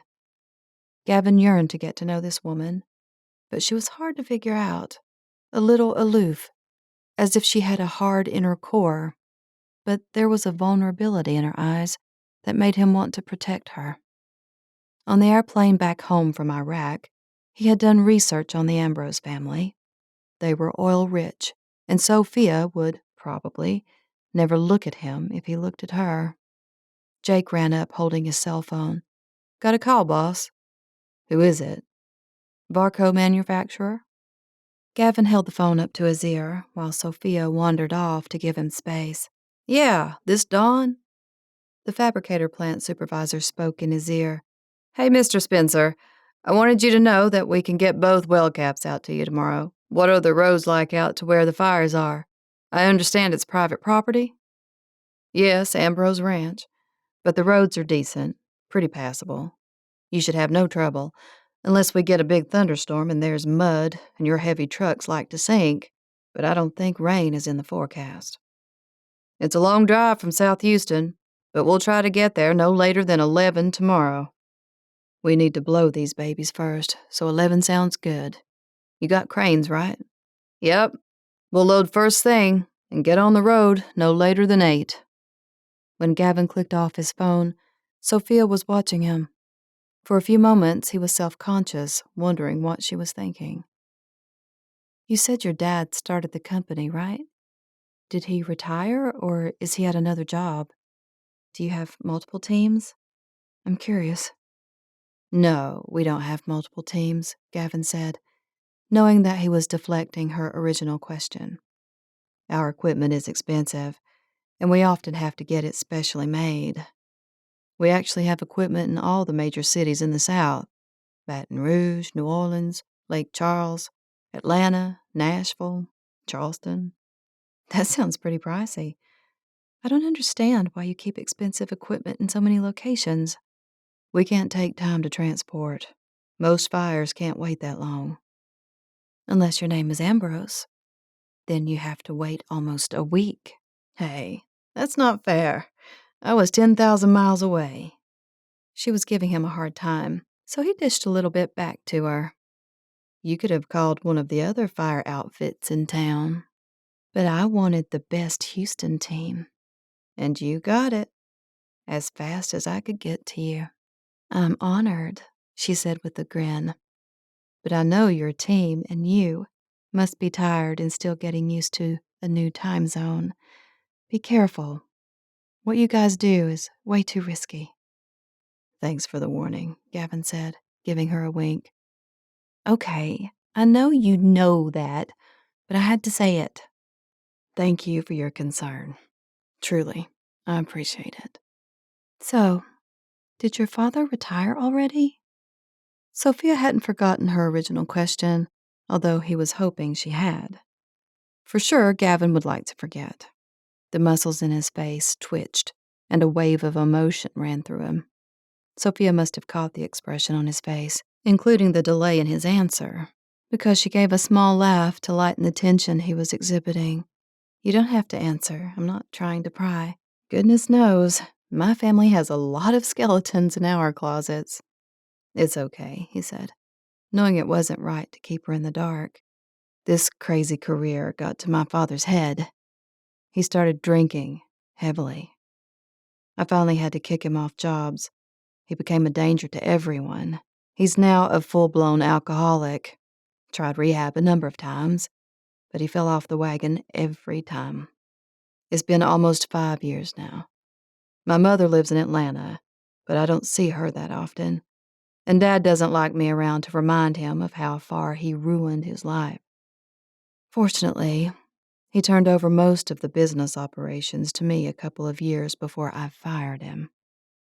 I'm so sorry, Gavin. Honestly, I didn't mean to make you relive all that. If it's been that many years, you couldn't have been much more than 30 when you took over. What a huge responsibility. I admire you for it. Just like you, Sophia. You can't be much more than 30, and yet you got an entire estate and oil company dumped into your lap. We can empathize with each other. Or commiserate. Gavin paused, wanting to know her badly. Wanting to kiss those amazing lips of hers badly.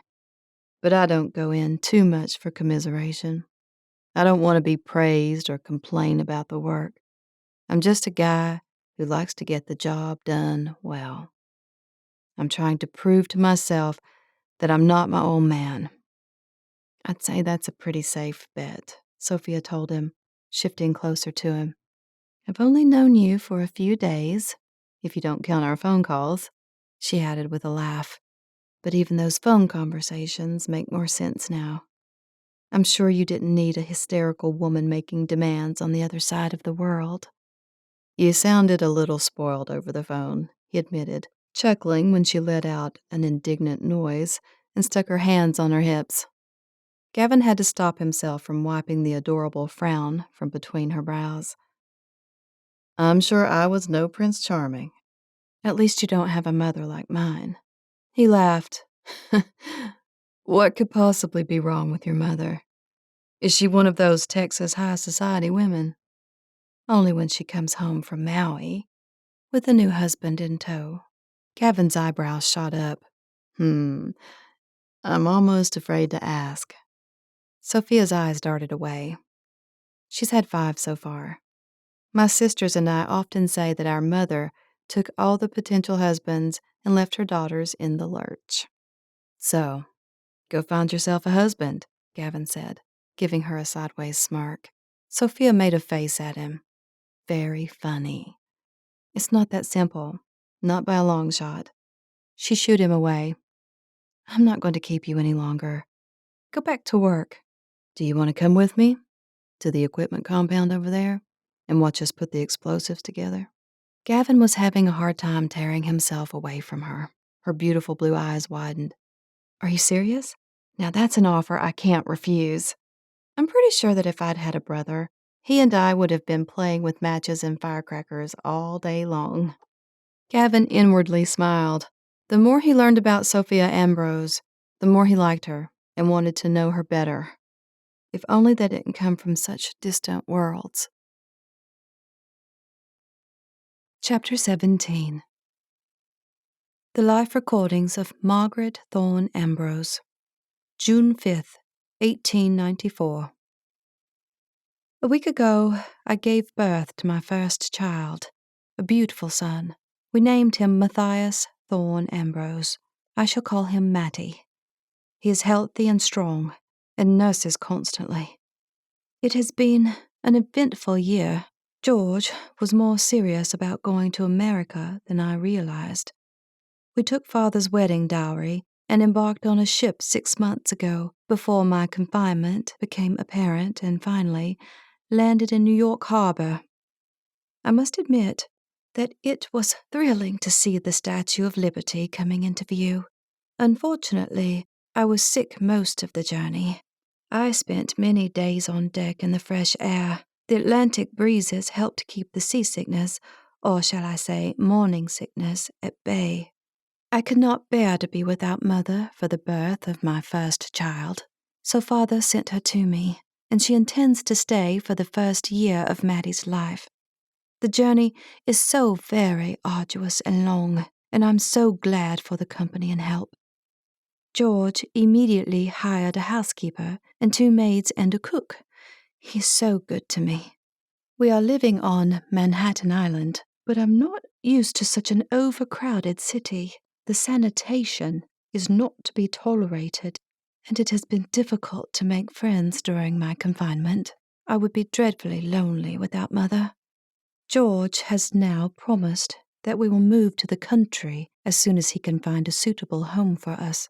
He is becoming acquainted with the American gentry, obtained his law license, and has settled into happy employment. For that, I am very thankful. Sofia was up by dawn, early morning sun pouring through the windows when she pulled back the drapes.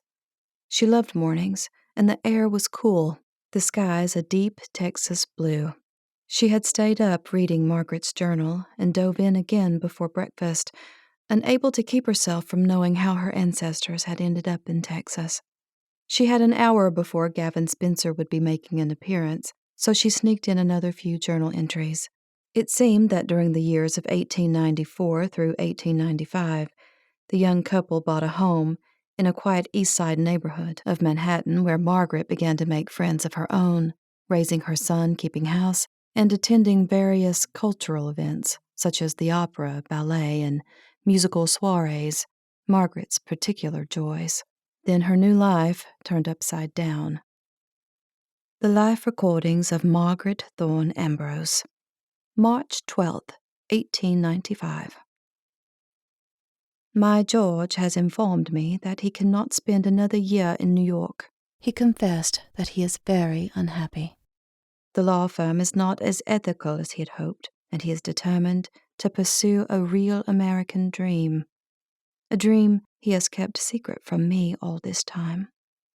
I merely thought he enjoyed reading about the Western frontier, although he claims it's becoming more civilized all the time, and Houston is growing by leaps and bounds at a population of nearly 40,000.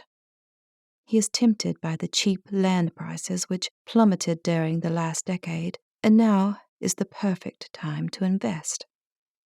We are now the audacious and intrepid owners of a Texas ranch. 'Tis true, I am still in quite a shock. George took my inheritance and purchased an enormous ranch in the wilds of Texas, 1,500 further miles from my mother and father in our dear Edmonton, England. Shall I ever see them again, or my sisters, or my grandparents? I merely thought George enjoyed reading about the Wild West and Indian tribes, including the novels written by the man called Mark Twain. If only he had wanted to go to San Francisco or Los Angeles. I'm sure I could tolerate a bigger city much better with more cultural opportunities and good schools. Texas is selling tracts of ranch land for more reasonable prices. George said the weather is milder than the East Coast, and there aren't any alligators on the ranch land like other southern states. Alligators. As if we lived in Africa. Although George told me Africa has crocodiles not alligators. To me, that is not much of a difference. He told me that it has always been a secret dream of his. Why did he keep it a secret from me, his wife? Sometimes I cannot fathom men. I am packing the house and trying not to weep thinking about leaving my pretty home and friends here in Manhattan. At least I have my son. George says that Matthias will know the outdoors and good hard work and become a fine man in Texas country. I agree with the last two sentiments, but when did we ever need to do good hard work like a servant or a farm worker? George has become unfathomable.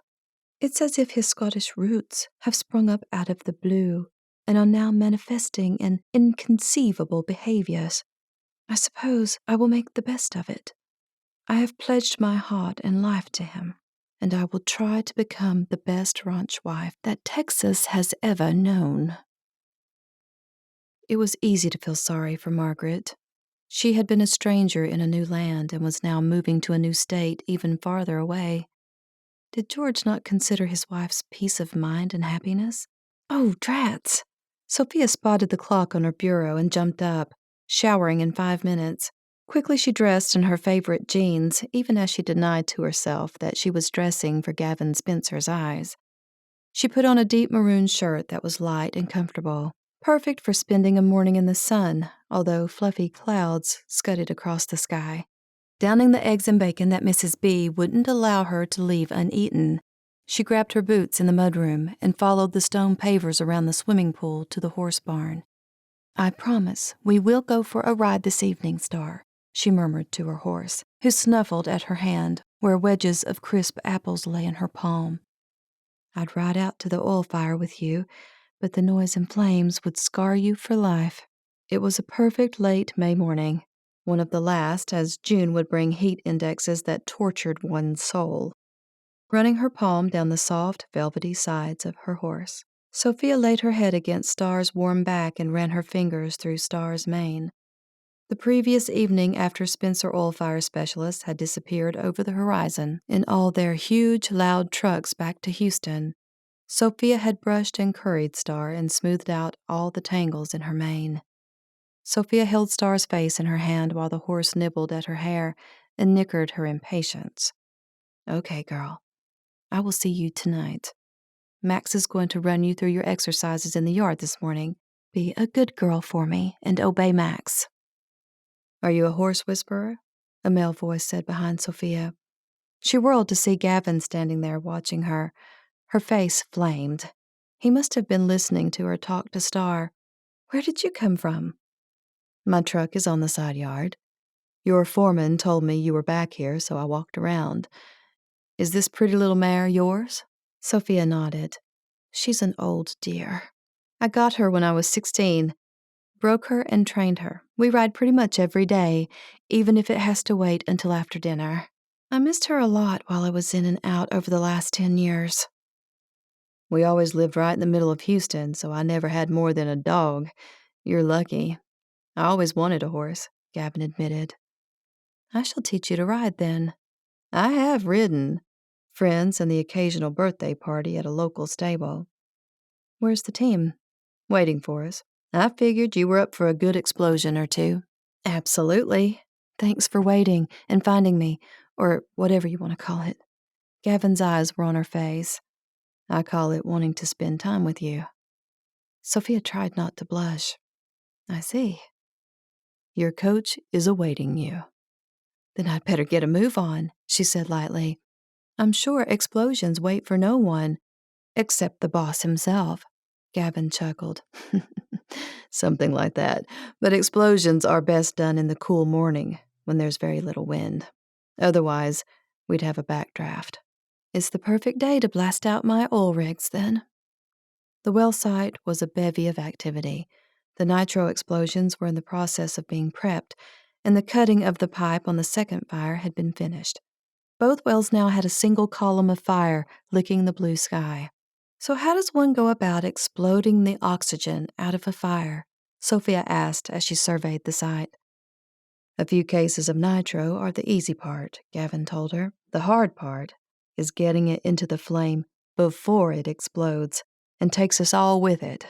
It'll be like a nuclear bomb if the nitro explodes before the team can get to safety, Jake said, leading them to where the rest of the crew had dug out a berm to duck beneath for safety. It was also the spot where the detonator had been positioned.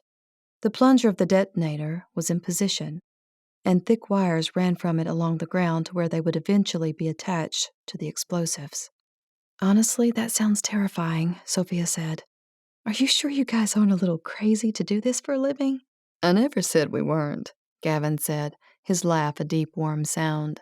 We're all a little bit nuts, Earl admitted, cracking a wry grin. When Gavin showed her how it all worked, Sofia noticed that the wrenches and tools were a little different. Is there a reason for brass tools? Why would you want to change them out?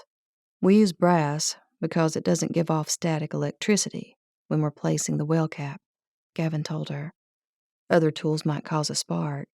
Even after the explosives have put the fire out, there's still tons of gushing oil, and a single spark would light the whole thing up like Christmas all over again, and us with it. That was sobering, Sofia said. And you're all going to be dripping with oil when the fire is out and you're placing the new well cap, which means... Her voice trailed off as she realized that if that happened, they would all become walking balls of fire. No wonder they had emergency services on site every day. You catch on quick, Gavin told her with a sober nod. We should hire her, boss, Jake joked. No, thank you, Sofia burst out. This is hard enough to stand by and watch from afar. Maybe you'd better have 2 or 3 ambulances on site. For the next 2 hours, she watched them prepare the nitro explosives. First, Gavin and his team loaded the nitro into a large 20-pound drum. Then, they wrapped it in multiple layers of flame-retardant material similar to asbestos. Finally, they doused it in water to keep it from exploding prematurely. There were 2 cranes today, one for each of the nitro drums, to place them into the flame tower of each well. Actually, there were 4 cranes because the 2 well caps had arrived on the bed of a semi-truck from Houston. The well caps were massive molded iron with a wheel for opening and closing the flow of the pumped oil, including heavy bolts that had been machined in a specialized shop. Shouting orders, Gavin divided his team into 2 groups, one for each of the wells. The team assigned to the furthest well loaded tools jumped into a truck and took off, followed by a backhoe and a crane carrying nitro. Gavin jogged over to Sofia. You okay? He asked, concern in his eyes. Yeah, I'm good. Why? You looked sort of worried. I can have someone take you back up to the house if this is too much. Not on your life. I want to see the entire process, and my well's back in working order. It looks like you need every man on deck, too. That's true. Gavin reached out to take Sofia by the hand, surprising her. Her stomach shot clear to her throat, despite the fact that his hand was big and rough due to wearing heavy work gloves. Come with me, Sofia. We're headed to the embankment berm for safety. Don't your men need to stay on the trucks to hold the nitro drums in place? Where do they take cover? No way in heck, pardon me, Gavin said apologetically. Nobody stays on the trucks when the nitro blows. Once the nitro drums are inside the fire column, everybody runs for their lives to the shelter. She nodded, a tremor of fear spreading through her gut. This next part is incredibly dangerous, isn't it? Mostly dangerous, Gavin said with a wink. But we've done it a few times before.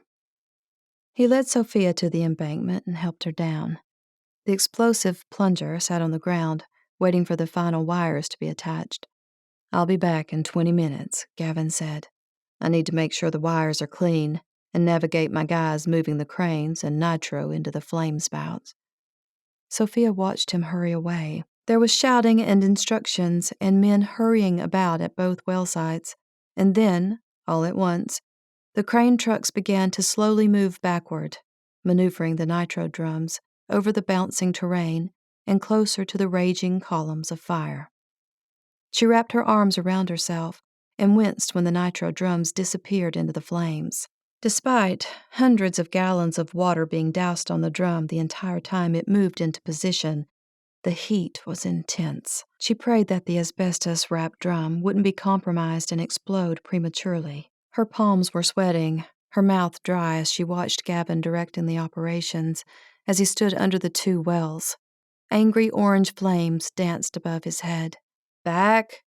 Back!" Gavin shouted, waving the crane operator in closer and closer to the fire. There, the drum was finally in position. The driver put the crane into park and opened the door of the truck.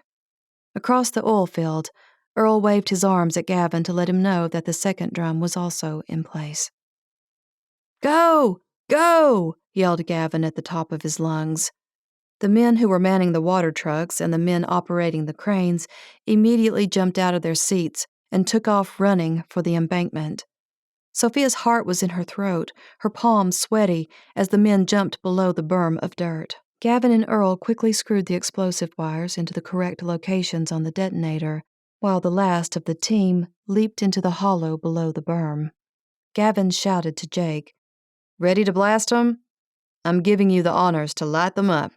"Yes, sir," Jake shouted back, dropping to his knees at the red box. "Fire in the hole!" Gavin yelled as he hurried over to Sofia, bending low so that his head stayed below the embankment. Instantly, his arms came around her in a protective gesture, holding her close. Without thinking, she leaned into him. His chest was hard and massively wide. Sofia gulped, her throat dry and her heart racing with anticipation of the bombs going off any second. But most of all, her heart was hammering against her ribs because of him. "Cover your ears," Gavin shouted. Sofia clapped her palms over the sides of her head and pressed her face against his work shirt, her body electrified at the nearness of him. The rest of the crew covered their heads with both arms, huddling as if there was an imminent threat of flying shrapnel. At the same moment, Jake took the plunger in both fists and pressed it down in one swift movement. Instantly, the nitro drums exploded in a fury of fire and smoke that sounded like an atomic bomb had gone off. Chapter 18. "Is it over?" Sofia asked when the smoke cleared a few seconds later. She lifted her head and her nose brushed against Gavin's throat and then grazed his chin. His mouth was so very, very close, and he smelled like a very sexy, musky cologne. She held herself still to keep from swooning and making a fool of herself. "Look at that," Gavin said in a low, amazed voice that reverberated like music in Sofia's ears. He stared across the field. "Look, Sofia." "Is it good or bad?" she asked, still gazing at the stubble scattered across his jawline. "It's beautiful. That's what it is." Sofia rose and stared over the embankment. Both well fires were out, gone, wiped out completely. Instead of horrifying flames roiling in the air, thick black oil streamed straight up like a fresh geyser. Excited shouts came from Gavin's crew as they lifted their arms in euphoric triumph. "Let's get those caps on! Pronto, men!" Gavin shouted. Jumping over the dirt berm, they grabbed their wrenches and ran toward the wells. The trucks carrying the well caps were already moving in toward the two wells, ready to lower the caps onto the top of the pipe that was now shooting a spout of rich black oil 100 feet into the air. "There it is!" Gavin shouted as the crane hovered the monstrous well cap and they centered it over the pipe. "Lower! Lower! Got it!" When it slid into place and smothered the spout, oil sprayed everywhere, soaking the men in thick black liquid. The crew worked feverishly to place the bolts into the well cap and tighten them up, locking the monstrous cap into place to stop the oil gush. Gavin's biceps flexed while he worked to get the bolts secure. The minute the oil stopped gushing, Sofia dropped the binoculars around her neck and ran forward. Gavin wiped at his face with the back of his arm. "Done," he called out. 5 seconds later, Sofia heard the sound of cheers from the second crew across the field, signaling their success. Taking a bandana from his back pocket, Gavin wiped at his face, smearing black oil all over his skin. He grinned at Sofia. "Hear that?" "Hear what?" she asked, his smile infecting her with its happy glow. "The sweet sound of silence. No more roaring fire or gushing oil." "You're right. My ears are ringing instead," Sofia said with a laugh. Best sound in the world. Congratulations, Miss Sofia Ambrose.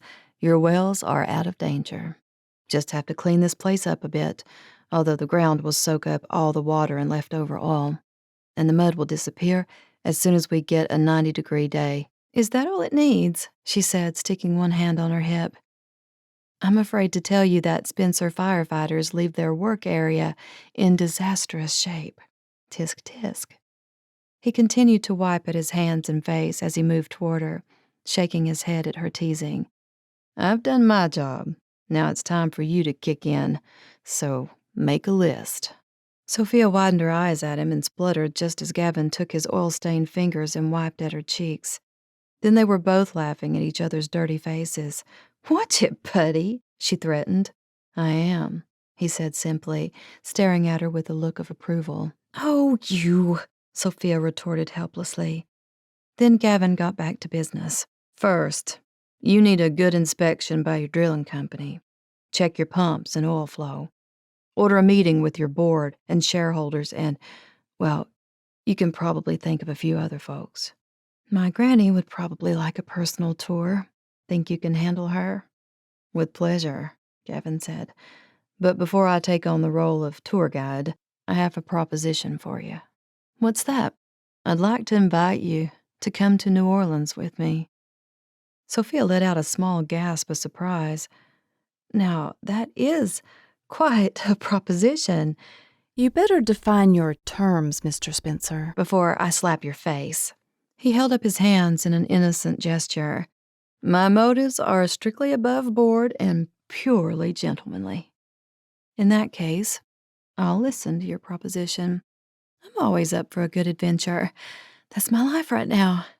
I never know what's coming from one day to the next. Gavin gave her a sly grin and wink.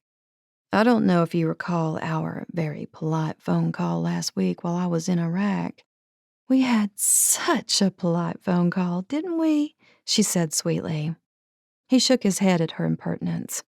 Best one I've had in ages. If you recall, I mentioned that I had a job in Louisiana to do. I almost made your oil rigs wait until I did that job, but I made an exception since you're so close to our headquarters. But now I need to take my plane to New Orleans and prep my equipment for that job. Your plane? Echoed Sofia. I have a couple of Gulfstream G200s to transport my team. We can't spend days on the road getting to a job, and we already have a set of the big machinery and equipment in New Orleans. Flying is the next best thing. Sofia was mentally adding all this up in her head. Gavin's company had big-ticket items, big-ticket travel, and charged big-ticket prices. For all of Gavin's Texas drawl and casual appearance, the man had some serious money of his own. I can see the wheels in your brain moving, Miss Ambrose. They do that quite frequently. He moved closer, and Sofia's heart stuttered when he lowered his voice. I hope you'll come as my guest for a few days. You will have your own hotel suite, all expenses paid. You can come with me to the fireside if you'd like, or lie on a lounge by the hotel swimming pool with a margarita. Your choice. I'm not much for margaritas, and I rarely sunbathe. I'm more of a swim 20 laps kind of girl. I'll bet you didn't know that I was on the swim team at Ambrose High School. We were state champs my senior year. See, I was right, Gavin said, moving closer still so that she could see the emerald green flecks in his eyes. Sofia nearly lost her breath, trying to maintain eye contact before she drowned in Gavin Spencer's presence. Right about what? You're my kind of girl, and I'd like to get to know you better. But if I've read the vibes going on between us incorrectly, you can say no, and I'll leave Ambrose and never bother you again. Sofia gave him a wicked smile and spoke softly. I might be crazy to accept your invitation after our quarrelsome phone conversation last week. And I might end up regretting this. But please bother me, Mr. Spencer, she said. I would love to see another one of your fires. Now that's something I've never heard a woman admit before. I'm not your average woman. I've come to that conclusion over the last several days. Your conclusions are astute, and you're not an average kind of man either. That made Gavin's eyebrows shoot up. Now, that's also something I rarely hear from a woman I'm interested in. Perhaps you've been looking in the wrong places, she told him. When he laughed at that, the sound of his voice filled Sofia with a strange warmth she had never felt before.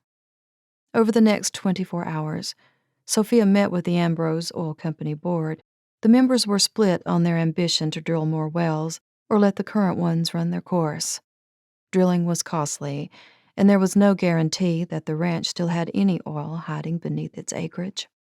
Lillian's estate and will, despite the decades of savings, now had much bigger amounts going out in payouts. It would be nice to have more assets coming in, but hard to risk what had been saved already. With hefty monthly interest, the sums were accruing. There was so much for Sofia to learn. Lillian had taken care of everything for decades now. Her grandmother seemed to make decisions easily and decisively, and never let the board force her into decisions she didn't agree with completely. Often the successful ideas and decisions had been hers to begin with. "How do you do it, Granny?" Sofia asked over dinner the night before she left for New Orleans. "You seem to have an uncanny intuition about the ranch and the oil it produces." "I've been doing it since 1971, my dear. Even before that, I was part of Richard's decisions. I learned everything I could about the business." "Maybe you were just born into it. It suits you." Lillian speared a bit of asparagus and chewed thoughtfully. "Perhaps it is in my blood. I listened to my father's well drillers and the Ambrose Company board when I was a child. A few times, I hid under the table in the company office and listened. My father also taught me math and statistics and spreadsheets, and I soaked it all up. It doesn't surprise me one bit that you hid under the table listening to all the men talk." A secret smile slipped over her grandmother's face while she sipped her lemonade. "And maybe, just a little bit, I can smell oil on Ambrose Estate." Sofia's head shot up. "Are you making fun of me?" "I would never make fun of you, my dear. But I think you were born with an uncanny business sense, too. Who knows? Maybe you inherited the genes to smell oil on the soil you were born on and raised on." "I did get an MBA on top of my animal husbandry undergrad degree before going on to get my doctor of veterinary medicine. I think I was going to school for so long to pass the time, in addition to loving my studies and loving animals." Lillian placed her crumpled linen napkin beside her plate. "But that trait is another reason I chose you, because I know you will run things well, despite potential fires and a board who will try to boss you around. Listen to your gut and your heart, and you will be perfectly fine." Sofia laughed softly. "If you say so." "I do. How's the attic coming along? Find anything interesting besides donations for goodwill and dust?" Sofia pushed her chair back across the dining room Spanish tile. She wasn't sure she was ready to share Margaret's journal quite yet. "I'm still going through things. It's been a little busy around here, to put it mildly. And I'm leaving in the morning for New Orleans." "That's right. You did tell me about Mr. Spencer's invitation. I'm glad you're going. You need a chance to get away and get some perspective." "Perspective? What are you talking about?" "Perspective on life, my dear. You've been hiding from it for a long time, ever since Brett Anderson." "Please don't bring him up, Granny. The trip to New Orleans means nothing. A week to relax and shop and eat a perfect bowl of shrimp gumbo." "Uh-huh," her grandmother said, a knowing look on her face. "What is that supposed to mean?" Sofia asked. "I've never heard you speak with so little articulation before." "Don't be impudent, young lady. I wasn't born yesterday. I've seen you and Mr. Spencer look at each other." "He is merely a fine male specimen," Sofia admitted. "You took the words right out of my mouth." Sofia widened her eyes. "Granny, you are terrible." I may be old and decrepit, but I have eyes, don't I? Oh, Granny, you do make life interesting. That's because life is interesting. Enjoy your time away. I trust you to do the right thing, and I also have gut feelings about Gavin Spencer. No, stop it right now. You will not play matchmaker. Well, somebody has to. Sofia pulled the pendant out from under her blouse. Then what are these necklaces for, except to remind us of Ambrose Estate's heritage of bad luck? Her grandmother waved her words away as she rose to her feet. Give him a chance. Give yourself a chance. And that is all I will say about the subject for this evening. I'm tired and going to my room to take a bath and read in bed. I'm packing. Gavin says I need to be at the airport by noon, and it's nearly a 2 hours drive from here. Good night, Granny. Sleep well. Can I help you upstairs? I am perfectly capable of walking to my own bedroom. Sofia watched her grandmother exit the dining room, with its bay windows and soft drapes, then crossed the foyer marble floor. The sound of her footsteps faded on the carpeted stairs. While she quickly cleared the table of their meal, the thought of spending time with Gavin made her entire body tingle with anticipation. The man was too gorgeous for words. He was also strong and knew his own mind, and yet he was funny and charming too. Running upstairs, Sofia packed for several days as fast as she could, so she had time to read more entries in Margaret's journal. The answers to the past history of Ambrose Estate, and the truth, must be in that diary. The life recordings of Margaret Thorne Ambrose. September 26, 1896. George and I are now the proud owners of 500 head of cattle. My husband spends all of his time learning how to buy and sell bulls and cows, or he's hiring ranch hands and discussing ranch life with neighbors who are few and far between. Our little town, which doesn't yet have a proper name, is beginning to grow. There are 1,000 people in the area already. I hope to become involved in forming a society for the women, sewing circles, quilting bees, and take some classes in home economics and gardening and raising milk cows. There is so much to learn. Thankfully, George hired a gardener as well as a local farmer to help us begin our house garden. We do not have the luxury of shopping at the London markets for our food and flour. We must grow our own food or starve. At least there is a flour mill 20 miles away. We also own our own team of horses and a wagon and a small carriage for me to drive into town. I have learned that if I am firm with the horses, they will obey me, although their fierce bodies and strength can be a bit overwhelming. Back home, we always had a driver for our carriage or hired a buggy or hansom to shop or attend the theater. Matty is now toddling around, and I must do something about him sucking his thumb. Old wives' tales say to put quinine on their thumb, but I can't bear to do that and hear him weep with those sad, lovely tears streaming down his face. I kiss them away and hold him in the rocking chair and often weep for myself, too. I admit that I am dreadfully homesick, but Mother sends me long, lovely letters, and that helps me get through the hard days. The life recordings of Margaret Thorne Ambrose, May 5th, 1898. I gave birth to another son in April. One of the local midwives came to help me through the delivery. It was difficult, and I am left a bit weakened, but I'll soon get my strength back. We have christened him James Thorne Ambrose at the local church. The town has voted in the city council and named the village Ambrose after our estate. George is very proud that it was named Ambrose after our family because we own the largest ranch and have donated the most funds to the town for a park as well as paying the schoolteacher a minister's salary.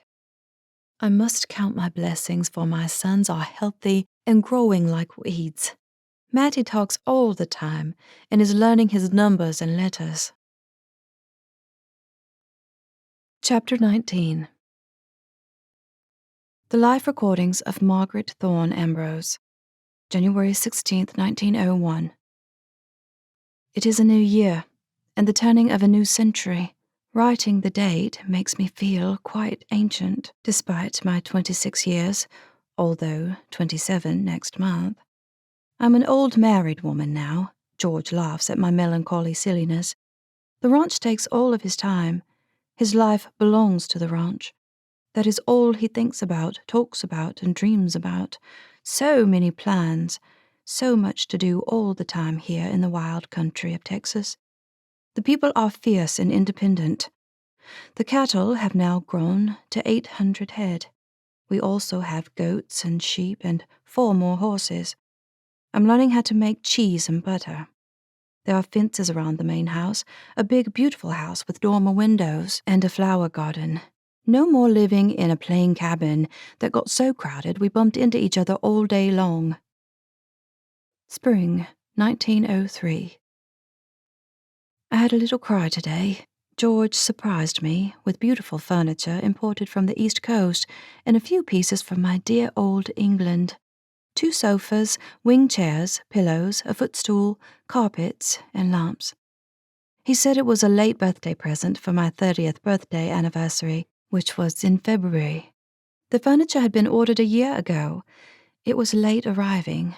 Of course, I could hardly care at all. It is so beautiful and fits my sitting room wonderfully.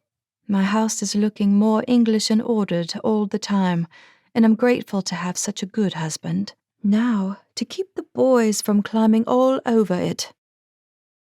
The Life Recordings of Margaret Thorne Ambrose, December 15th, 1905. We have new neighbors. The ranch adjacent to ours has been purchased by Amoncio and Celeste Fontaine. They are originally from Italy, although their families immigrated when they were young. They have been in the country for long enough to speak very good English, which is so lovely, since we can have evening conversation and dinners again with people closer to our own age. It's often quite trying to have an intelligent conversation with an 11-year-old and a 7-year-old, especially boys. They ride the horses bareback and fish in the stream and, literally, go wild all spring and summer long. I don't feel quite so isolated with neighbors only 2 miles by road, although George could not care less. He is so absorbed in all the daily dealings of the ranch. I suppose he really is suited to this life, although why we couldn't purchase a farm in the countryside of England is beyond me. George often reminds me that I do not understand the freedoms of our new homeland. The government burdens are less, taxes are less, regulations fewer, and we are free to do exactly what we please with our land and our lives. I have learned to bake quite good bread and pies from our cook, with her help, of course, and George and I even took the horse and carriage to deliver our simple gifts of friendship and neighborliness to the Fontaines after they officially moved into their newly built house. Texas is quite neighborly, much more so than England, where society is ruled by strict etiquette and manners, most likely because the population is small and rural. We cling to any small gathering, and everyone attends church for the social aspect, if not the spiritual. The Fontaine home is quite grand. There are rumors that Amoncio is more than a decade older than Celeste, and it was an arranged marriage, and that Mr. Fontaine is extremely wealthy. The question in town is why the Fontaines would choose a small community north of Houston in the state of Texas. There are so many more exciting cities in the United States of America. I, for one, would love to visit San Francisco one day. George has promised one day. We shall see. I have to admit my own shortcoming, for the touch of envy that has invaded my heart. I was quite overwhelmed to meet Mrs. Fontaine. She is very beautiful, with raven black hair and rich dark eyes. Her figure is petite, and her finely made gowns show off a tremendous figure. After giving birth to a daughter a few months ago, I feel quite large next to her. I find myself attempting new hairstyles and hiring a seamstress to make myself young and fashionable again, and to catch George's eye when he comes in tired after working the land all day. But our intimate conversations are fewer and farther between. The boys and new baby take up all of my time and energy, and George's as well. Such is the life of a Texas mother, I suppose. Even so, I try to count my blessings that we are all healthy and the ranch is prospering. Sophia stuck a finger in the leaf of the journal inside, a touch of melancholy coming over her through Margaret's words. She was sorry for her great-great-grandmother's loneliness. The move to this country was hard on her. The social life she had once enjoyed, virtually gone. She took pride in her children, but even that was difficult. The year of 1905 had one more entry, and Sophia read it, her eyes burning but curiosity overcoming her desire for sleep. The life recordings of Margaret Thorne Ambrose. New Year's Eve, 1905 through 1906. We had a wonderful evening with the Fontaines, including several other families in the vicinity. Mrs. Fontaine's tables were loaded with fine food of every kind. Delicacies, savories, hors d'oeuvres, desserts, and wine flowed freely. Her home was still decorated from the Christmas season, and she took us ladies on tour. Fresh flowers from a hothouse in Houston scented the air with a heady perfume. It was quite the talk, as well as her unique creches and 12-foot-tall Christmas tree. There was much laughter and stories and entertainment with singing and dancing. Mr. Fontaine hired 2 musicians to play for us. It's been so long since I've danced. I even coaxed George onto the dance floor, but after 3 dances, I went upstairs to the nursery to feed little Helen and put her to bed. George was the perfect gentleman and danced with all the other ladies, especially those whose husbands refused to dance and preferred to play card games and smoke their cigars in the corner of the men's side of the drawing room. It was as if I was watching my old George of our youth. I went home happy. Celeste Fontaine has promised many more parties and soirees in the future. She is quite a talented hostess, and we shall be delighted to be their guests. There was only one sad note to record from the evening. Celeste followed me upstairs, where I laid Helen to sleep until the evening was over. The other children of the guests were amusing themselves in the playroom with a nurse and a governess Mrs. Fontaine had hired for the night, so the guests could enjoy themselves. After I dressed Helen for bed and nursed her, Celeste took her from me and rocked her to sleep, laying her gently on a small bed. She was quite motherly, but after we tiptoed out of the room, Celeste confided in me that she was having trouble conceiving a child, which she desperately desires. I am so envious of you with your beautiful children. They look just like your handsome and charming husband. You are truly fortunate, she added in her lilting Italian accent. I am, I said quietly, wondering why she was confiding in me so. Perhaps you should take an appointment with Dr. Thompson in the village to seek advice. I hope he can help you and Mr. Fontaine to have a child. I will do that, she said. And I will try to contain my jealousy of you, Margaret. It is heartbreaking not to get pregnant. I hid my shock when she used such a flagrant word out loud, but we descended the elegant staircase, chatting of other things. Her words left me unsettled for days afterward. There was no reason for her to be jealous, let alone tell me of her envy or speak in such crass terms of bearing a child. It was so strange. Perhaps the Italian people are more personal in their conversations. I did suggest she contact her mother for support, who I believe lives in Chicago, but Mrs. Fontaine only shook her head and gave me an odd look, conveying the notion that her mother was not quite right in the head, which was another shocking revelation.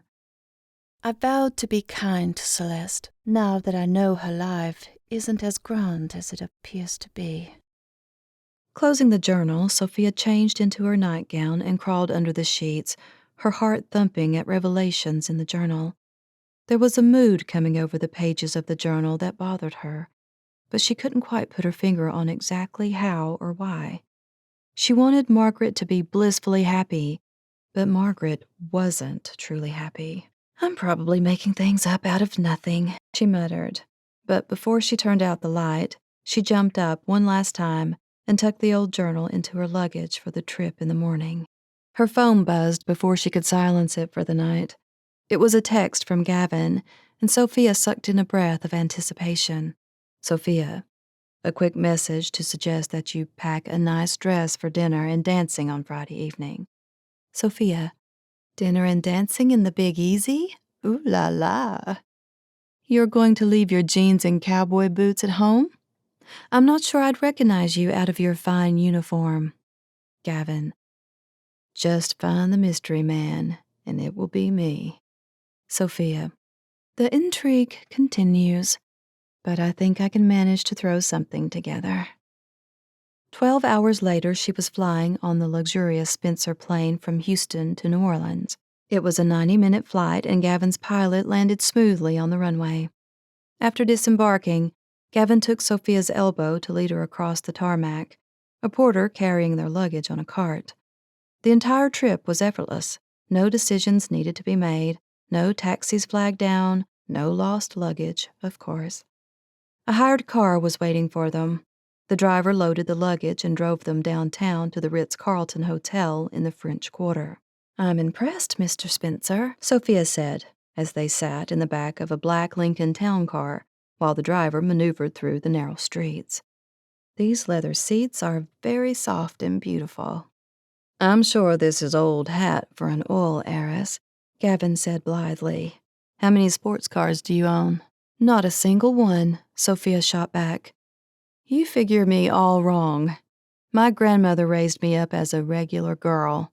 I had a part-time job during college. I muck out the horse barn, and I can cook my own dinner. I feel lucky this regular girl agreed to join me on an adventure. I'm starting to think that your entire life is an adventure. Gavin shifted on the seat to gaze at her with his bottomless green eyes, his arm resting along the seat back but not touching her. A dangerous adventure. There are moments when I think I truly am crazy to be in such a risky business. Crazy can be exciting, Sofia said with a teasing lilt in her voice. For instance, I've never gone to New Orleans with a man before. Actually, I've never gone anywhere with a man. And I have no brothers, so there's that. Now that's surprising.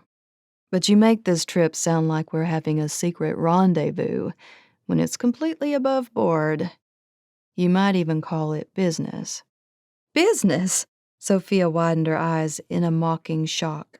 People cannot have a holiday in New Orleans and call it business.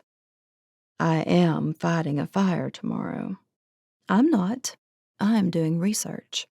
Gavin's laugh was so deep and genuine, Sofia couldn't help laughing too. What kind of research? I'm taking notes on your firefighting methods and comparing them to the ones you used on Ambrose Estate. A woman can never do too much research. And I'm making sure you didn't charge me too much, she added with a quick bat of her eyelashes. You ended up with 2 fires, so the bill had to double, unfortunately, he said, spreading his hands as if it couldn't be helped, a twinkle in his eyes. Double? But you were already there for the first one. Travel was cut in half. I'm still figuring out the final bill, he said evasively, and Sofia knew he was teasing the living daylights out of her. Be sure and fully itemize because I will be double-checking, pun intended. There was a small moment of quiet, and Gavin said, You are so different than I expected. Sofia tilted her chin at him. Is different good? Very good. But now you're fishing for compliments. Chalk it up to naivete, Sofia replied smartly. I haven't been out with friends in so long, and this is very nice. I hope we're friends, Gavin said, lifting his fingers to touch one of the locks of her hair before pulling away, as if he was worried he might be coming on too strong, too quickly. I suppose we are friends, Mr. Spencer, Sofia said lightly, wishing he was still touching her hair. So why do you keep calling me Mr. Spencer? Because I like teasing you, just like you call me Miss Ambrose. I think it's payback for my orneriness during our first phone call. It's easy to tease you, too. Gavin's voice had softened, and Sophia's heart was in her throat at the way he looked at her. I'd forgotten how pretty New Orleans is, she said now, gazing through the windows at the beautiful ironwork on all the buildings and shops of the French Quarter. Dozens of hanging flower pots bloomed with a profusion of spring colors. A moment later, the Lincoln pulled up to the Ritz-Carlton. Gavin helped her out, brushing aside the doorman, as if he wanted an excuse to take Sophia's hand and hold it while they walked up to the double glass doors. Her stomach was doing somersaults at the touch of his warm hand enveloping hers. More than that, it was full-on hand-holding, fingers interlocked while Gavin kept giving her sideways smiles, while he checked them in and they followed the porter up to Sophia's suite. Oh, wow, Sophia breathed when the porter unlocked the door and held out his hand for them to enter. The room was a garden suite with a back patio, loaded with flowers and a private jacuzzi. There was a sitting room with plush couches and fine tables and baskets of fruit, and flowers rested on the marble fire hearth. Spectacular plate glass windows on one side of the suite overlooked the city, and the bedroom, situated behind a set of double doors, held a spacious king-size bed, and the master bathroom was decorated with blue and gold tiled floors, granite and marble counters, and a large wardrobe. You didn't have to get such a luxury hotel, she told Gavin, as he checked the security on the doors that led to the patio garden. You're worth it. A beautiful room for a beautiful woman. You don't have to wine and dine me to impress me, Gavin Spencer, she told him. I want you to be as comfortable as possible, he told her. Mostly, I wanted you to know that this fireman isn't a complete country hick with a dirty face all the time. I do have a wardrobe with more than work overalls and fireproof suits and helmets. I never thought you were, Sophia said quietly. I try not to be a snob. Gavin reached out to take her hand. I don't think you're a snob at all. In fact, the opposite. You're the most down-to-earth girl I've met. A girl who wishes she had brand new puppies slobbering all over her face. Highly unusual for an oil princess who regularly deposits checks in her bank account for thousands a month. Sophia gave him a sideways glare, then widened her eyes. As she realized, she had moved closer to him. She liked how he described her. He knew her better than she had thought. Gavin cleared his throat, running a finger along the skin of her hand. What I'm trying to say, very badly, is that I want you to know I'm not interested in you for your oil money. By the end of every day, I'm sick of oil. Sick of oil wells. Sick of oil fields and mud and lighting my hair on fire when things get too hot on a job. Are you serious? Now I want to see your hair going up in flames. I'll bet you would.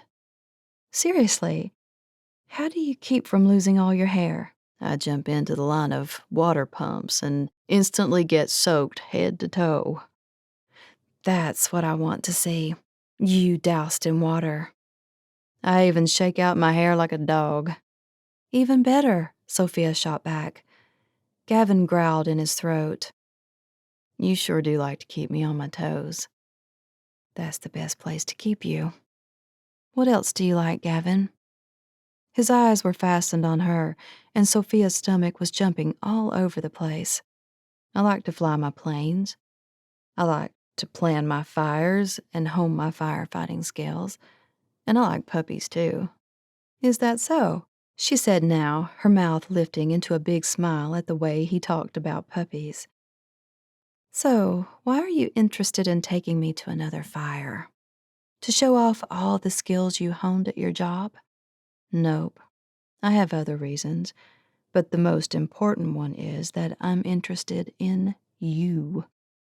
And I figured spending more time together was a pretty good way to see you off the oil field and in real life.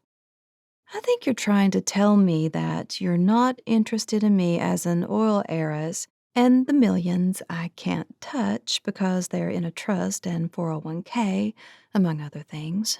Something like that, Gavin said now, a boyish smile creeping over his face. After riding in your luxury private plane, I'm not worried at all. You're more financially well off than I ever expected. Can I unpack now? She asked, her lips twisting with mirth. She stared at his mouth, wondering what his lips would feel like on hers. Joking was the only way not to jump all over him and make a fool of herself. That's what I get after spilling my heart out?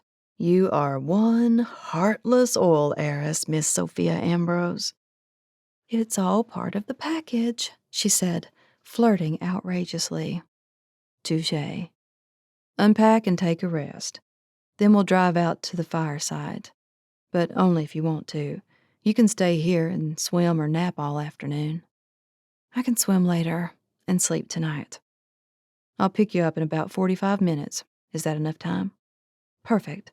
After Sofia saw him out the door, she whirled around the gorgeous suite and then flopped on the luxurious bed.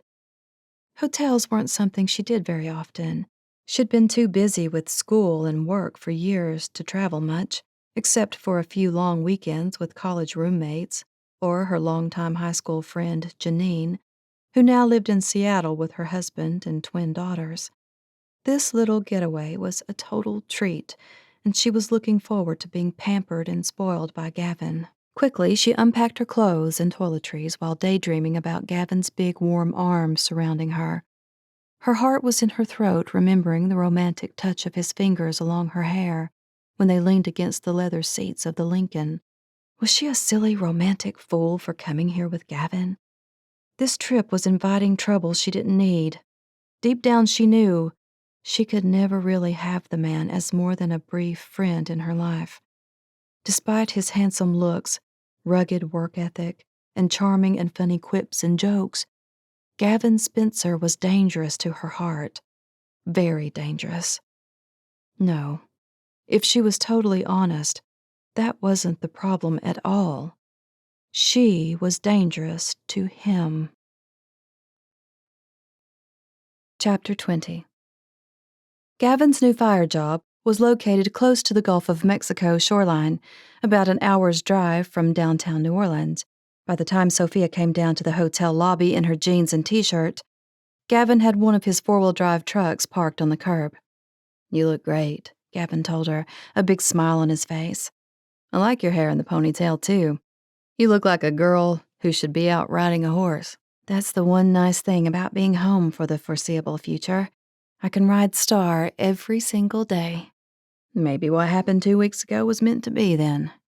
What are you referring to? Sofia asked while Gavin held the door open for her, as she climbed into the passenger seat. He put the truck into gear and checked for traffic. You're meant to be home, running Ambrose Estate. You are the oldest grandchild.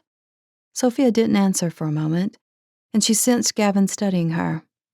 A huge burden got dumped into my lap without warning. So, it's going to take some time to come to terms with it. I think your heart is there, though, Gavin mused. Why would you think that? Sofia laughed. All I've done is complain since we met. It's understandable to be overwhelmed, to fight new things, to feel the weight of the responsibility for your family and the company and all of the employees. But when you talk about home and the land and your horse and your grandmother, I can hear the love you have for them in your voice. It would be a grinding job if you didn't care so much, but you do. Your eyes light up. You also have the knowledge and degrees and chutzpah to figure it all out. And how would you know all that? She quipped. Easy. The minute you knew you had a well fire on your property, you were on the phone calling my company. Not just calling, but making demands, wanting to know details. You get out there and figure it out and make it happen. I never thought about it like that, Sofia admitted. And, Gavin went on slowly, I'm really glad I never moved permanently to Baghdad. Sofia sucked in a breath of surprise. Were you seriously considering it? He shrugged and turned off the main road onto a smaller highway that headed south. It was tempting. There's a lot of work over there, and it pays well. But I miss the Texas rolling green hills. The desert isn't for me. And now I'm doubly glad I'm here. Sofia gave him a sidelong gaze. Why is that? Because if I had taken a permanent job with Shell or BP, I would never have met you. A blush rose up Sofia's face. She was thinking the same thing, actually. In reality, she needed to stop thinking about Gavin Spencer like that. At the moment, she refuted his hypothesis.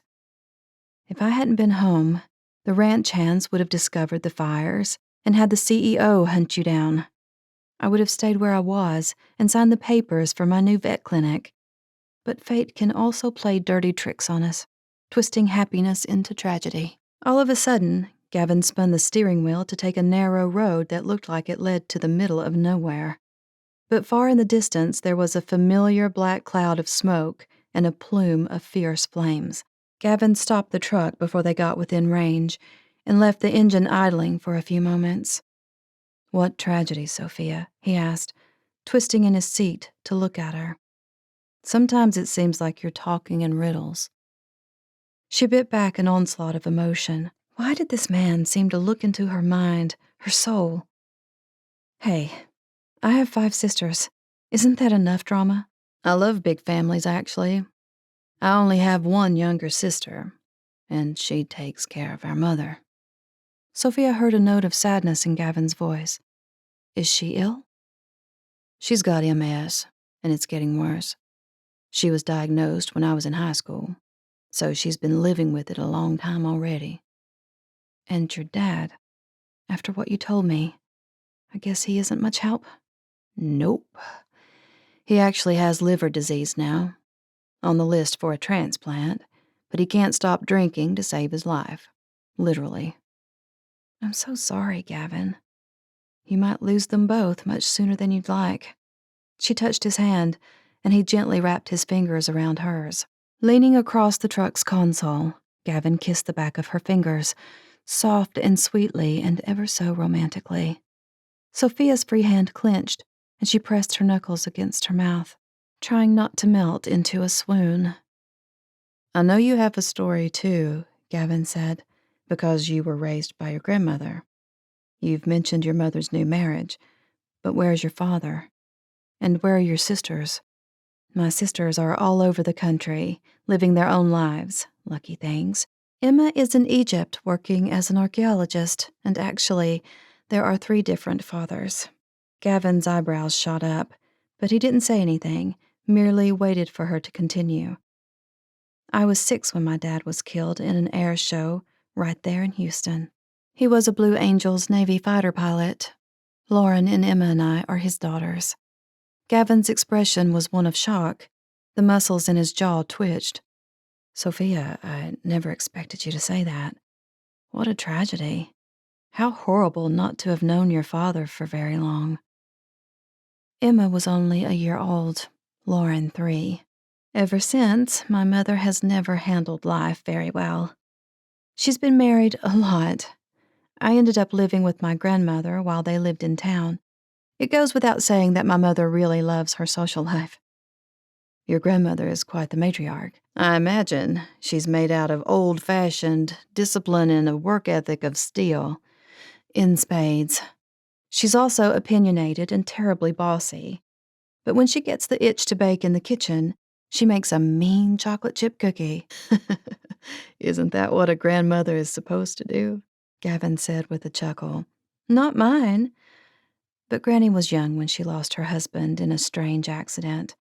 Only 40, I think. She took over the budding oil company and built it into a pretty successful enterprise." "Hey," Sofia added softly, lifting a finger to point through the windshield. "You have a fire waiting over there, with your name on it." "Right." Gavin slipped his fingers from hers and put the truck into gear, turning to Sofia one last time before pressing down on the gas pedal. "Can we finish this later? I think there's a lot more you're not telling me."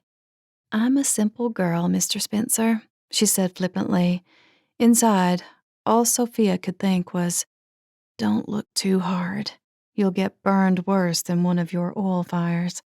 A few minutes later, they were pulling into the open field near the raging rig, where Jake and Earl and the rest of the team were unloading cranes and front loaders. Dusk was deepening by the time they got back to the hotel. Sofia changed into one of her simple dresses and a pair of wedge sandals for dinner. "You look great," Gavin said when they met in the lobby. "Today's been a long day with the plane travel, and Friday will be done a little earlier than tonight. It will give us more time to have a leisurely dinner and find a place to go dancing." "Sounds perfect," Sofia told him while they strolled the charming streets of the French Quarter, window shopping and enjoying the crowds and street parties going on, including magicians and jugglers and outdoor bands. Bourbon Street was especially crowded as they weaved in and out of the packed people, past curio shops and cafes to finally discover a small Creole restaurant with spicy food and a two-man band playing lively tunes on their fiddle and accordion. After they ordered their food, Gavin gazed at Sofia across the small table in the corner. "You're an anomaly, you know?" "I hope you mean that as a compliment, or I won't let you get any dessert," she retorted, lifting an eyebrow. He sat back in his chair, his eyes drinking her in, as if he couldn't get enough. The attention was making Sofia's head spin, and those eyes were enough to drown herself in. Sofia reminded herself not to get sucked into this man. It was merely friendship, despite the magnetic pull Gavin was emanating. Every time he touched her, even just a small touch on her back to guide her over a pothole on the work site, or a step down on the sidewalk, sent a shockwave of desire through her body. "It's definitely a compliment," he said now. "Most wives and girlfriends never come out to an oil fire. The magnitude of the fire can be pretty overwhelming.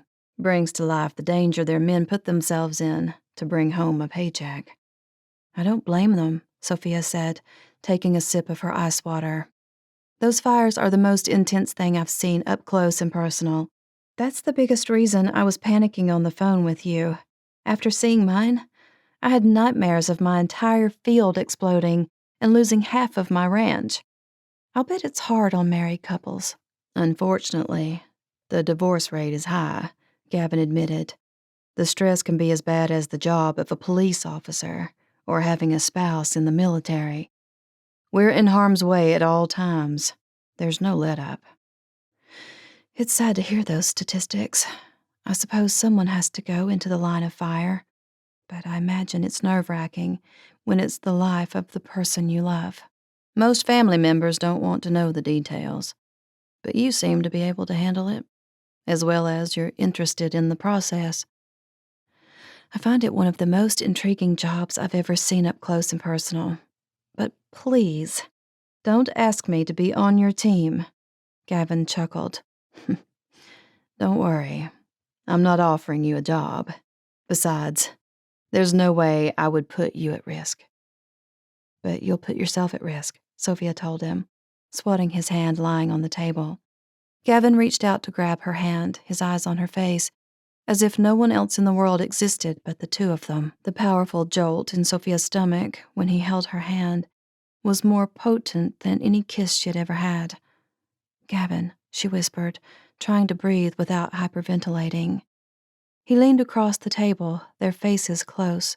"Yes, Sofia." "Our dinner is here," she said when the waiter began to place their salads in a basket of hot bread with melting garlic butter. "You are a tease," he told her, shaking his head. After dinner, they strolled through Jackson Square, chatting about college and books and favorite music. Despite it being nearly 10 o'clock, the city was coming alive with lights and music. "Come over here," Gavin said, tugging at Sofia's hand. They climbed the embankment to watch the Mississippi River roll silently by in the dark. Shafts of silver light from the moon cast a glow that was magical. "It's beautiful," Sofia whispered. "Shall we get a powdered sugar beignet?" Gavin suggested as they passed Café du Monde, with its long line snaking out the door. "That sounds fantastic, but dinner was so good. I ate too much gumbo and catfish. Let's plan dessert for tomorrow night." We can't leave New Orleans without a bag of powdered sugar beignets. Tomorrow is a happy word. I propose we purchase a dozen and lie on the grass in the park and watch the stars while we stuff ourselves silly. Sounds delicious and decadent.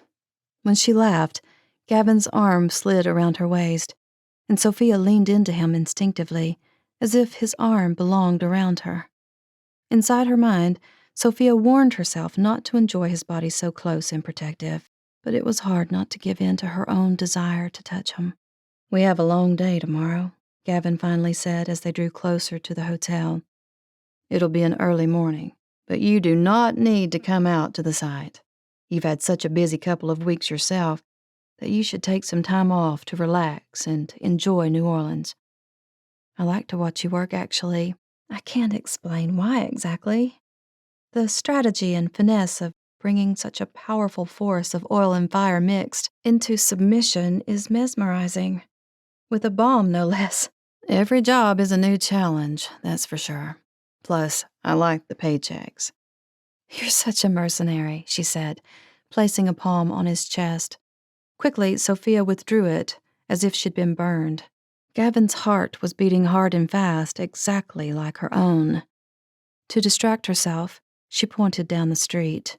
"Look at all the fortune teller and voodoo shops." "Hey, that's what you can do tomorrow. Sleep in, then get your fortune told. There's a fortune teller on every block around here. And if you want to go somewhere else, the hired car is available for you." "I will only get my fortune done if you do it too," she told him with a sly grin. "A card reading or a glass ball? How about one for you and one for me? You're on." Laughing, they shook on it. Then Gavin flagged down a taxi since Sofia was starting to yawn. They had walked nearly a mile away from their hotel by now. When Gavin said goodnight at her hotel room door, he said, "Remember, my room is at the end of this hall if you need me. You have my number too. I'll have to get you by 7 in the morning if that's not too early. If you change your mind, send me a text." "Okay, but I won't. Although I do have a little bit of reading I need to do tonight." He gave her a sideways look. "Sounds intriguing. What are you reading?" "Actually, my great-great-grandmother's journal. Granny has me cleaning out the older part of the house, going through books and papers and trunks in the attic. There's a massive amount of stuff, and it's mostly disorganized after all these years, just dumped everywhere. Between you and me, I suspect that's the real reason she willed me the estate. Emma and I are the only ones who like history and the past." "And Emma is in the Valley of the Queens," Gavin said. "I'm impressed. You have a good memory." "What years is the journal about?" "Late 19th century, early 20th. 130 years ago, the Ambrose Estate was established. Reading the diary is like peeking over my great-great-grandmother's shoulder into her personal thoughts." "Pass along all the gossip and juicy parts," Gavin said, amused. "Most people never leave their diaries lying around." "It was hidden at the bottom of her trunk of black mourning clothes, placed in a box so that I had no idea it contained a book, let alone a journal. But it's set at the end of the Victorian era, so there's not many juicy parts." "Everybody has pieces of their life they want to keep hidden," Gavin said, as if reading Sophia's own heart. "I hope you'll trust me with yours. You can trust me, you know." Emotion tugged at Sophia's throat. If he knew the truth of her life and family heritage, he'd run as far away from her as he could. There was so much she had to keep hidden to protect him. Chapter 21. The Life Recordings of Margaret Florence Thorne Ambrose, May 20th, 1910. I have not written in this journal for several years, except for a few brief mentions of our cattle, crops, and the hot, humid Texas weather. Needless to say, I've become quite the ranch wife, if I do say so myself, but ranch life and motherhood certainly take all of a woman's time, energy, and sanity. Several months ago, we had a lovely distraction with a visit from my younger brother and his bride of 2 years. Houston continues to grow, and there are theaters and good restaurants that we took Lloyd and Victoria to, staying at one of the nicer hotels. Sadly, It was very difficult to say goodbye after the 2 months they spent with us. Meanwhile, Celeste Fontaine and I have become close friends, despite our cultural differences and my bit of jealousy at her beauty, although I have to remember that it is God's gift to her. She has come to rely on me greatly. A year ago, she suffered another miscarriage and has been quite low in spirits. Her husband, Amancio, is gone with his various businesses, so that she becomes quite lonely. Celeste spends quite a bit of time at our house. While I appreciate the friendship and the conversation and the time she spends entertaining the children with stories and games, while I am busy running a household of 3 children, I find that I crave personal time alone from all the hustle and bustle. Often, she will take the children outdoors to play and swing, but while strolling the grounds, she detains George to ask him dozens of questions about ranch life. Once she even saddled my own horse to find him, to ask for his help with a sick milk cow, and a sow who had given birth to 12 piglets, despite the fact that she has farm and ranch hands of her own. She often stays for dinner, and then I'm jealous not to have my family alone in the evenings for our own conversation, Bible time, and bedtime routine. We always stay up much too late for the children's own good, especially when school is in session and the children have their lessons to practice. I know that I should not complain. Celeste is a friend, and her troubles are my troubles. George is so patient spending his little free time with her, and I ask for forgiveness in my heart that I will not be impatient or stingy for a friend who is sorely lacking in friends and an attentive husband.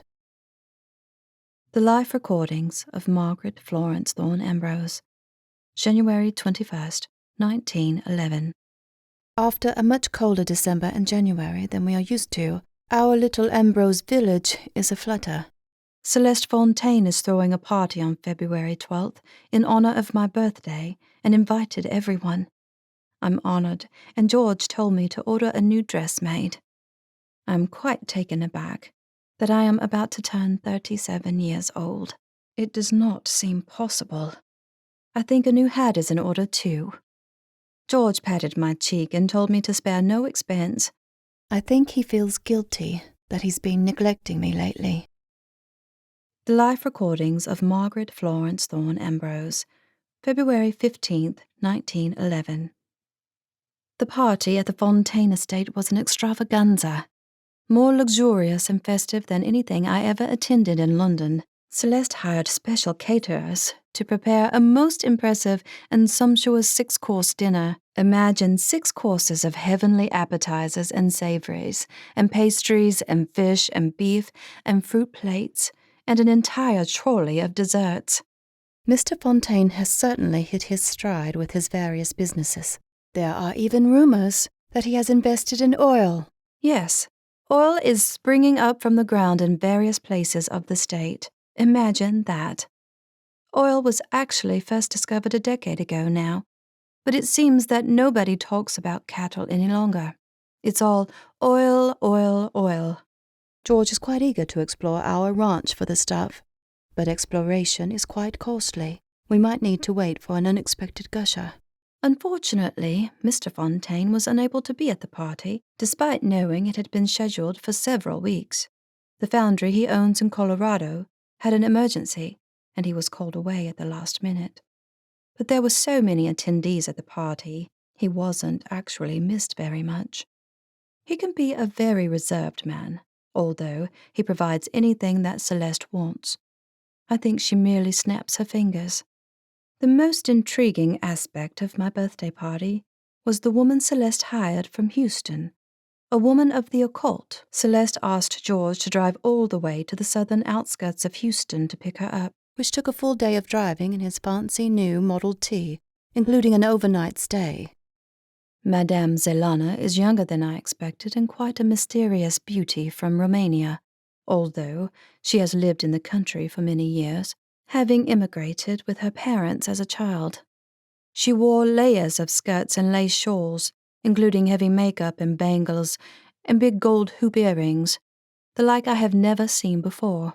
Her eyes were the darkest I have ever seen.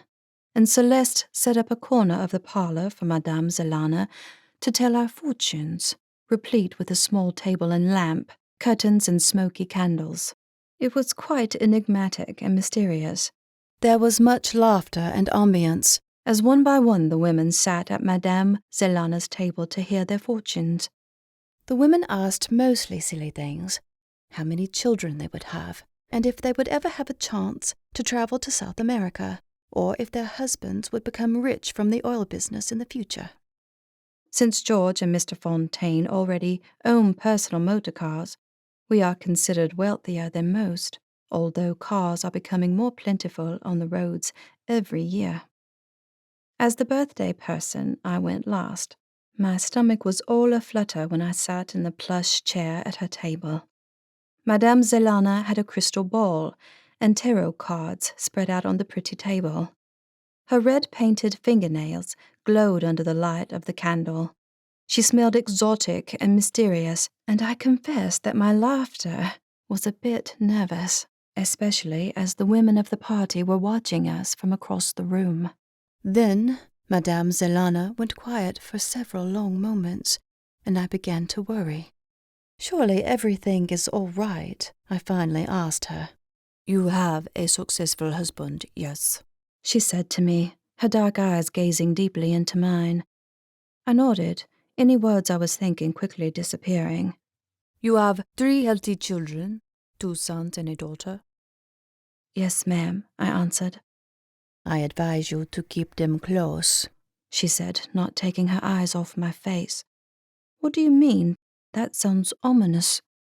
"Do not be alarmed, but the boys can be too adventurous and wild at times. They get into trouble." "What about my daughter?" I asked her, a frantic niggle now rising at my throat. Madame Zelana gazed into her clear globe again. "She will be fine. All will be fine. Ambrose Estate will go on for many generations." That's reassuring. My husband George is a hard-working man, and our estate continues to be successful. We are very happy. She muttered as though she was not convinced. "Life is often filled with unexpected tragedy, just around the corner." I pushed my chair back and rose to my feet. "I'm afraid this conversation is becoming unpleasant. This is my birthday party, and I will not be subjected to gossip and dire predictions." "And so you shall not, Mrs. Ambrose," she said, bowing her head in deference. I strode back to the main room, shaking to my core. She had given me no fortune whatsoever, just dark, empty threats of doom. I found Celeste laughing with George at one of his jokes at the dessert table. The servants were rolling back the rugs for dancing, but I did not feel merry any longer. A gloom settled over me, and I had to swallow the fury that suddenly boiled over at always finding Celeste chatting and laughing and flirting with all the men in the room, including my husband. It occurred to me for the first time that Celeste didn't chat or gossip with the women very often. Rather, she spent most of the evening with all the husbands, while her own husband sat at the gaming tables drinking his endless wine. Of course, he wasn't there this night. I could only remember other gatherings over the years. My thoughts made me feel mean and petty, and I blamed it on feeling out of sorts after my encounter with the fortune-teller, and then stewing over Celeste's unbecoming flirting. I was not very good company for the rest of the evening. The next day, George and I had a terrible row about him driving Madame Zelana back to Houston. Life is very much out of sorts when George and I are not on good speaking terms. Sophia put a bookmark in the journal and set it on the table in her hotel room. She went to stand by the picture window that overlooked the fairy lights around the pretty gardens. Margaret's gloom settled around the edges of her mind. She had the same feeling of dread that Margaret had more than 100 years ago. "I can't read any more," Sophia said, her eyes burning from the late hour. The story of her great-great-grandparents was leaving her slightly despondent. The gypsy woman telling fortunes at Margaret's birthday party was filled with dire premonitions. Here she was, reading about glass balls and tarot cards while in New Orleans herself. and she and Gavin had shaken hands on a bet to get their own fortunes told. Tomorrow was the last day of work on the oil rig on the Gulf Coast, and tomorrow evening, Gavin's planned celebration dinner. She was looking forward to it more than she wanted to admit. To sit across a pretty table with Gavin's eyes focused solely on her and his hand holding hers. If she was completely honest with herself, she was yearning for more now. She wanted to know what it was like to be completely inside Gavin Spencer's arms, without his team holding cover during the nitro bomb and the flurry of the worksite all around them. And yet, Gavin's arms were probably the most dangerous place she could be. Chapter 22. The well fire was extinguished successfully, and Gavin's team was in good spirits when they loaded up the equipment and trucks to head back to their warehouse in New Orleans. "Do we get a bonus, boss?" Jake called as he leaned out of the truck window, the engine rumbling. "I'll buy you guys lunch when we get back to Houston," Gavin said, shooing them all away. Sofia laughed and called goodbye. She'd been getting to know the men in between the dangerous work while they were loading and unloading or waiting for the well caps to arrive. Jake talked about his new bride in glowing terms and shared adventures about their honeymoon to the Grand Canyon. Earl had half-grown kids with his wife, who was a school teacher. They both came from small towns near Lubbock, where Gavin had met them on a job several years ago. The caravan of trucks disappeared over a rise, and Sofia's heart fluttered in her chest when she watched Gavin standing silent, hands on hips, surveying the job. Dang, Gavin Spencer was one hunk of a man. Sofia's face heated, and she glanced away in case he caught her staring. "You hungry?" he asked, finally turning to smile at her. "Or do I look too disgusting to talk to at the moment?" "You are a little oily," she said with a laugh, running her eyes up and down his grimy work uniform. "Even your face is black, but I'm starving, so I'll overlook it." "Gosh, thanks. Maybe I'll have to get you dirty on the drive back to the hotel." "That sounds wicked, Mr. Spencer. Now I've been warned to stay far, far away from you in the cab of the truck." "Don't go too far," he said, arching his eyebrows in a devilish pose, "or I might have to chase you across an oil field." "That could be tricky," she said, musing on it. "I'm pretty good at climbing trees, but there aren't any trees on an oil field to hide in." He caught her fingers in his. "I'd climb a dozen trees to find you, because I can't seem to take my eyes off you." The electricity in his touch was powerful, and Sofia's knees threatened to buckle. Good grief, this man completely thrilled her, body and soul. "Come on, let's get out of here," he said. Sofia slid into her seat, her heart thumping against her throat, when her cell phone rang. The screen read Daniel Gentry. Wow, the lawyer seemed a million miles away instead of only 350. "Hello?" "Sofia, this is Daniel Gentry." "Yes, hello, how are you? What's up?" "I was wondering if I could schedule a time for lunch and a meeting. I have some tax paperwork to go over with you. With an estate like Ambrose, taxes are a huge project. Even though April 15th was a month ago, we work on it all year long." "I'm actually out of town right now. I had a sudden trip to New Orleans." "Oh," Daniel paused, sounding surprised. "When will you be home? I'd like to see you, like we talked about." "How about I call you when I return?" Sofia suggested, wanting to get off the phone as quickly as possible because Gavin kept glancing at her, curiosity obviously on his face. "Although I'm not sure when I'll be home, I'll telephone next week and we can figure it out." "Sure, great, that works. I look forward to it, Sofia," he added meaningfully. Sofia clicked off the phone, and Gavin studied her for a moment as he turned the key in the ignition. "Who was that?" "Oh, just the lawyer, for Ambrose Estate. Questions about the will and taxes."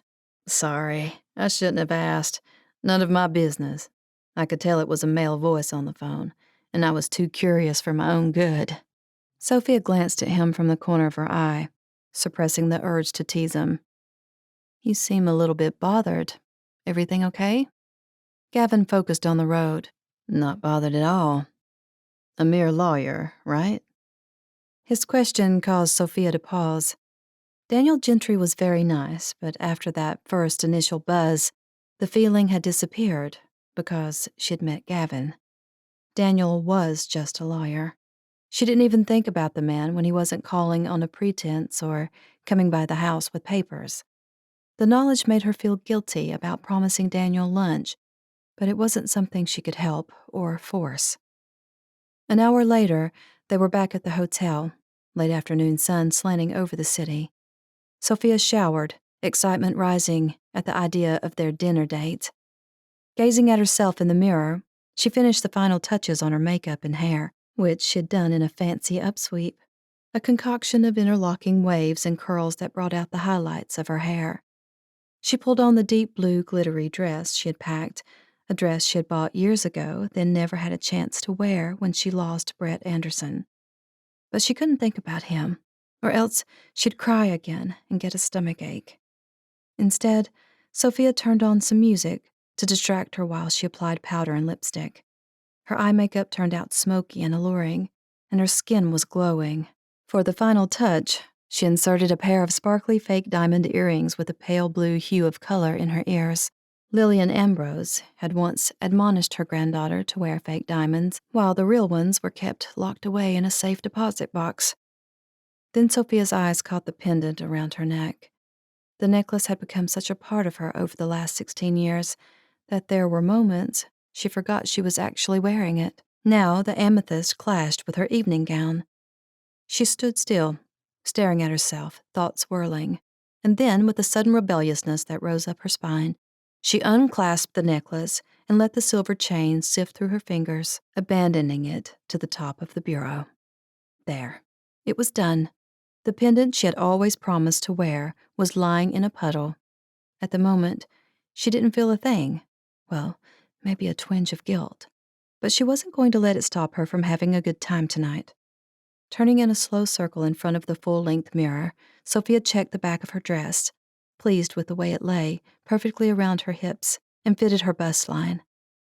She hadn't dressed up like this in years, and she felt pretty and womanly for the first time in so long. When she appeared in the luxurious hotel lobby, Gavin's eyes were riveted on her face, as if she were the only woman in the entire world. Her evening dress swished across the glossy marble floor while she studied him in return. Gavin's sharp gray suit fit his wide shoulders and broad chest perfectly. The crisp, pale yellow shirt and dark blue tie, the perfect colors to match his green eyes and suntanned skin from working outdoors so much. A smile lit up his entire face when she drew close. Then he let out a low, soft whistle. "You are a dream, Sofia Ambrose." "No, Mr. Spencer," she teased him. "I am very much real." "Then I am the luckiest man in the world tonight, because my dream girl is standing right in front of me." "Those are some mighty nice compliments," Sofia said, the heat of a blush rising up her neck. "I mean every word. I don't flatter a woman unnecessarily." Sofia searched the expression on his face and knew that he was being completely genuine.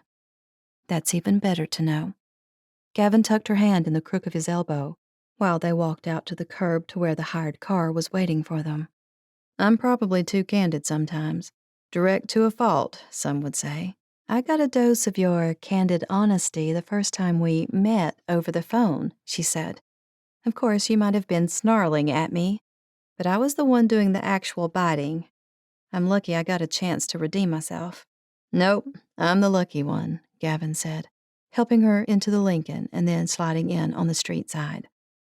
After handing a note with the address of the restaurant to the driver, he clasped Sofia's hand firmly in his own, and she had to purposefully tell herself to breathe. She never knew that holding a man's hand could be so thrilling. The awareness made her take her attraction to Gavin Spencer even more seriously. Gavin voiced her own thoughts. "What is it about you? You knock my socks off." "I didn't realize I had that trick up my sleeve," Sofia laughed. "But you clean up pretty good, firefighter." "I try hard." Gavin ran his hand lightly down the length of her bare arm, and Sofia shivered from his touch, highly aware that she wasn't wearing much in the way of sleeves. His hand against her skin was intoxicating, and she had to blink herself out of a sudden stupor of thought. The streets of the French Quarter on a Friday night were bustling, Pedestrians swarmed the streets, car horns were blowing, and lights glowed from the pretty street lamps. A few minutes later, the taxi pulled up in front of Brennan's, a posh restaurant with beautifully decorated dining rooms, and a courtyard with outdoor tables in a lovely garden setting. "Would you like to dine in the King's Room tonight, sir?" the maitre d' asked after inquiring about their reservation. "We don't have a group using it this evening, so it's available for private dinners." Sofia gave Gavin an excited nod when he glanced at her for approval. The King's Room was stunning with exquisite molded cornices, beautifully polished tables, and rich, soft carpeting. The floor-to-ceiling windows were draped in a burgundy velvet next to gold damask wallpaper. A large chandelier presided over it all, and Sofia gave a small gasp at the beauty of it all. The waiters seated them at the table next to one of the tall windows, and Sofia could see the lampposts along Royal Street flickering on. The wrought iron balconies of the restaurants and old buildings across the street sparkled with draped hanging lights, as if it was Christmas. "The chair seats are even a royal purple color," Sofia noted. "The chairs are replicas from the inauguration of Queen Elizabeth at Westminster Abbey," the waiter said. "See the embroidery has gold coronets and the color matches the drapes. Over here is a display of treasures and mementos from past spring Mardi Gras carnivals. The King's Room and the Queen's Room next door used to form a double parlor when the building was a privately owned home back in the 19th century." He handed out the menus and left them to peruse the dinner selections. "What do you think?" Gavin asked. "It's absolutely gorgeous. I love it. You are spoiling me." He laughed out loud. "Me spoiling an oil heiress? I hardly think so." Sofia glared at him. "Hey, I spend my time on a horse or weeding in the garden. When I'm not delivering a wobbly new colt or doing surgery on a sick animal, I don't often go to high-class restaurants or nightclubs." "Then you deserve to be spoiled. Everyone does sometimes. I'm thinking you work too hard and you're probably the first one to volunteer if something needs to be done." Sofia shrugged noncommittally. "I think that might describe you, Mr. Spencer." "Your grandmother trusts you. That's why she put you in charge." "No, she enjoys bossing me around, and I'm the only grandchild who lives in the same state. All my sisters deserted me years ago." "Are there internal family feuds?" "My sisters have varied careers and didn't want to be stuck on the ranch. There aren't a lot of men in the area, either. No social life, you know?" Gavin gave her a puzzled look. "Houston isn't that far away." "It's just the way it all happened," she said vaguely, knowing her sisters had left the state to avoid the Ambrose curse. "Tell me why, Sofia," Gavin said when their appetizers and salads arrived. "But if it's really terrible, you can tell me to mind my own business." Sofia didn't speak for a moment while she sprinkled oil and vinegar on her salad, and then took one of the warm buttered dinner rolls from the bread basket. "Sofia, are you all right?" Gavin asked softly. She stared out the window at the streetlights, then set down her fork. Her heart was thumping against her ribs. Maybe she needed to scare Gavin off.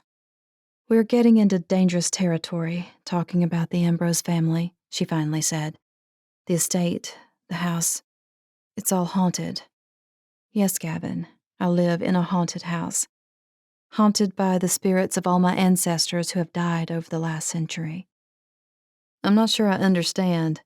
People grow old and pass away, especially over 100 years. Not in my family. At least, not the men." Gavin's eyebrows pulled together. "You're talking about your father's early death, leaving you and your sisters when you were so young?" Gulping back the tiny moment of courage, Sofia nodded. "Yes, that's what I'm talking about." She wasn't being completely truthful, but how could she tell Gavin the reality of Ambrose's history? "Now, tell me more about all the places you've visited around the world when you're fighting oil well fires." She suspected Gavin knew she was changing the subject on purpose, but he didn't press her. The King's Room was so lovely, the background music was soothing, and the food spectacular, which made it so easy to put aside the inheritance she had been saddled with for the rest of her life. When they finished their beef bourguignon and fruit sorbet dessert, Gavin paid the check and helped Sofia to her feet. "Let's take a walk. It's a nice evening." Royal Street is pretty superb on a weekend. The air was growing a little chilly by now, and Sofia only had a light wrap around her shoulders. She leaned into Gavin, and he put his arm around her to keep her warm. "This is nice," she said, admiring the dressed-up tourists and city lights. "I promised you dancing, and up ahead is a great club." "You seem to know New Orleans well. Do you come here often?"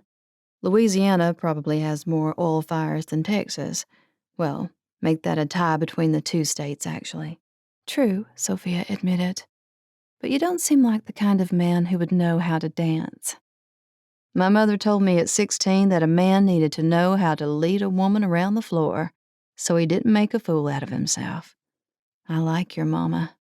"I think she'd like you too," Gavin said when they entered the club. "Someday we'll go to Atlanta and meet her and my sister. Come on, they're playing a good foxtrot right now. That's the easiest dance to do."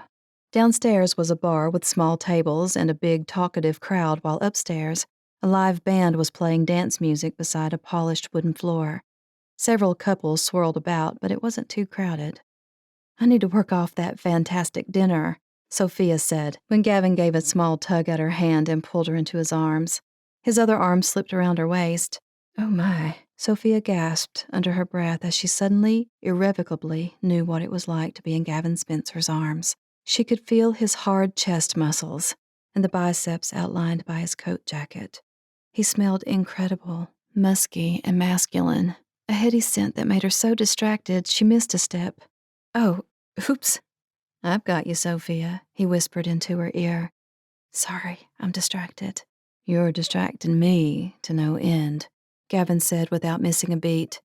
"I've wanted to hold you like this for the last 2 weeks. "I'm a dangerous woman," she said lightly, but little did he know that her words were a double entendre. "Nope, just mostly dangerous."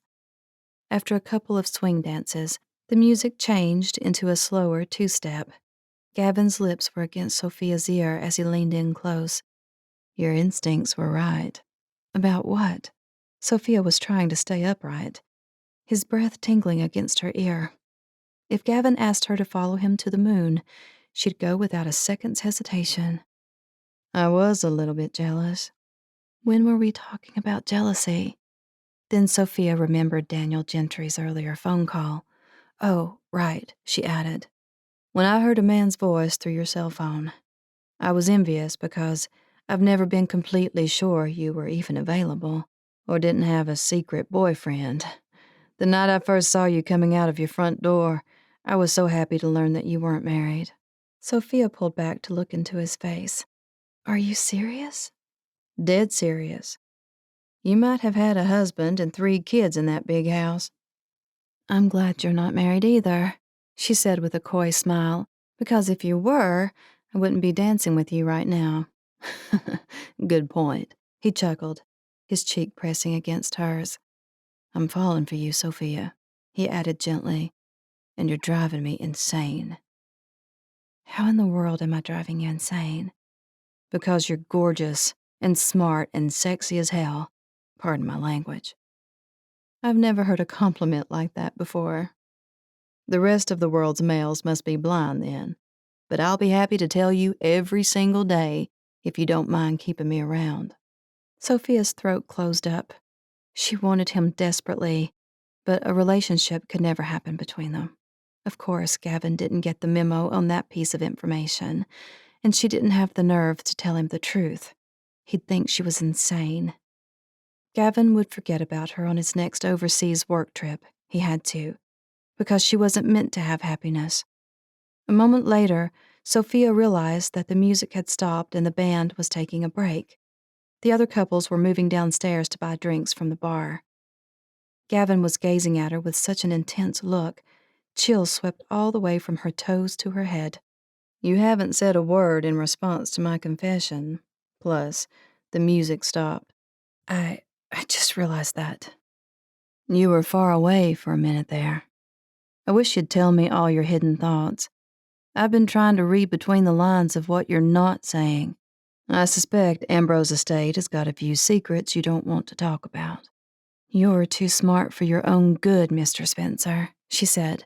highly aware of the way he was holding her, his arms circling her waist, his height and breadth overwhelming her senses. She laid a hand against his chest and gulped at the feel of his broad chest against her fingertips. What I said was true, Sofia, and I don't want you to run away because you're scared of something. Because the truth is, I'm falling in love with you. Sofia sucked in a breath at his confession. Her heart jumped into her throat, her thoughts going wild with the thrill of what he had just said. There's nothing you can fix, but you'd better kiss me before I do run away. She spoke in jest, but Gavin took her seriously because, before she knew it, he had cupped her face with both hands, leaning down to touch his lips softly against hers.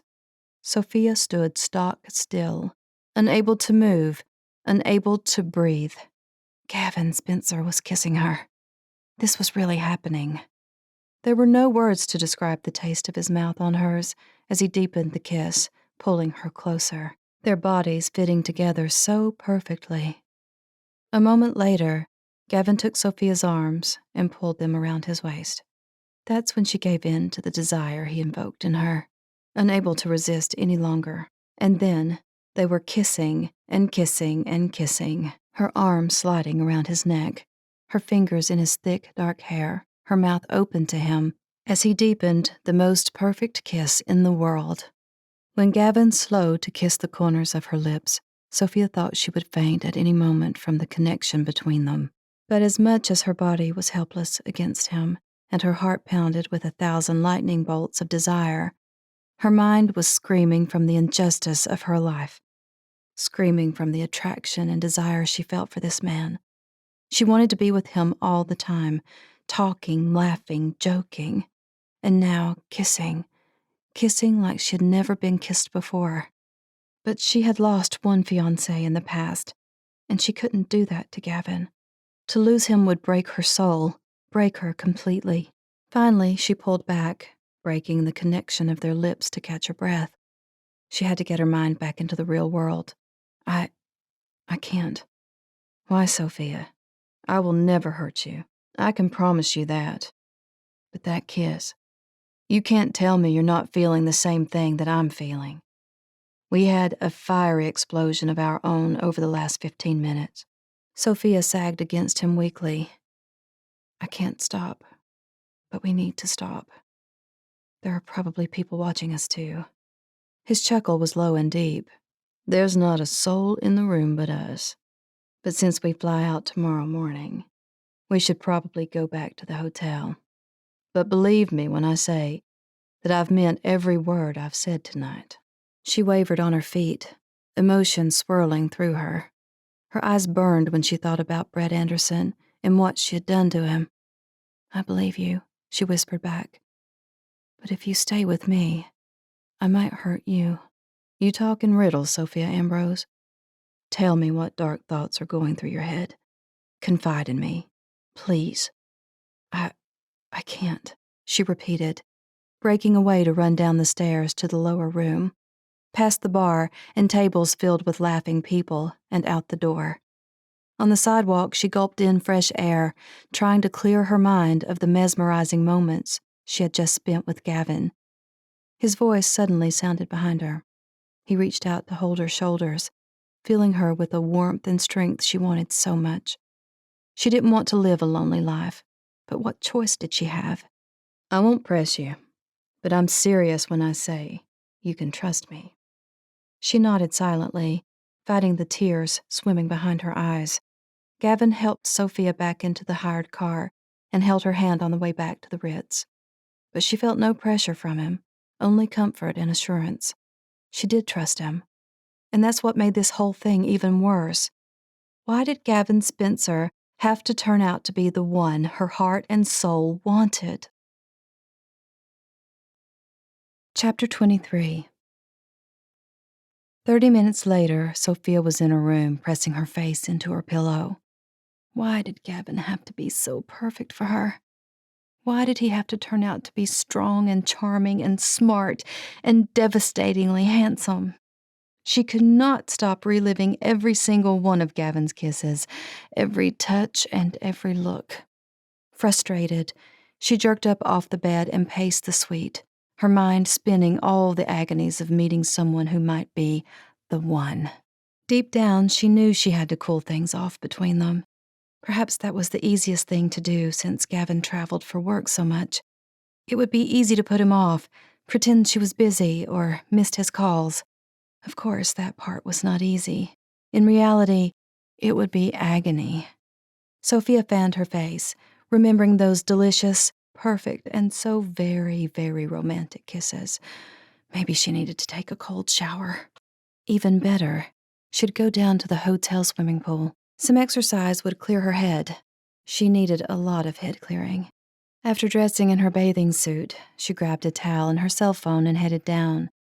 The pool wasn't huge, but all she needed was a quick dip to get her mind off Gavin. Leaving her sandals and towel on a chair, Sofia heard her cell phone buzz. It was Gavin. "Hi, Sofia." His warm, beautiful voice caught at Sofia's chest. "I got a call from the supervisor at BP. They're having trouble with the well cap we just installed and wanted me to take a look at a leak. I've alerted Jake and Earl, and they have the truck and some tools ready to go. I should be back by midnight." "Does that happen very often?" Sofia asked. "No, but it can. At least we can fix it now without having to come back in a couple of days. Hey, where are you? Your voice sounds a little echoey." "Oh, I came down to the pool." "You should have called me. I would love to have a swim with my favorite girl." "After all that kissing tonight, I'm not sure that would have been a wise decision." She spoke lightly, teasingly, but her insides were aching with wanting to see him again, too. "Be safe. I'll see you in the morning?" "Absolutely. This shouldn't take long. Let's have breakfast at the hotel before we leave for the airport." "Yes, perfect." After saying goodbye, Sofia laid her phone on the edge of the pool. Then she plunged into the water, rolling onto her back to float while she closed her eyes and tried to shake out all the obsessive thoughts she was having about Gavin. Those lips, his smile, his deep green eyes. The door to the pool opened and Sofia's eyes flew open. Her few minutes of solitude and reverie were broken. It was Gavin, walking toward the edge of the pool, wearing his work uniform. A sizzle started in her toes and ran straight up her neck at the sight of him. Sofia swam toward him, her head out of the water. She had left it in its fancy hairstyle, although the back of it was now wet. "Is something wrong?" she asked, aware of his eyes on her, although he managed not to stare at her bikini. "Nope. I just couldn't leave without saying goodbye. When you said you were in the pool, the temptation was too great." Sofia walked up the tiled steps, holding on to the handrail for balance, because Gavin totally kept her off balance. He leaned in for a quick kiss and she laughed, wiping a finger against his lips. "Now you're all wet, too." "Believe me, it's worth it. I'll call you in the morning, okay?" "Hope it's an easy fix out there. I guess you're taking spotlights so you can see what's going on?" "Yep. Jake and Earl already loaded them. I'll leave you to your swim. Just save some swim time for me. Maybe at Ambrose Estate pool? I think it's nicer than this hotel pool." "What a brazen man you are, inviting yourself over for a pool party," she said flippantly. "I gotta grab those moments with you when I can. Sleep well." Sofia gave a quick wave as he left through the glass doors of the pool area, then retrieved her belongings. "Time for a shower and a good book," she muttered.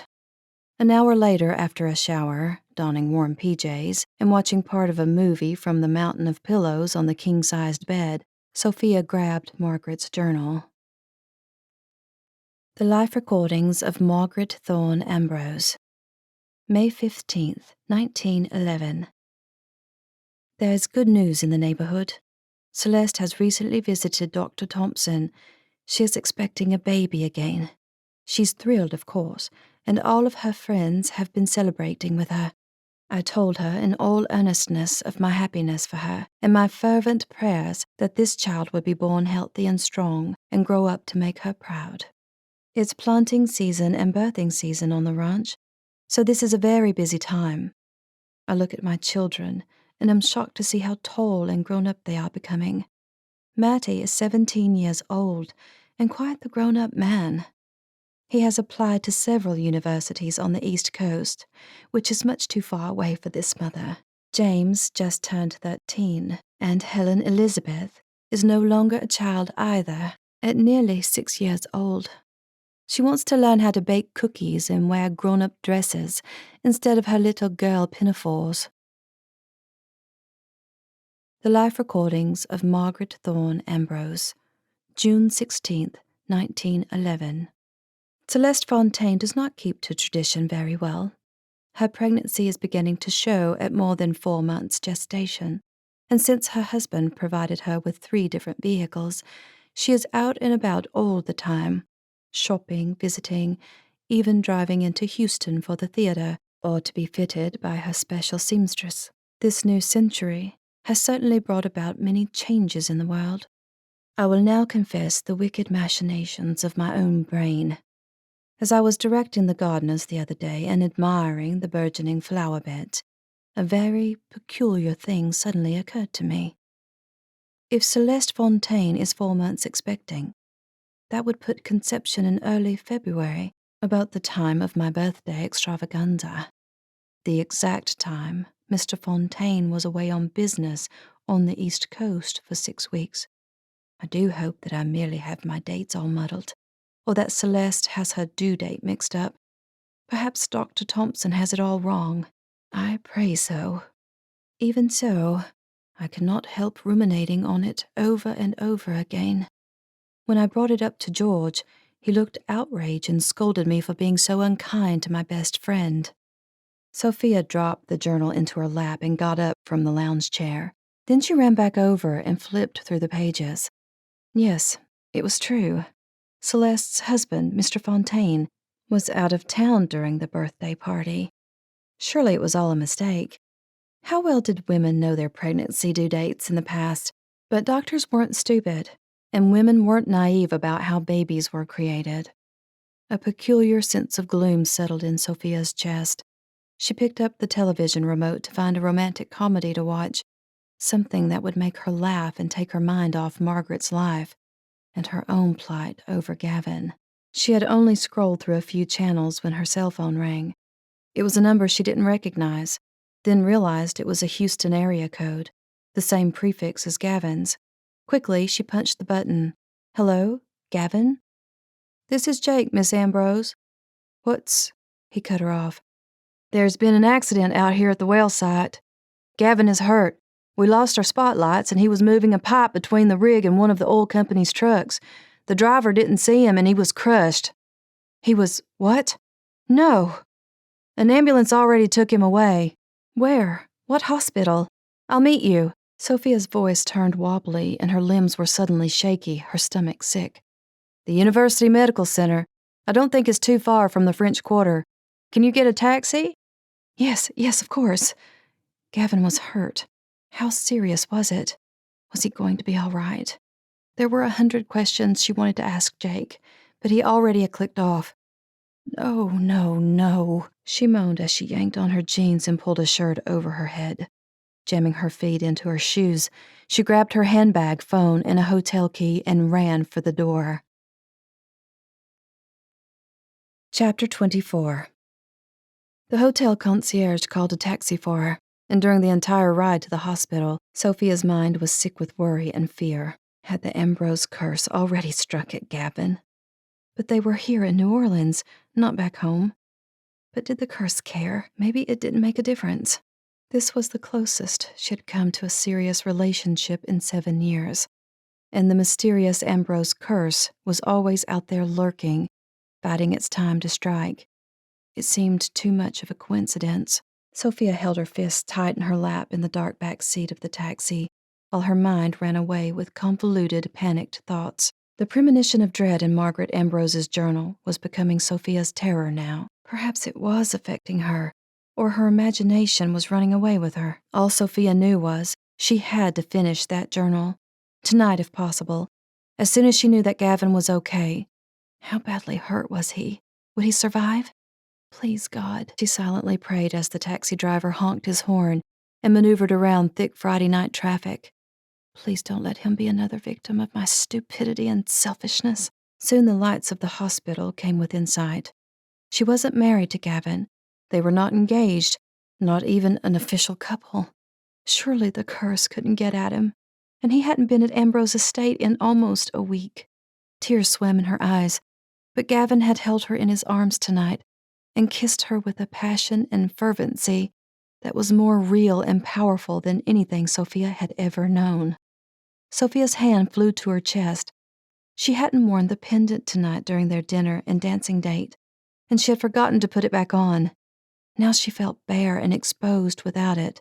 Had taking it off made her, and Gavin, more vulnerable? "Here we are, ma'am," the driver called out, pulling up in front of the hospital doors. Sofia gave him a few bills and hurried across the concrete entrance, pushing at the doors and looking about wildly. Earl appeared beside her, apparently down in the lobby to watch for her. "Earl, what happened? How is he?"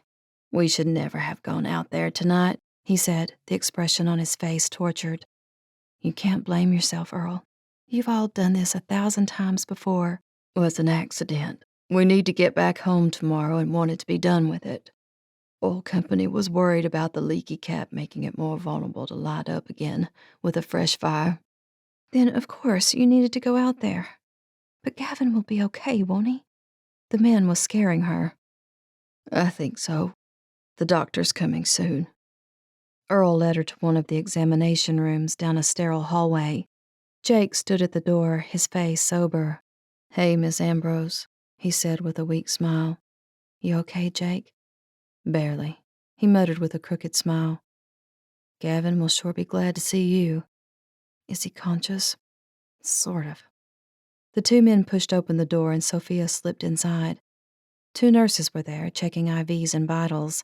Gavin lay on the bed, his face pale, eyes closed. His hands were still, but it was obvious he had been clutching at his chest. "How is he?" Sofia asked the male nurse who looked up at her, while the other checked the fluids in the IV bag. "Are you his wife?" Sofia bit her lips and shook her head. "No, just a friend. His co-workers called me to come. We're all out here from Texas together." "His ribs took a beating tonight," the man said, slipping his stethoscope around his neck. 2 are cracked and 2 are bruised. We did a CT scan to make sure his lungs aren't punctured. Results are being read right now." Sofia forced herself to remain steady. If one of his lungs is punctured, how serious is that? And what's the treatment? "He'll need surgery. They can repair a punctured lung, but the recovery can take 6 to 8 weeks. In the meantime, there's a waiting room down the hall.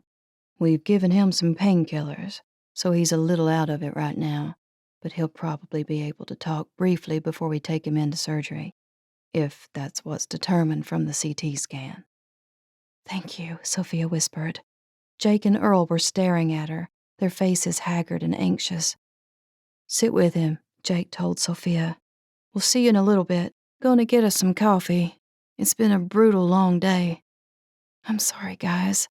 You both should go back to your hotel and get some sleep." "We will," Earl said. "I'm going to call my wife, then we'll be back." The female nurse finished up with Gavin, and they left the room, leaving Sofia alone for a few minutes.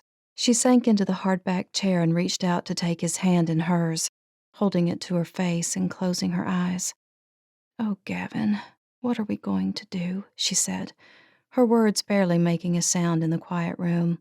Down the corridors came the hustle and bustle of the hospital, gurneys being wheeled, nurses calling out to each other, a janitor attempting to clean the floors at the end of the day. It was close to midnight now. Sofia's eyes burned with worry and unshed tears. Gavin shifted slightly, and a small moan escaped his lips, his free hand clutching at his chest. His breathing was labored and wheezy. Sofia brushed a hand along his brow and gazed at him to memorize his features. Then she ran a finger through his tousled, unruly hair. His cheeks were smudged with dirt from the oil site. His dirty work uniform was stuffed into a hospital bag and sitting under the bed. He was wearing a hospital gown and a light blanket covered his feet and legs. He was so large. His feet hung over the edge of the bed. His chest and powerful arms filled the entirety of the mattress. Only a few hours ago, Gavin had kissed her over and over again. and the memory tortured Sofia with longing. She ran her finger along his lips, then bent over his face, and lightly pressed her own mouth against his for a brief moment. "You'd better get yourself together, Mr. Spencer," she whispered. "That's an order." "Sofia," Gavin suddenly moaned. His voice was rough, and he tried to open his eyes. "Yes, it is me. Jake called and I came right away. You were supposed to stay at the hotel and swim laps with me," she teased him. "That would have been a better use of your time, you know. Instead, you had to go out there and get yourself crushed to death." "Yeah." His raspy voice chuckled, and then he winced and clutched at his chest again. When his eyes closed again, Gavin's fingers found hers and tightened to hold her there at his side. A moment later, he lifted her hand to his mouth and kissed the back of it. A fierce yearning for this man shot through Sofia, and she fought to keep her composure. "You're going to be fine. The doctors are taking care of you." His eyes slid open again, and a half-smile cracked at his lips. "Am I hallucinating, or did you just kiss me?" She let out a laugh. "I think you're coming back from the dead already." "Kiss me again, Sofia," he said, his words coming in small spurts.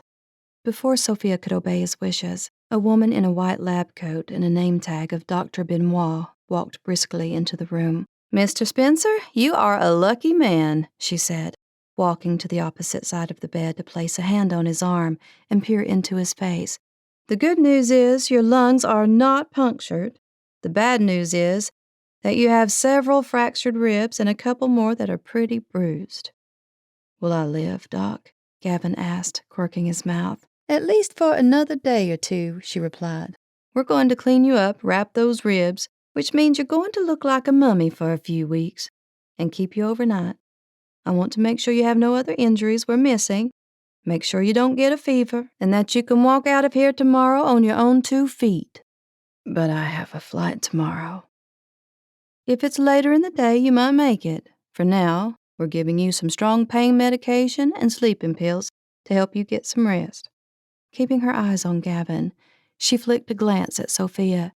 "Is this your wife, Mr. Spencer?" "Not yet," he answered with a smart aleck grin. "You okay with that answer?" the doctor said, smiling at Sofia. "We need to talk," Sofia said, glaring at Gavin, who merely chuckled, then winced once more, his fists clutching at the bedsheet. "Okay, Mr. Spencer, take it easy," Dr. Benoit said. "The nurses will be back with a little sponge bath since you're dirty as sin. You'll get your mummy wrappings and some meds you are going to love. I'll see you in the morning before my shift is over." She departed the room when the 2 nurses appeared with a cart full of supplies. Sofia leaned over the bed again, gripping Gavin's hand. "I'll see you tomorrow. You cooperate and sleep. Don't do anything foolish." He gave her an impertinent grin. "You're the only one I want to run away with." "Bite your tongue," Sofia quipped in return. She picked up her handbag from the chair and headed to the door. "Don't I get a kiss goodbye?" Gavin asked, groaning as he tried to lift himself up an inch. "Knock it off, fireman," she scolded as she walked back toward the bed. "If you promise to do what they tell you and don't get any hard-headed ideas." Then Sofia leaned over him, gazing into his eyes, which held hers firm and steady. "You scared me to death, you know," she whispered. "You're making me crazy." "You're making me crazier," he said in return. Softly, she pressed her lips against his. The taste of his mouth, so warm and masculine, made her head swim. Wavering on her feet, it took every ounce of Sofia's emotional strength she had to say goodbye and slip out the door. A few minutes later, Sofia's eyes watered in the back of the taxi to the hotel, tears slipping down her face. Seeing Gavin like that had scared her more than she let on. She had had a taste of what it might feel like to lose him. And that's when she knew that she had already fallen in love with him. Chapter 25. Sofia unlocked the hotel room door and let her handbag fall to the nearest chair. Then she flopped onto the couch that faced the street windows. The lights of New Orleans twinkled under the midnight sky like scattered jewels.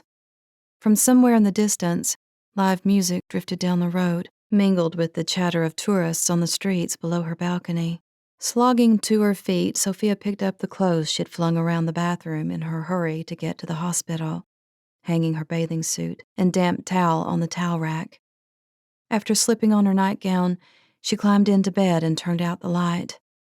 After tossing and turning for a few minutes, she knew she couldn't sleep until she had read the end of Margaret's story.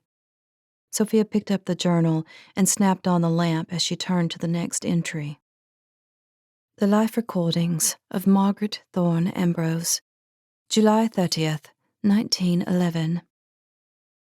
I have never seen Celeste look so radiant or so beautiful. She is ecstatic about the baby coming, and blessed with not a single day of illness. She's already prepared the nursery, purchased his clothes. She's convinced it's a boy, sewn its nappies, painted and wallpapered in blues and greens. Playthings galore sit ready for him, including blocks and spinning tops and a toy train set. She even had 2 rocking horses commissioned by the best craftsman in town. Celeste will spare nothing for her child, her first to be born healthy, we pray. I should not resent her, but for some odd reason I do. It is probably the most uncharitable feelings I have ever had, for my own dear friend, no less. I must be jealous of her beauty and vivaciousness, which puts my own character in a pitiable, desperate light. Celeste continues to put on parties and intellectual gatherings at her lavish mansion, despite her condition.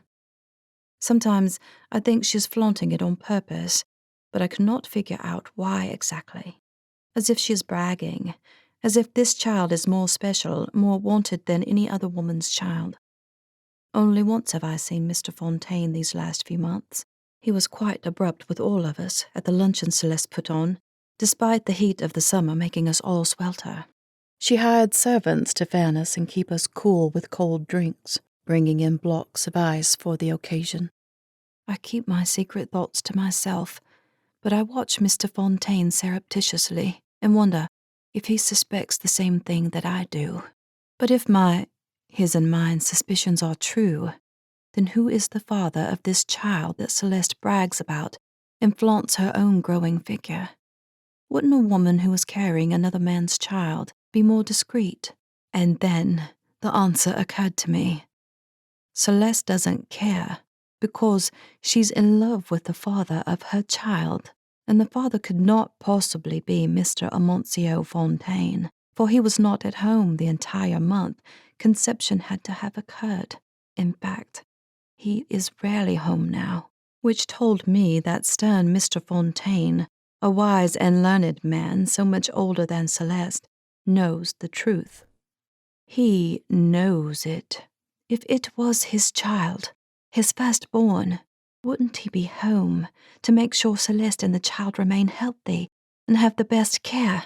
The secret was his and mine, but, of course, we never spoke of it, although once he caught my eye and gave me a most peculiar, pointed look that sent shivers down my spine. The Life Recordings of Margaret Thorne Ambrose, August 10th, 1911. The entire town is in shock. Celeste Fontaine has lost her son, a premature stillborn. Another child gone once again. She was in the garden cutting roses when the pains came. Her manservant rode like a wild man to our house, and George took off immediately to help Celeste get safely to Dr. Thompson's clinic. There was nothing the doctor could do for the child. Mr. Fontaine cut his business trip short when a telegram was sent to Denver. He buried him on their property in a small grave, without anyone else in attendance. I am certain that he shunned a public memorial and burial because he knows the truth. The Life Recordings of Margaret Thorne Ambrose, August 29th, 1911. I have taken to my bed. I have never been so utterly and completely devastated in my entire life. Never have I wished death on someone. I have learned for myself that Mrs. Fontaine accompanied my husband, my George, to Houston to fetch Madame Zelana last February, and they spent the night in a hotel together under a false name. The dates match up perfectly. My own friend was pregnant with my husband's child. Could any knowledge be more painful than this? My heart is utterly scarred and broken. I'm not sure I can ever recover from such deception and infidelity. The life recordings of Margaret Thorne Ambrose, October 25th, 1911. Devastation does not adequately describe this month of my life. As horrific as learning that my dearest friend Celeste betrayed me in the worst possible way, and my husband broke our marriage vows by loving another woman and fathering a child with her. My life has been torn asunder in the cruelest manner. God has taken Matty, my dear, kind, intelligent Matty. He was killed in a buggy accident while leaving the ranch on his way to the railway station to attend university. He was with his dearest childhood friend. John merely broke his arm, but is alive and well, and will continue on to college. But my Matty is gone, and the world is dark and gloomy. I have buried my eldest child. Some might say I should have compassion on Celeste, who lost every child she carried. But my Matthias had his entire life ahead of him. I am numb to my core. The funeral at our local Ambrose Presbyterian Church was a blur, despite my longtime friends claiming it was a beautiful and moving tribute to Matthias. How can I go on? There are days I wish I could die myself, but God forces us to breathe, to wake, to move. I pace the halls of Ambrose Estate at midnight because I cannot sleep. George and I rarely speak. We have not shared a room in months, and I am certain that my life has been shattered forever. Eventually, I drop into a stupor of exhaustion on one of the couches, but when I wake at dawn, the pain and grief are still there, often worse than ever. I cling to James and Helen like a drowning woman. George has moved into a different wing of the house. How could our lives be destroyed so thoroughly? The life recordings of Margaret Thorne Ambrose, January 25th, 1912. It is more than 3 months since we lost Matty in the terrible accident that left him mangled and lifeless. I didn't think life could get any worse, but it has. 3 weeks ago, our boy James was killed. George sent him out to help Celeste find her runaway horse, her favorite horse, of course. He could not stop himself from helping the woman when Mr. Fontaine is away. I despise Mr. Fontaine too, almost more than George. If he had been home more over the last few years to give comfort and companionship to his wife, perhaps she would not have bewitched my husband. There was a terrible storm that night, and I argued with George that the Fontaine horse would find its way back home on its own. Horses are certainly capable of that, and it was too dangerous to send our little Jimmy boy. The torrential rains and wind were so fierce, I was afraid we were in for a tornado. The wind shrieked so mightily. Instead, my James was struck by lightning. When he didn't return home, George found his body on the property line of Ambrose and the Fontaine estate, after comforting Celeste over her lost horse. A horse! He was more worried about a horse than his own flesh and blood son, his son, who will never live to carry on the Ambrose name, or give us grandchildren, or light up the room with his smile and jokes. I am in despair. I wish God would take me too. The next day, when the storm disappeared like a dandelion's puff in the breeze, the Fontaine horse showed up in its stall, whining for oats. My son's life was traded for absolutely nothing, and I will never get over it. Life has turned darker than I ever thought possible. I am contemplating returning to England.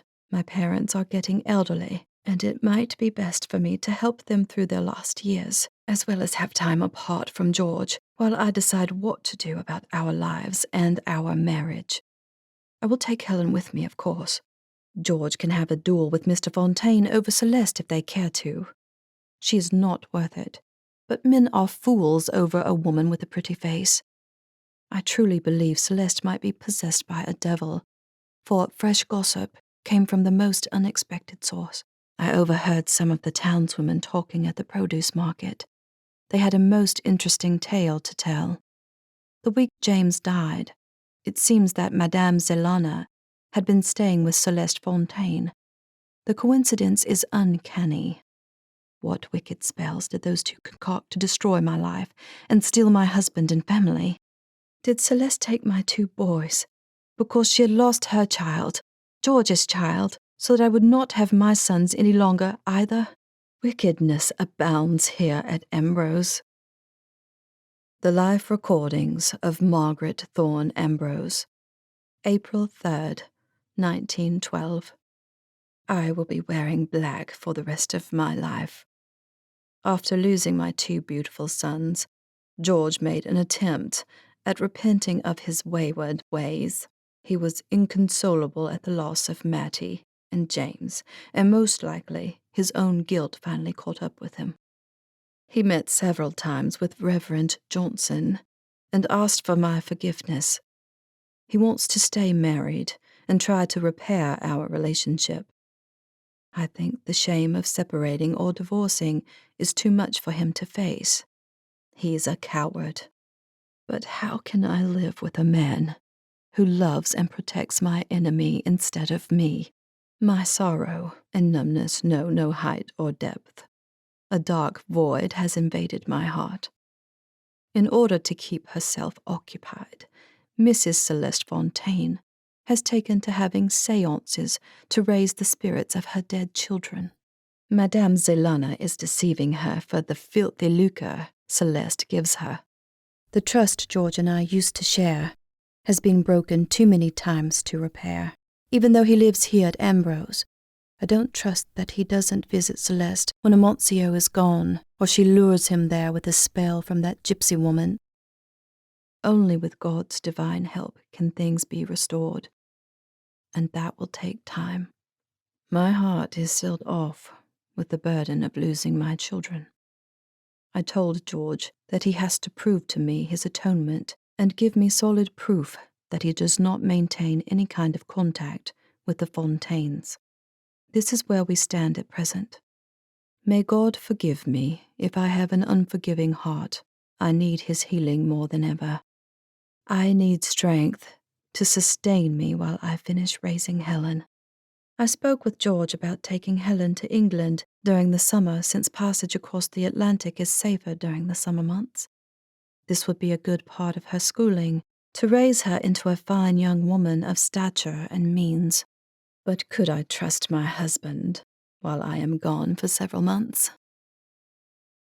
The Life Recordings of Margaret Thorne Ambrose, April 18th, 1912.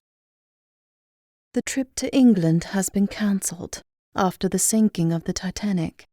Those poor souls, more than 1,500, have drowned and frozen in the sea. It is unbearable to consider risking Helen, but my heart longs to be with the family that I miss. I need consolation and true friends, as well as distraction and a break from Ambrose Estate. I think I have wept more tears than any human could possibly survive this past year. George doesn't want to lose me and Helen in such a voyage. We shall see. The Life Recordings of Margaret Thorne Ambrose, May 2nd, 1912. My hand is shaking badly as I write this. My eyes so blurry, I fear I might go blind. My limbs are weak. I have taken to my bed. Celeste took her final revenge 2 weeks ago, after learning that George would not leave me once and for all to come to her. She cursed him so that I couldn't have him. While rounding up cattle with the foreman, George suffered a severe blow to the head by our big sire bull in preparation for mating season with the cows. My husband has ranched for 17 years, and he was accompanied by experienced ranch hands, no less. His accident is no coincidence. George succumbed to death a day after lying in a coma. The doctor said he died of a brain hemorrhage. In a little over 6 months, I have lost my husband and 2 sons. How will I ever cope or survive out here all alone? The life recordings of Margaret Thorne Ambrose, August 31st, 1912. My dear brother Lloyd sent his wife across the Atlantic to be here with me for the summer. Victoria is so good and so kind. I have grown very fond of my sister-in-law. She brought her lady's maid, Nellie, with her so she wouldn't be alone on the ocean voyage. Nellie lifts everyone's spirits with her genuine kindness and laughter and sweet singing. Over the last few months, Victoria tried to get me out walking in the gardens, but for most of the summer, I sat on the veranda overlooking the estate in my mourning garb, just staring, occasionally holding Helen, who is getting too big for my lap. Actually, she was too big about 3 years ago. But I crave her closeness, her sweetness, even when she fights to run off and swing in the gardens or play with the new kittens in the barn. Will Celeste take her from me too? I begged Victoria to take her back to England with her to save her. But Victoria laughs off my worries. I tried to tell her about Celeste and George and the dead infant that ties with the loss of my sons, but she is convinced it's all in my imagination. Only I know the truth. I now have proof of it in Celeste's own hand. In June, Mr. Fontaine sold their ranch and left for San Francisco with his wife to start over and begin again. I have never been so glad to see someone gone, but the wicked curse that Madame Zelona concocted for my family over the last year was never undone. The fortune-teller, with her seances and mutterings from the underworld, disappeared from the village of Ambrose in June. No one knows where she went, but Celeste was sure to give me a dire warning that the Ambrose curse was in effect until someone could break it. She would not tell me how the curse was to be broken, but in July, after she and Mr. Fontaine were safely in San Francisco, I received a letter from the woman.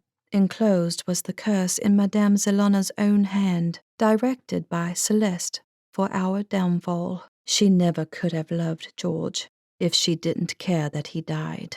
She only wanted me to suffer for her losses.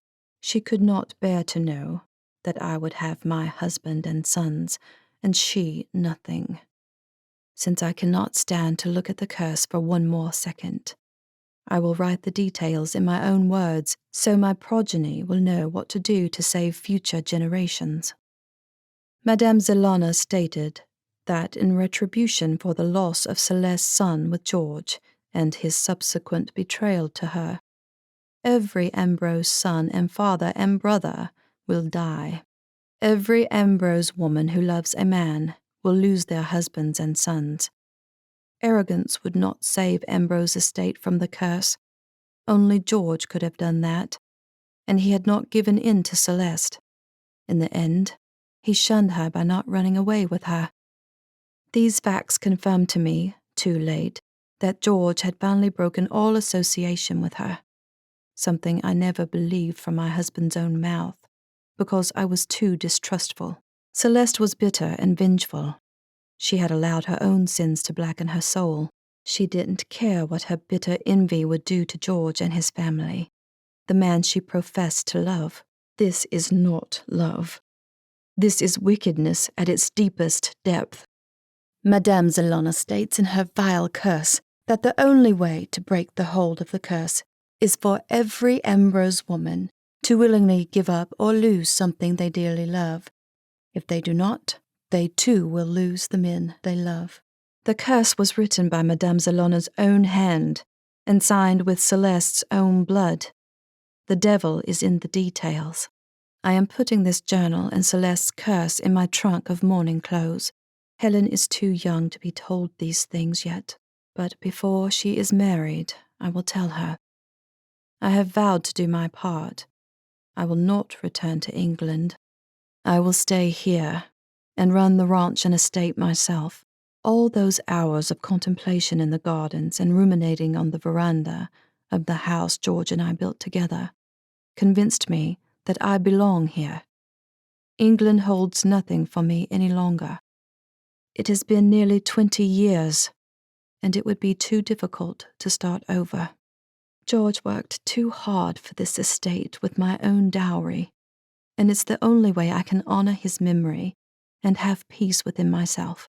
May God bless my sweet Helen and all the future generations of granddaughters, so Ambrose Estate will live on. Be brave, women of Ambrose Estate. Sofia was weeping by the time she finished reading the journal. All of her fears and her sister's fears were real, not their wild imagination at all. The Ambrose curse was real.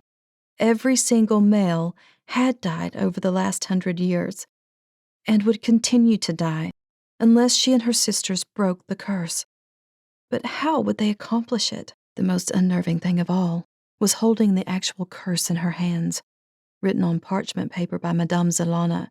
The old-fashioned handwriting was ghostly eerie, and the dark smear of Celeste's dried blood now brown with age. It was as if the spirits of the past were speaking to her from their graves. There was no way to change history. It was too late to turn back the clock and undo her feelings for Gavin Spencer. She was already hopeless for the man, and there was no way out. He would die if she continued on the path of their relationship. She would be sealing his certain death by not banishing him from Ambrose Estate.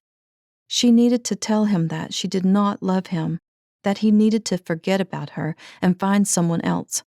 One way or another, Sofia was going to get her heart broken into 1,000 pieces. Chapter 26. Pacing the floor of her hotel room, Sofia mopped her face with handfuls of tissues. And then she grew angry. Why hadn't Granny ever told her any of this? Why hadn't her mother? Surely they knew. Did this explain the reason why 2 of her mother's husbands hadn't died yet? They had never actually lived at Ambrose Estate. They had never worked here. And they had never had children with Poppy. Only she and her 5 sisters, who had lost their fathers in sudden tragic deaths, killed by the curse. She had spent most of her life fatherless all these years because of an evil curse. Sofia grew more and more furious with her mother and grandmother. It was more imperative than ever that Sofia contact her sisters again. She would force them to listen. Grabbing her cell phone, Sofia dialed the airlines, pulling on her clothes while she waited for a United operator. "When is your next flight to Houston?" "We have a 5:20 a.m. one and a 7 a.m. flight. May I book it for you?" Sofia glanced at the bedside clock. It read almost 1:30.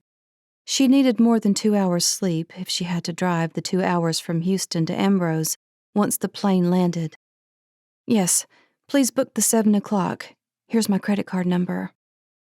In 5 minutes it was done, and she had a confirmation number. She finished throwing everything into her suitcase, placing the shimmery blue evening gown on top with the pale blue earrings in their jewelry pouch. Her makeup bag went in last, and then Sofia zipped it up. She needed to get to the airport by 5:30, so she had a few hours sleep to avoid being a total zombie or risk killing herself on the freeways of Houston. Turning out the lights, she lay on the bed, bunched a pillow underneath her head, and closed her eyes after setting the alarm. But her mind was troubled, worrying with too many thoughts.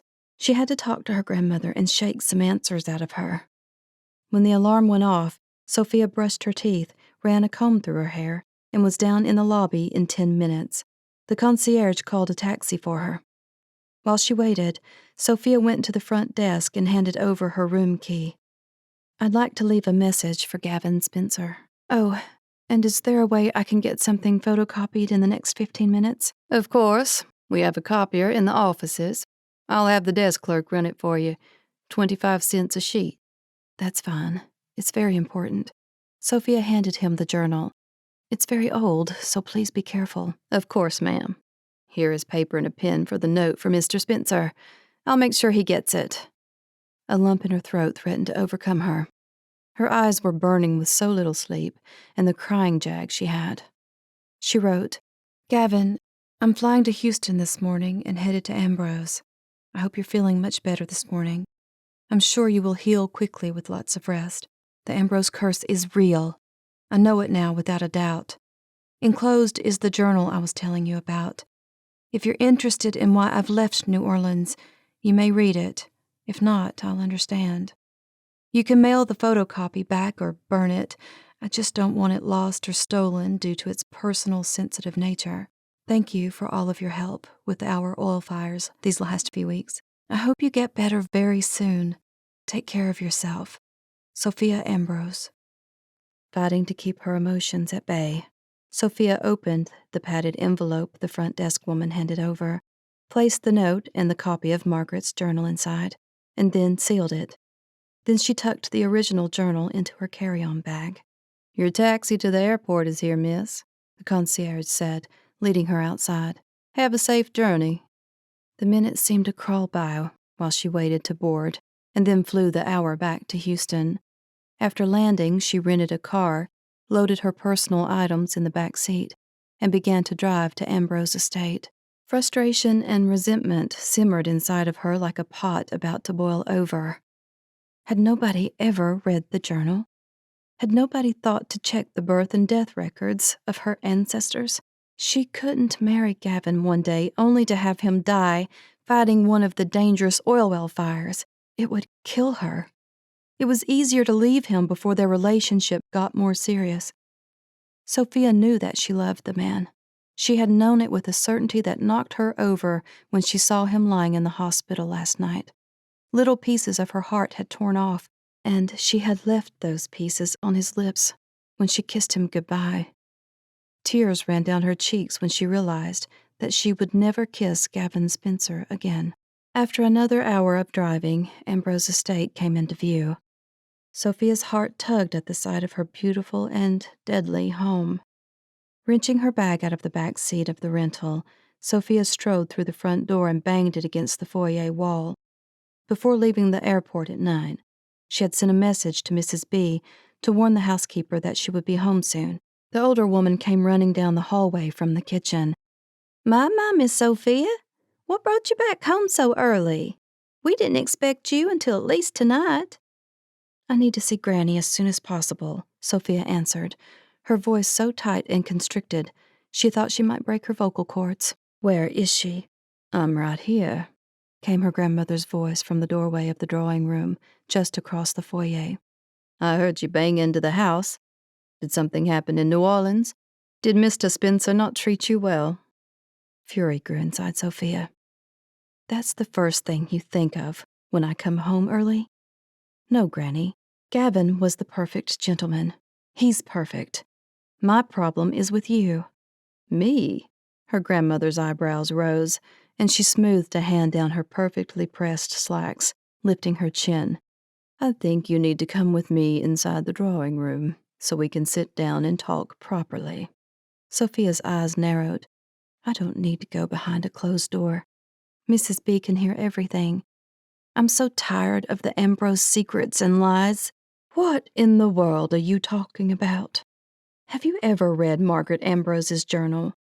Lillian frowned, one hand reaching for the substantial ornamental knob at the end of the staircase banister. "I'm not sure what you're referring to." It was in the old attic, packed away underneath her mourning clothes. Black clothes she wore from the time she was 38 until the day she died. When did she die, Granny? This was your grandmother. I'm sure you have an idea of what year she died." "I don't recall exactly. Did you find any genealogical records? It probably has the exact dates." "I wouldn't be surprised if she died of a broken heart. Her daughter was Helen, your mother." "It appears that you've been doing some reading, my dear. I didn't realize you had found anything of significance. I thought it was just the diary of a new bride and her adventures immigrating to Texas.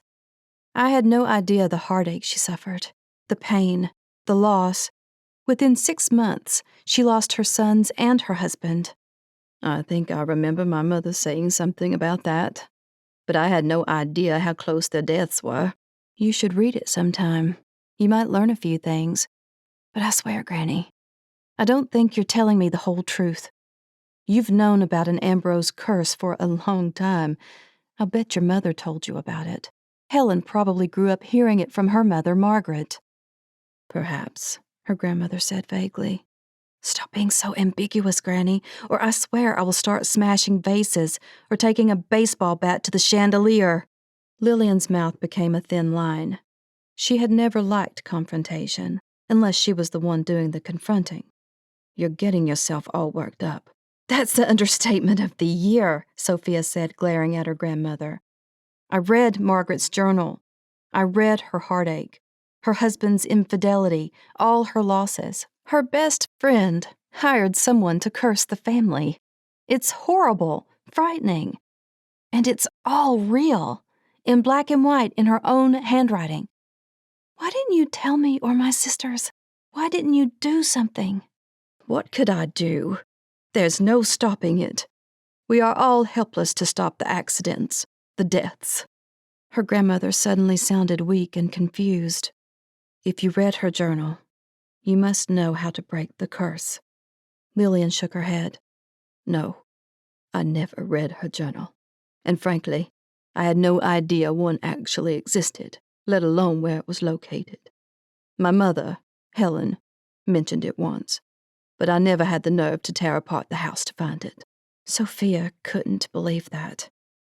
You've always had nerves of steel. Not about this, my dear. And I was a young teen at the time, 12 or 13, when I heard my mother mention it. It seemed like an old wives' tale. Curses and seances. I only thought about it again after your grandfather died so young. I thought it was one of those old family legends that had been exaggerated. That's why I had the necklaces created for you girls with your birthstones when you were 16, a way to unite you all as Ambrose women. I even had them blessed by a priest, thinking that would stop whatever silly curse there was, especially when you had 3 different fathers. I didn't want to see the Ambrose Estate broken up when I died. Sofia ran her hands through her hair, so exasperated she wanted to scream. Didn't you think all those deaths, every male in our family dying, was horrible and too coincidental? Every death seemed to have a natural cause. Accidents, actually, but not sinister. They dismayed me, saddened me greatly. But there was no reason to think there was an actual curse. Well, it's time to get angry, Sofia burst out. You could have broken the curse, but you left it for us, me and my sisters, to do. Lillian's face crumpled. I'm sorry, my darling. I'm sorry. But I didn't know how. I thought the accidental deaths ended with Amelia's father 25 years ago. All of your fathers were such good men, but nobody has died since. Sofia pounded her fist against the staircase railing. That's because Mother only had daughters, no sons. Lillian pursed her lips. You're correct. I put it out of my mind and tried not to think about it. Sofia stared at her in disbelief. Put it out of your mind? What the heck? She fought to regain control of her emotions. My entire life, I figured I could never marry. After Daddy died and Mother talked vaguely about an Ambrose curse, I used to walk the Hall of the Dead and stare at all of their pictures.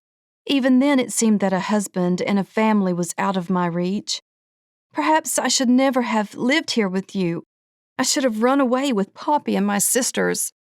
When she said that, her grandmother's lips trembled. I could never have borne living here by myself. I love you, Sofia, with all my heart. But I have no hope, Granny. I have no path to happiness, especially after Brett. Lillian's eyes darted away. She knew Sofia was right. Sofia had already sacrificed happiness without ever knowing why. I remember when Daniel, Mr. Gentry, was here the day of the reading of the will, Sofia said quietly. You made a statement I've never forgotten. You said that you hated secrets, that you liked everything out in the open. But I have learned for myself that this family is riddled with terrible secrets. Sofia stopped. She had just repeated a phrase that Margaret Ambrose had written in her journal when she discovered that George had been unfaithful. I have learned for myself. It was a disquieting revelation. I didn't want you girls fighting over the will. I truly dislike it when families fight and argue or litigate a will. I'm not sure my sisters will care that much. We each have so much money coming to us for the next several decades. If the wells keep producing, which they might not, that is a problem I need to figure out. But right now I'm stuck. Truly and completely stuck. I won't even have a daughter like you did, or granddaughters to raise and love. My sisters might escape the worst of the curse, since they have all lived most of their lives away. I am truly the one who is cursed forever. Don't say such things, Sofia. Sofia's chin shot up. She eyed her grandmother, thoughts running wild in her mind. Who else has died, Granny? Is there anyone you've been keeping from us? Tell me everything, no matter how painful it is. Lillian's chin wobbled, her eyes darting about the foyer. I never thought it would matter. Wasn't losing my husband and son, Roger, enough? Sometimes Sofia forgot that she had an uncle who had died of a stroke at the age of 28, Poppy's older brother. Who else did you lose, Granny? Please tell me. An exasperated sound came from Lillian's throat. Her lips tightened, as if trying to keep her own emotions in check. I didn't bear just 2 children, she finally admitted. I had another son who never grew up. Oh, Granny, no, Sofia whispered. He died at 4 months old of SIDS. We called it crib death back then. But I didn't want to believe it was the curse. Roger's massive stroke was a strange fluke, a blood clot nobody knew about. He was probably born with it. And back in the 1980s, there weren't all the medicines to help people suffering or dying of stroke. So I lost my baby in 1962 when Poppy was 3 years old, and then Richard, and then Roger. Giving us the pendants was a way to make you feel less guilty, as if a necklace with a motto would save our husbands and sons. You hate secrets, Granny, and yet you've kept one of the biggest secrets of all. Sofia held her head in her hands, shaking badly. Margaret said the only way to break the curse was to give up something we loved. And I've already done that, haven't I? I lost Brett Anderson. And now I've lost a life of my own. My clinic, my friends, my condo. The choice to live my life on my own terms. But your destiny is here, darling. Is it, Granny? I think I'm going to explode or die myself. The curse hasn't been broken. It's still out here, hovering, waiting to strike. Maybe because I never truly loved Brett. I thought I did at the time, but I know it's not true now. Not after spending the last couple of weeks with Gavin. I will give him up because I do love him. I will not let him die too. Darling, her grandmother began, moving toward her. Please, let's sit down together. No, Granny. I can't talk about this any longer. I have to get away for a little while. Whirling around, Sofia raced through the rear of the house, past the gardens and the swimming pool, and straight to the horse barn. With shaking hands, she saddled Star, murmuring to her and crying a little. She took comfort and strength from her childhood horse and the unconditional love Star always gave her. After adjusting the bit and the reins, Sofia lifted herself into the saddle and kicked the mare's sides with her heels. She wasn't in her riding clothes or boots, but it didn't matter. When she was 16, she had ridden barefoot and bareback often enough when she felt wild and rebellious. Go, Star, go, she cried as the horse eagerly trotted out of the barn. Sofia spotted Colt Brennan on the far side of the corral and gave him a quick wave. He tipped his cowboy hat and lifted his own hand. Once she was clear of the barns and fields surrounding the house, Sofia pressed her thighs against Star's flanks even harder, leaning over Star's head to whisper into her ear. Let's run and run and run, Star. It was exactly what she needed. The wind tearing at her hair, pulling out her ponytail, the hot sun on her face, burning up all of her crazy thoughts and the heartache of knowing that she had lost Gavin. With a neighing sound bursting out of her, and shaking her mane with the joy of being away from her stall, Star broke into a gallop. Tugging at the reins, Sophia directed the horse to run along the creek. The stream's water sparkled under the sunshine, gurgling over rocks and boulders. All the sounds of her childhood. She did have a good childhood here. Sophia began to regret yelling at her grandmother.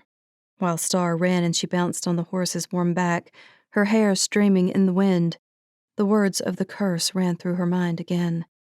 Every future woman of Ambrose Estate had to break the curse for herself. It was a depressing thought. Madame Zelana had certainly twisted the hateful curse as tightly as possible, affecting all of them forevermore. The sun was in Sophia's eyes when they galloped deeper into the ranch along the winding creek. The most recent storm had torn down a few tree limbs from the old cottonwoods. Star jumped several easily for at least a mile, nickering in eagerness. The jumps were exhilarating, the wind in Sophia's eyes, a catch of emotion in her throat, until the biggest tree limb of all, at least 20 feet long and 5 feet in diameter, suddenly appeared directly in their path. There was no way to go around it, not at the pace they were galloping. Star attempted to jump it, and Sophia ducked low over the mare's neck, lifting herself up out of the saddle to give the horse breathing space. But it wasn't enough. Sophia could see the whites of Star's eyes when she leaped off her back to give the mare more space to clear the tree. Neither of them made it. Sophia scraped her shoulder across the scattered branches and tumbled over the prickly grass of the field, while Star's hooves caught at the protruding smaller branches of the huge tree log. The horse went down instantly, stumbling over her own legs, which folded underneath her with a horrible cracking noise. The last thing Sophia heard was Star shrieking in pain. Chapter 27. "I've got to get out of here," Gavin said to the nurse. He'd been calling Sophia for an hour, ever since they'd brought breakfast. The pain meds were making him woozy, but he tried to swallow a little of the oatmeal and gulp down a Gatorade. Sophia wasn't answering. Was she still asleep at the hotel?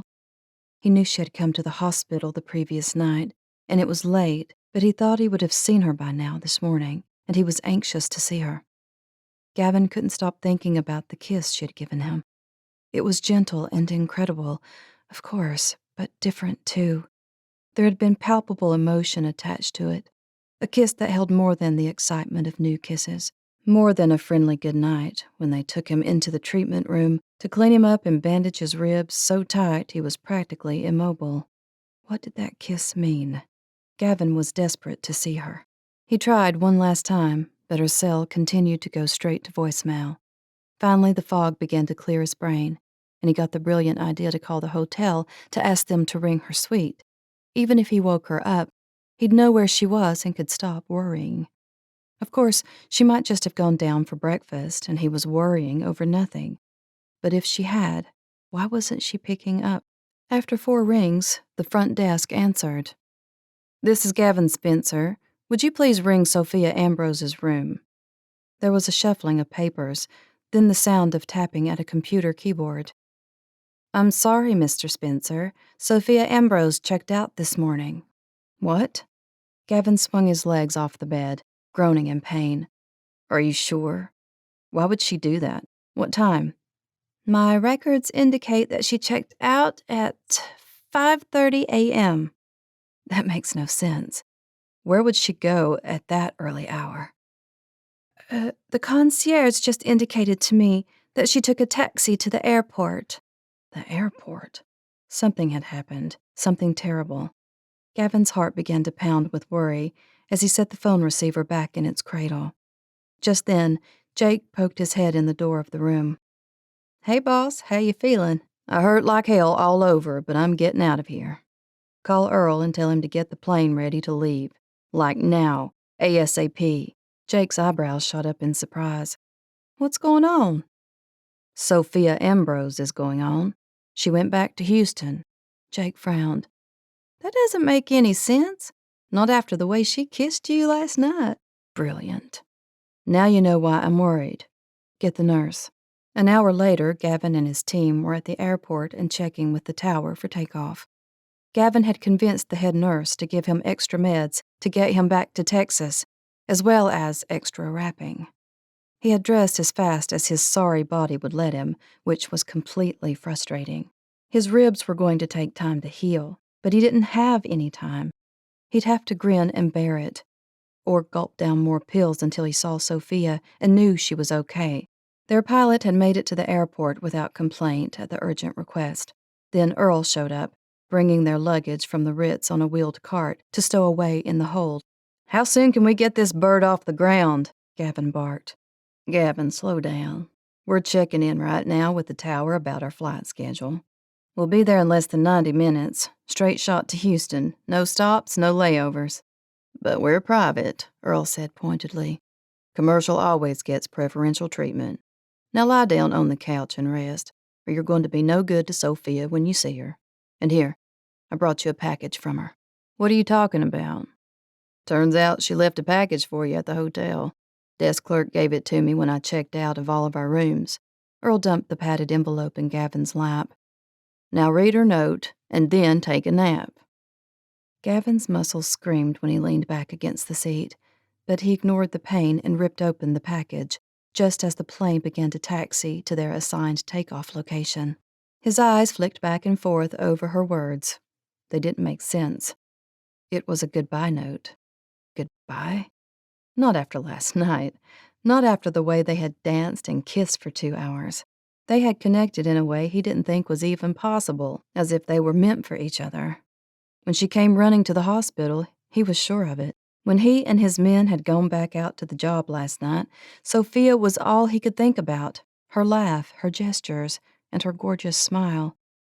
After those irritating phone calls in Iraq, the biggest surprise of his life had been meeting Sofia Ambrose in person. He'd never forget seeing her for the first time. A charming, gorgeous smart aleck with a killer body and even better lips. Gavin sighed now, frustrated, his worry level rising every minute that passed, even as he tried to call her again. For some reason, she wasn't picking up on purpose. Tension tightened in his chest. None of this made any sense. The rest of her note was cryptic, something about an old family curse. She had been so evasive about it at the time he tried to ask her about it, but now he pulled a stack of photocopied sheets from the padded envelope. Pages filled with old-fashioned handwriting. Sofia's note suggested that he read the pages, the journal. It didn't make sense, but he would read it if it helped him figure out why Sofia had run away. His eyes narrowed as he began the first page. The life recordings of Margaret Thorne Ambrose. Born February 9th, 1874. April 23rd, 1893. Today, I married George Frederick Ambrose II, the man I have loved since I was 16 years of age. Chapter 28. Groaning at the sudden fall to the hard ground, Sofia put up an arm, blinking as she shielded her eyes from the bright sun. Inch by inch, she rolled over, the wind knocked completely out of her. She gasped for air, trying to assess any damage she might have done to herself. There were a few scrapes and scratches, but nothing serious. When she couldn't catch her breath, Sofia wondered if she had broken a rib like Gavin. She didn't think so, but the thought of the man she loved made her throat swell with unshed tears, knowing she had lost him forever. Moving slowly, she crawled over to her horse, and then she did begin to cry. "Oh, no, no, no, no." Star was lying awkwardly on her side, legs bent underneath at the wrong angle. She was agitated and breathing heavily, her eyes rolled back as she attempted to lift herself up, but it was impossible. Star was crippled and unable to move. "Shh, shh, darling girl. I'm here. I'm going to take care of you." Tears blinded her as Sofia assessed the mare's front legs. Both legs were badly broken. The right leg was bleeding because the bone had broken through the skin. It was bad, very bad, and she had no medical supplies with her. "Dear Lord," she pleaded out loud. "Please don't do this to me. I can't take it. Not now. Please." Why had she gone on a run with Star? Why today of all days? Could things get any worse? First, she had lost Gavin, and now she was going to lose Star in less than 24 hours. Fumbling at her pocket, she yanked out her phone and dialed Colt. I'm down at the creek just past the willow patch, she cried out when he answered. A bad accident with Star. Come fast. Yes, ma'am. He grunted immediately, and Sofia knew the older man would be on his way within seconds. Star was writhing now, but had given up on trying to roll over or stand. Sofia tried to calm her down. She stroked the mare's velvety face and chestnut forelock, then smoothed her hand down her neck to keep her calm. Good girl, Star. Good girl, she said softly, barely keeping her sobs in check so as not to alarm her horse. We're going to take care of you. Everything's going to be all right. Star's eyes rolled back, and Sofia could see the mare's fear. She knew she was in dire distress. It's going to be okay, sweetheart. Oh, hurry, Colt! Hurry, Max! A few minutes later, the two men appeared in the distance, riding fast. Sofia jumped up and waved her arms, yelling, Don't come too close! There are tree limbs down everywhere! Colt nodded, cursing under his breath when he jumped down from his horse, and he and Max ran quickly to the scene of the accident. Had a storm here Friday night, but had no idea this area was such a mess from downed tree limbs. This is a big tree. I can see why Star couldn't make it over. I'm so sorry, Miss Ambrose. I shouldn't have been galloping her so hard. I was stupid and distracted. She's probably too old to be ridden so hard and fast. This is all my fault. He shook his head. Not your fault at all. Don't go thinking that. Accidents happen. The foreman knelt to examine Star, wincing at the bad breaks, the oozing blood and bone shards. Why has she gone so quiet, Colt? Sofia asked. A minute ago she was trying to get up on her feet and moaning a lot. Sofia knew why, but she didn't want to admit it. She wanted Star to keep moving, to keep trying to talk to her. She's hurt real bad, Colt said, his face sober and tight. And she's in shock.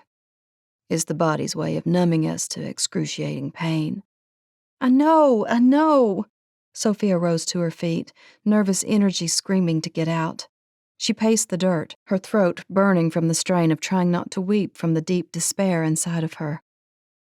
I've had Star since she was a filly. I was there for her birth. She's been a good horse for you, Sofia, Colt said, rising from the ground and placing a fatherly hand on her arm. You watched her born, and you're here with her now at the end. She loves you too. You have good memories, a lot of great years together. Sofia closed her eyes, shaking her head back and forth. I know what you're saying, but I don't want to hear it. I know, he said gently, while Sofia leaned into him. She needed her father right now. She needed Gavin, and she had neither. But she was grateful for Colt Brennan, who had always been there for her family. Since before she was born, he was part of Ambrose Estate as much as she was. Max took a step forward, staring in the direction of the house, although they were at least 4 miles away. Who's that? He asked. A vehicle was coming across the meadow, bouncing over rocks and uneven ground. Sofia gulped. That's my black truck, but who's driving it? It's your grandmother, and someone is with her, Max said, pursing his lips while he and Colt continued to examine Star and stroke her flanks to calm her.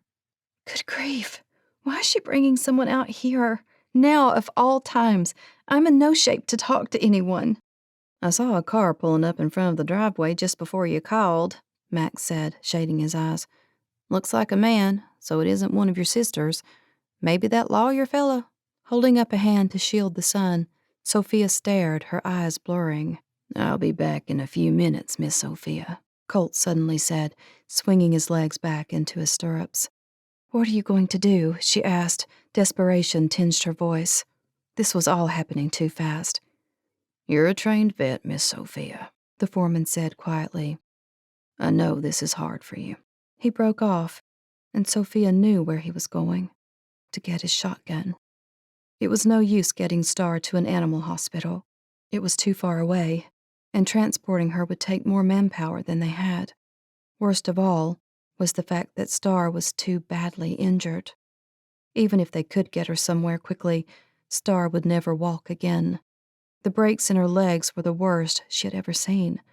A horse who couldn't stand or walk, let alone run, was a fate worse than death. Have we got a tranquilizer to calm her down so she doesn't see the gun? Sofia asked. I'll die myself if she's terrified. I don't want her to know what's happening. And then suddenly the four-wheel drive truck braked, sending a cloud of dust into the air. Granny climbed out of the car and stood next to the door, watching Sofia and assessing the situation. Slowly, she nodded with understanding. Her small body seemed to collapse just a little. Granny's passenger was slower, climbing out one leg at a time. Then the man forced himself into a standing position as if he were in a great deal of pain. Taking slow steps, he walked toward Sofia, his shirt flapping about his broad chest in the small breeze. His eyes were fastened to Sofia's face, as if they were glued together. Gavin, she breathed. Sofia couldn't take her eyes off of him as he moved one step at a time toward her. The man should have still been in the hospital, but there he was coming closer every second. And then arms were wrapping around her body and enveloping her in the biggest bear hug.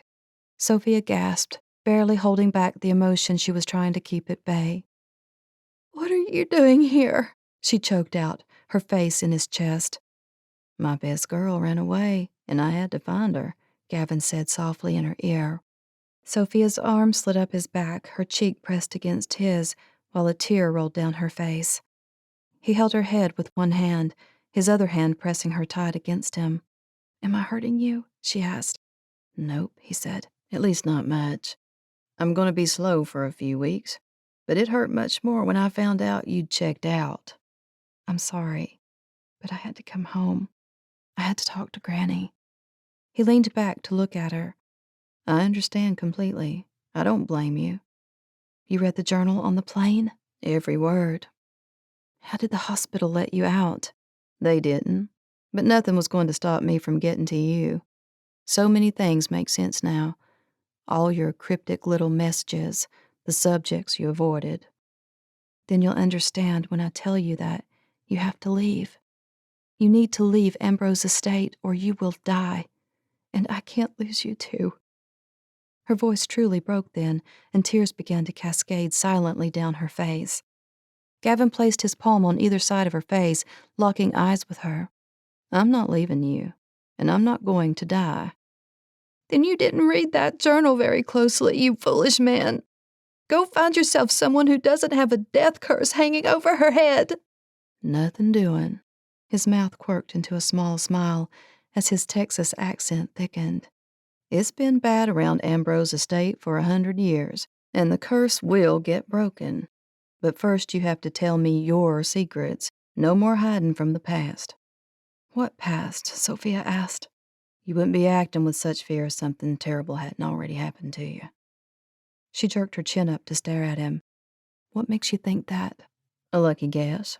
And a little bird told me. Granny? Sofia looked past Gavin's shoulders to stare at her grandmother, who stood stoic by the car. A flash of annoyance went through her. Granny had no right to tell Gavin everything, and yet there was true grief and sadness in her grandmother's face as she surveyed the scene of Star hurt and dying. Her grandmother really did care about her fears and pain. Someone has to drag it out of you, Gavin said, and I'm lucky it's going to be me, because I want you, Sofia Ambrose. I want you completely, with every piece of my heart and soul. I want you too, she admitted in a whisper, but I can't have you. The curse won't let me. Gavin reached up to wipe tears spilling from the corners of Sofia's eyes. Don't change the subject. Tell me what secret you're keeping from me. Okay, you win. 7 years ago, Sofia stopped, choking down the tragic memories. My boyfriend, my brand new fiancé, died after visiting Ambrose. He was killed in a car accident. Gavin shook his head, sorrow and compassion in his eyes. I'm so sorry you had to go through that, Sofia. That would be extremely devastating. But everything makes sense now. I don't blame you for running away from life. From me. Although, I'm glad nobody else took off with you before I got a chance. A moment later, Max and Colt were coming back down the slope of the hill toward the creek. The two men slid off their horses and tethered them. I can't, Sofia sobbed. Not Star. It's not fair. Bring Sofia over to the car, Mr. Spencer. Granny ordered in her quiet, authoritative voice. No, Sofia gasped. Not yet. I have to say goodbye. Pulling away from Gavin, Sofia moved toward Star with jerky steps, stumbling over the rocks and uneven ground. Kneeling in the coarse grass, she laid a hand on her horse's forehead, then stroked her mane before leaning in to kiss her. You've been so good, Star. We've had the best times together. I'm going to miss you dreadfully. Bending down to kiss her one last time, Sofia whispered, I love you, Star. One day we'll ride together again in horse heaven. Star let out a small grunt in response, as if she understood what Sofia was saying, as if she knew that she would never walk again. Colt's face was grave and sober when Max knelt to give the mare the tranquilizer shot and rubbed between her ears while he spoke softly to her. Choking back her grief, Sofia tried not to completely lose it, but Gavin was next to her, his strength giving her courage. His hand slipped around hers, holding her tight against him while they walked up the slope back to the truck. He didn't let her argue or pull away, just opened the door while she stumbled into the back seat and gazed out the window. After a few minutes, the tranquilizer went into effect. Star stopped moaning and writhing and closed her eyes.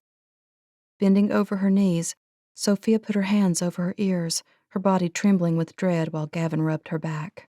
Even still, she jerked and flinched when the single shotgun blast rang through the air. That's when Sofia broke down, sobbing against Gavin's chest while he held her and stroked her hair. You've got a lot of grief to get out, he said softly. I'm not going anywhere. After several long minutes, Sofia wiped at her face and gulped down the lump in her throat. She knew she would cry many times in the future over losing Star, but she was grateful for good and steady ranch hands and that Gavin was here with her to share the pain. How do I break the curse, Gavin? She whispered, leaning her head against him while she took a ragged breath. Sofia, if you want my opinion, Gavin said soberly, I think you already did break it. What do you mean? The curse demanded a sacrifice, remember? The curse wanted the Ambrose women to give something up, to lose something they loved. You just lost your beloved childhood horse, suddenly and unexpectedly, within 2 weeks of finding the journal. I honestly think the curse has been broken for you. I don't know about your sisters, but the curse demanded a hefty price from you, and now it's done. Sofia climbed out of the car, turning in a wild circle, nervous energy making her crazy while the wind whipped at her hair. But how will we ever really know, Gavin? She said, her voice rising as he gingerly climbed out of the back seat, holding himself carefully so as not to jar his broken ribs. Maybe there's more to come. Maybe I'll still lose you. Her voice trailed off as 1,000 fears crowded her mind. With slow steps, Gavin came toward her, his face fierce and determined. You've been living with this terrible fear your entire life. But you have to have faith that the curse, for you, is done. It's over. You don't have to worry any longer. I am not worried about it. She swallowed hard, searching his face. How can you be so certain? I know because I want you, Sofia Ambrose. I told you last night that I'm falling for you. Well, I've already fallen and hit the floor. I just didn't want to scare you off. But I love you, and I will take any risk to be with you. To share a life's worth of happiness with you, whatever form that takes. Sofia couldn't take her eyes off of him. You would do that. You're not afraid. You're worth it, he said, stepping closer to take her in his arms once more. And no, I'm not afraid. I admire your willingness to sacrifice your own happiness to save me. But that just makes it icing on the cake. It's not the curse holding you back any longer. It's just fear, plain and simple. You have to give up your fears once and for all. You need to trust me. You have to trust yourself. Will you believe me? Oh, I want to. Oh, how I want to believe, she whispered. She searched those green, bottomless eyes of his that made her shiver and tremble. Then give us a chance, Sofia. What if I spend my life just waiting, fearing for the other shoe to drop? Gavin wrapped his arm around her shoulders, letting out a small grimace of pain before pressing his lips against her hair. You adorable woman, shake off all the worry and dread that's keeping you from living the life you're meant to live. Just tell me that you'll live it with me, and then I want you to kiss me every single day for the rest of your life." When she pulled back to give him a small smile, Gavin brushed the tears from her cheeks with his thumbs, and then gently kissed each side of her face. "But it's not fair that I had to lose Star," Sofia said with a shaky breath. "How could the curse take a beautiful, innocent animal? How could someone be so horribly cruel to inflict that on people who weren't even born yet?" Gavin nodded soberly. Madames Ilana and Celeste Fontaine were cruel, vindictive women. But Star's death was an accident. A terrible, sickening accident. A lot of innocent people have died too soon and too young in your family. "Way too many," Sofia whispered, her voice cracking. "Fate is often harsh and cruel," Gavin said, kissing her forehead with a tenderness that soothed and comforted Sofia's soul. "Grim accidents happen every single day to people who don't deserve the tragedy and heartache. But after all the grieving and broken hearts, the human spirit is a powerful and miraculous thing. You can heal and move forward. You know the truth now, even if it's incredibly painful. But I know you're strong and amazing, my beautiful girl. I know you can reach out and grab a better future for yourself." "A whole new beginning." Sofia gazed into his beautiful eyes, her limbs turning to liquid at the way his voice sounded in her heart. "Maybe you're onto something, Mr. Gavin Spencer. And I think I've fallen hopelessly in love with you, too," she added softly. His face lit up at her words, and he grasped her hands firmly in his own. "The best part is that this particular beginning has no ending at all," he murmured, his face lowering to tenderly kiss her lips. She melted at the taste of him, her mouth softening against his as her arms slid up around his neck. And then Gavin Spencer was kissing her with a fervency that Sofia knew would last an entire lifetime and beyond. This love, this kiss, had freed her from the Ambrose curse at last. You have been listening to Mostly Dangerous, The Women of Ambrose Estate, Book 1, written by Kimberly Montpetit, performed by Reagan Boggs. Copyright 2019 by Kimberly Montpetit. Production copyright by Kimberly Montpetit.